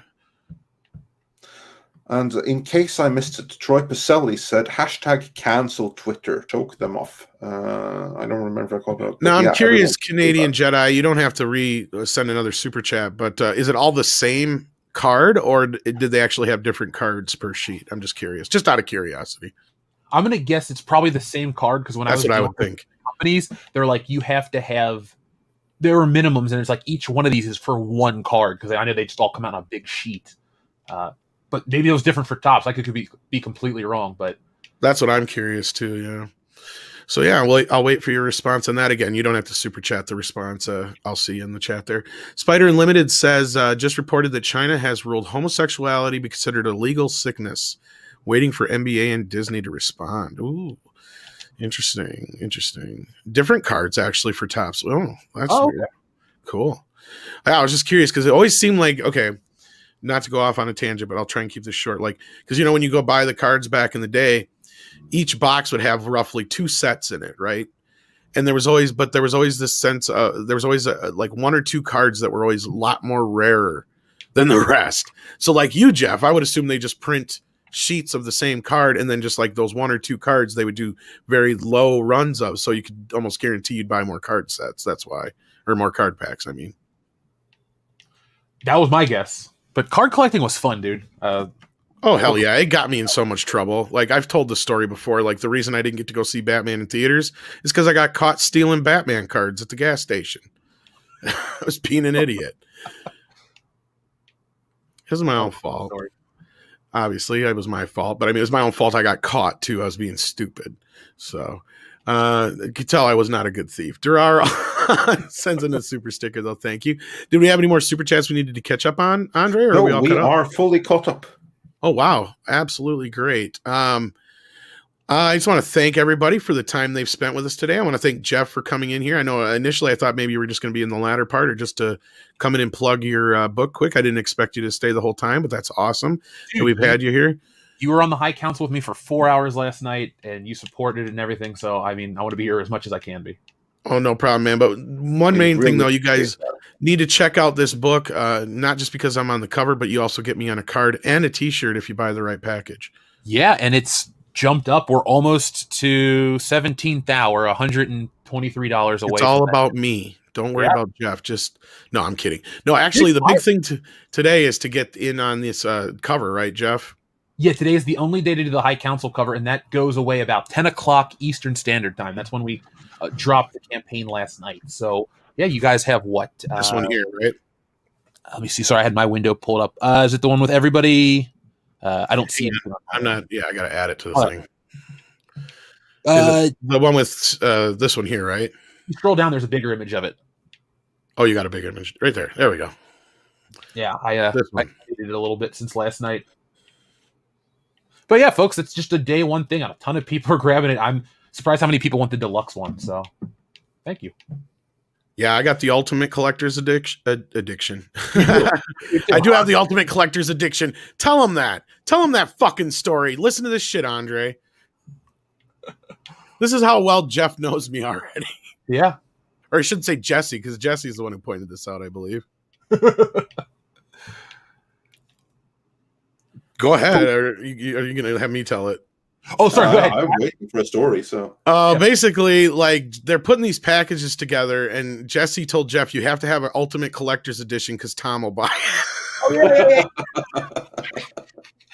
That whole campaign is for an audience of you, Tom. Thank you. And last night I was pissed because my card wouldn't go through. I don't know if she told you. I got it this morning to work, but like way early this morning in the middle of the night, I finally got. But my limit for the day was over, so I'm like, son of a bitch, and I couldn't get it to go through, and I finally got it too. So I got it. Thank you, Tom. Yeah, man. There's gonna, I have a stretch goal at the very bottom because I'm gonna do a sequel to Stealing Solo. If it reaches that stretch goal, we'll do another Fandom Menace tier like this with another painting from Anna, and it'll stretch out with tons more creators. And the theme of that one's gonna be the prequels because it has much more expansive design choices. So, just keep watching, folks. Spread the word and help it reach those goals, and everybody will win. Yeah, if you can't afford this big Ultimate Collector's Edition, there's other packages, right, Jeff? The main one that you have highlighted here is the one that has. I believe the $75 package, where you get the book, the poster, the cards, and the shirt. So you get the main stuff there.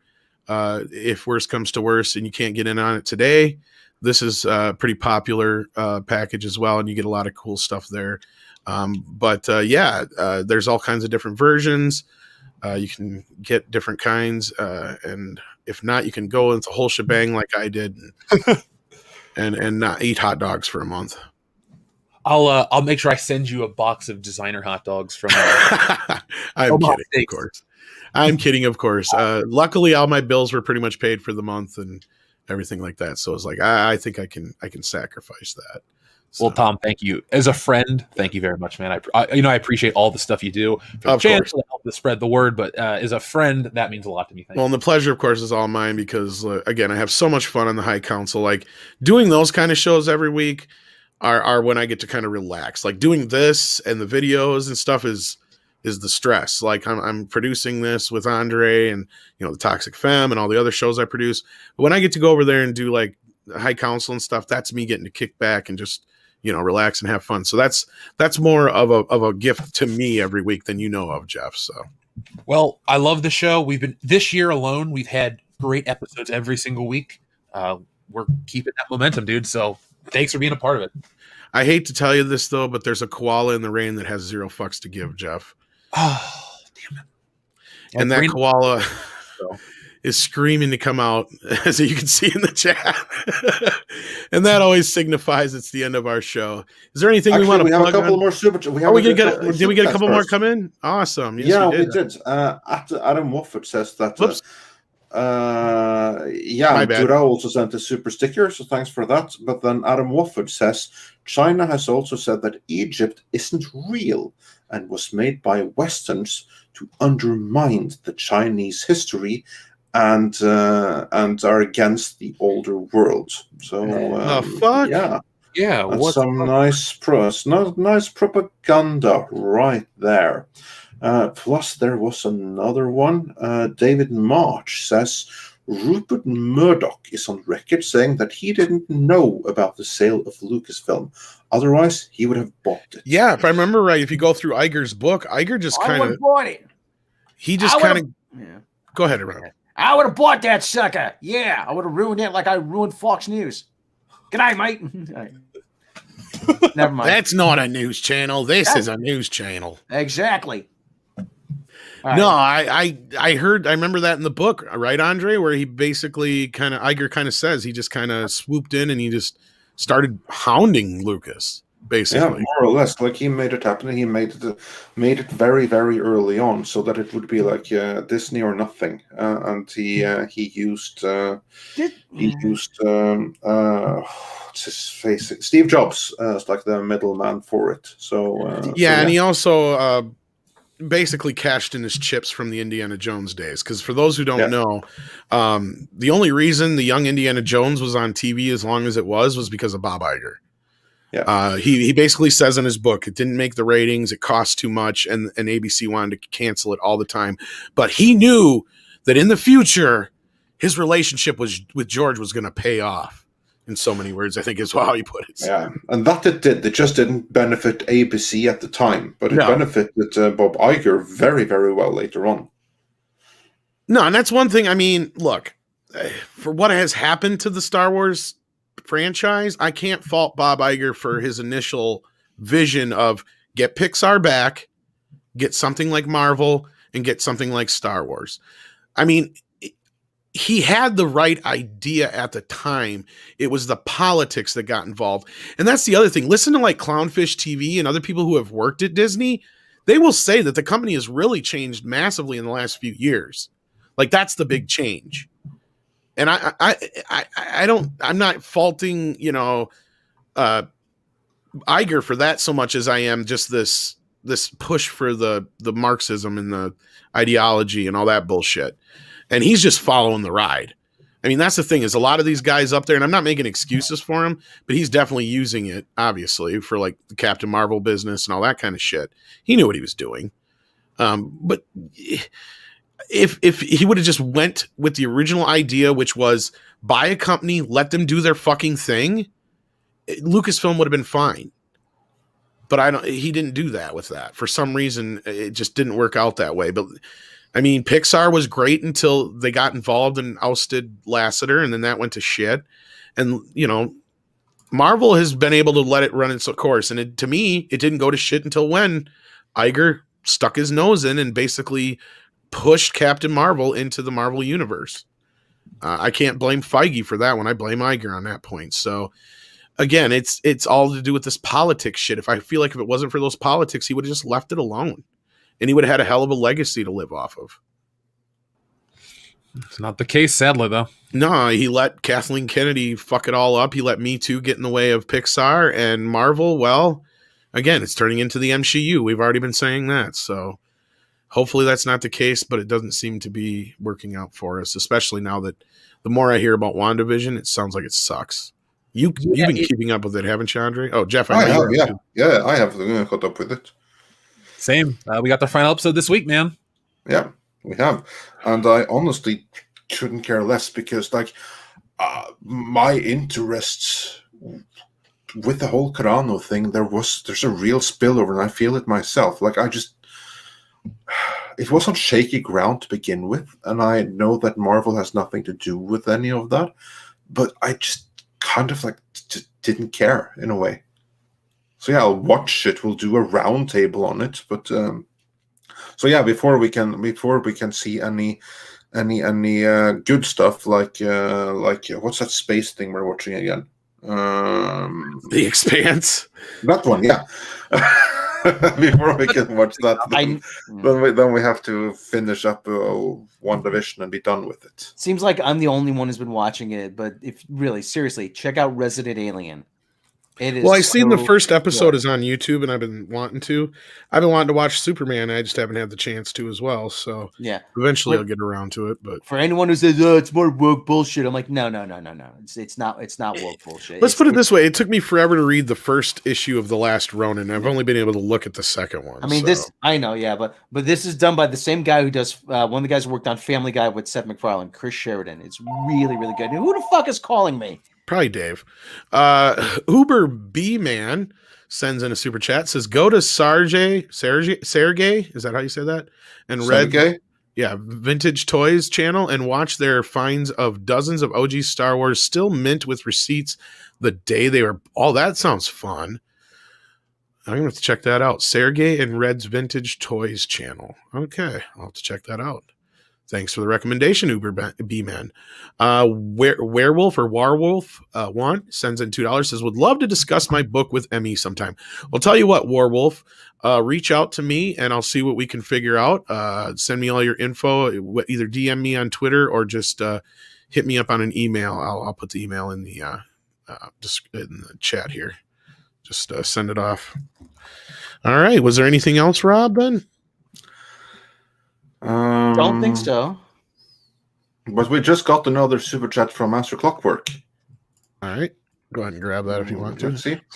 Master Clockwork says, came in late and catching up, but wooden covered lightsabers is pre-Disney canon. That said, I swear all the High Republic protagonists are autistic. I still don't see how, unless you have a lining of some type, I still don't see how a wooden hilted lightsaber is going to work. It would burst into fucking flames. Well, not in this world where they can use lights. Oh, actually, you know what? They've actually set up that tree is resistant to lightsabers. Remember, like in the first issue of that High Republic Marvel comic, with like that female Jedi falling, and then she like uses what about the one that lightsaber as a sword, and she's like stuck in the tree, hanging from the lightsaber. Or like hanging onto the lightsaber. They must not have watched The Rise of Skywalker then, because remember the tree that Rey knocked over and damn near killed BB-8 with? Yeah, but that doesn't matter for these writers as long as they get their diversity and dinosaurs. Diversity and dinosaurs. There's a comic book. Let's get on that. That's where nunchuck and dinosaurs come in. Fuck yeah. Chuckosaurus Rex, here we come. Sign me up. Yeah, I need your help with that, Jeff. We'll worry about it later, but that's coming. Nunchuck and dinosaurs, all that. But now I got a title: Diversity and Dinosaurs. I got another title for you as well. Koalas in the Rain. Ooh.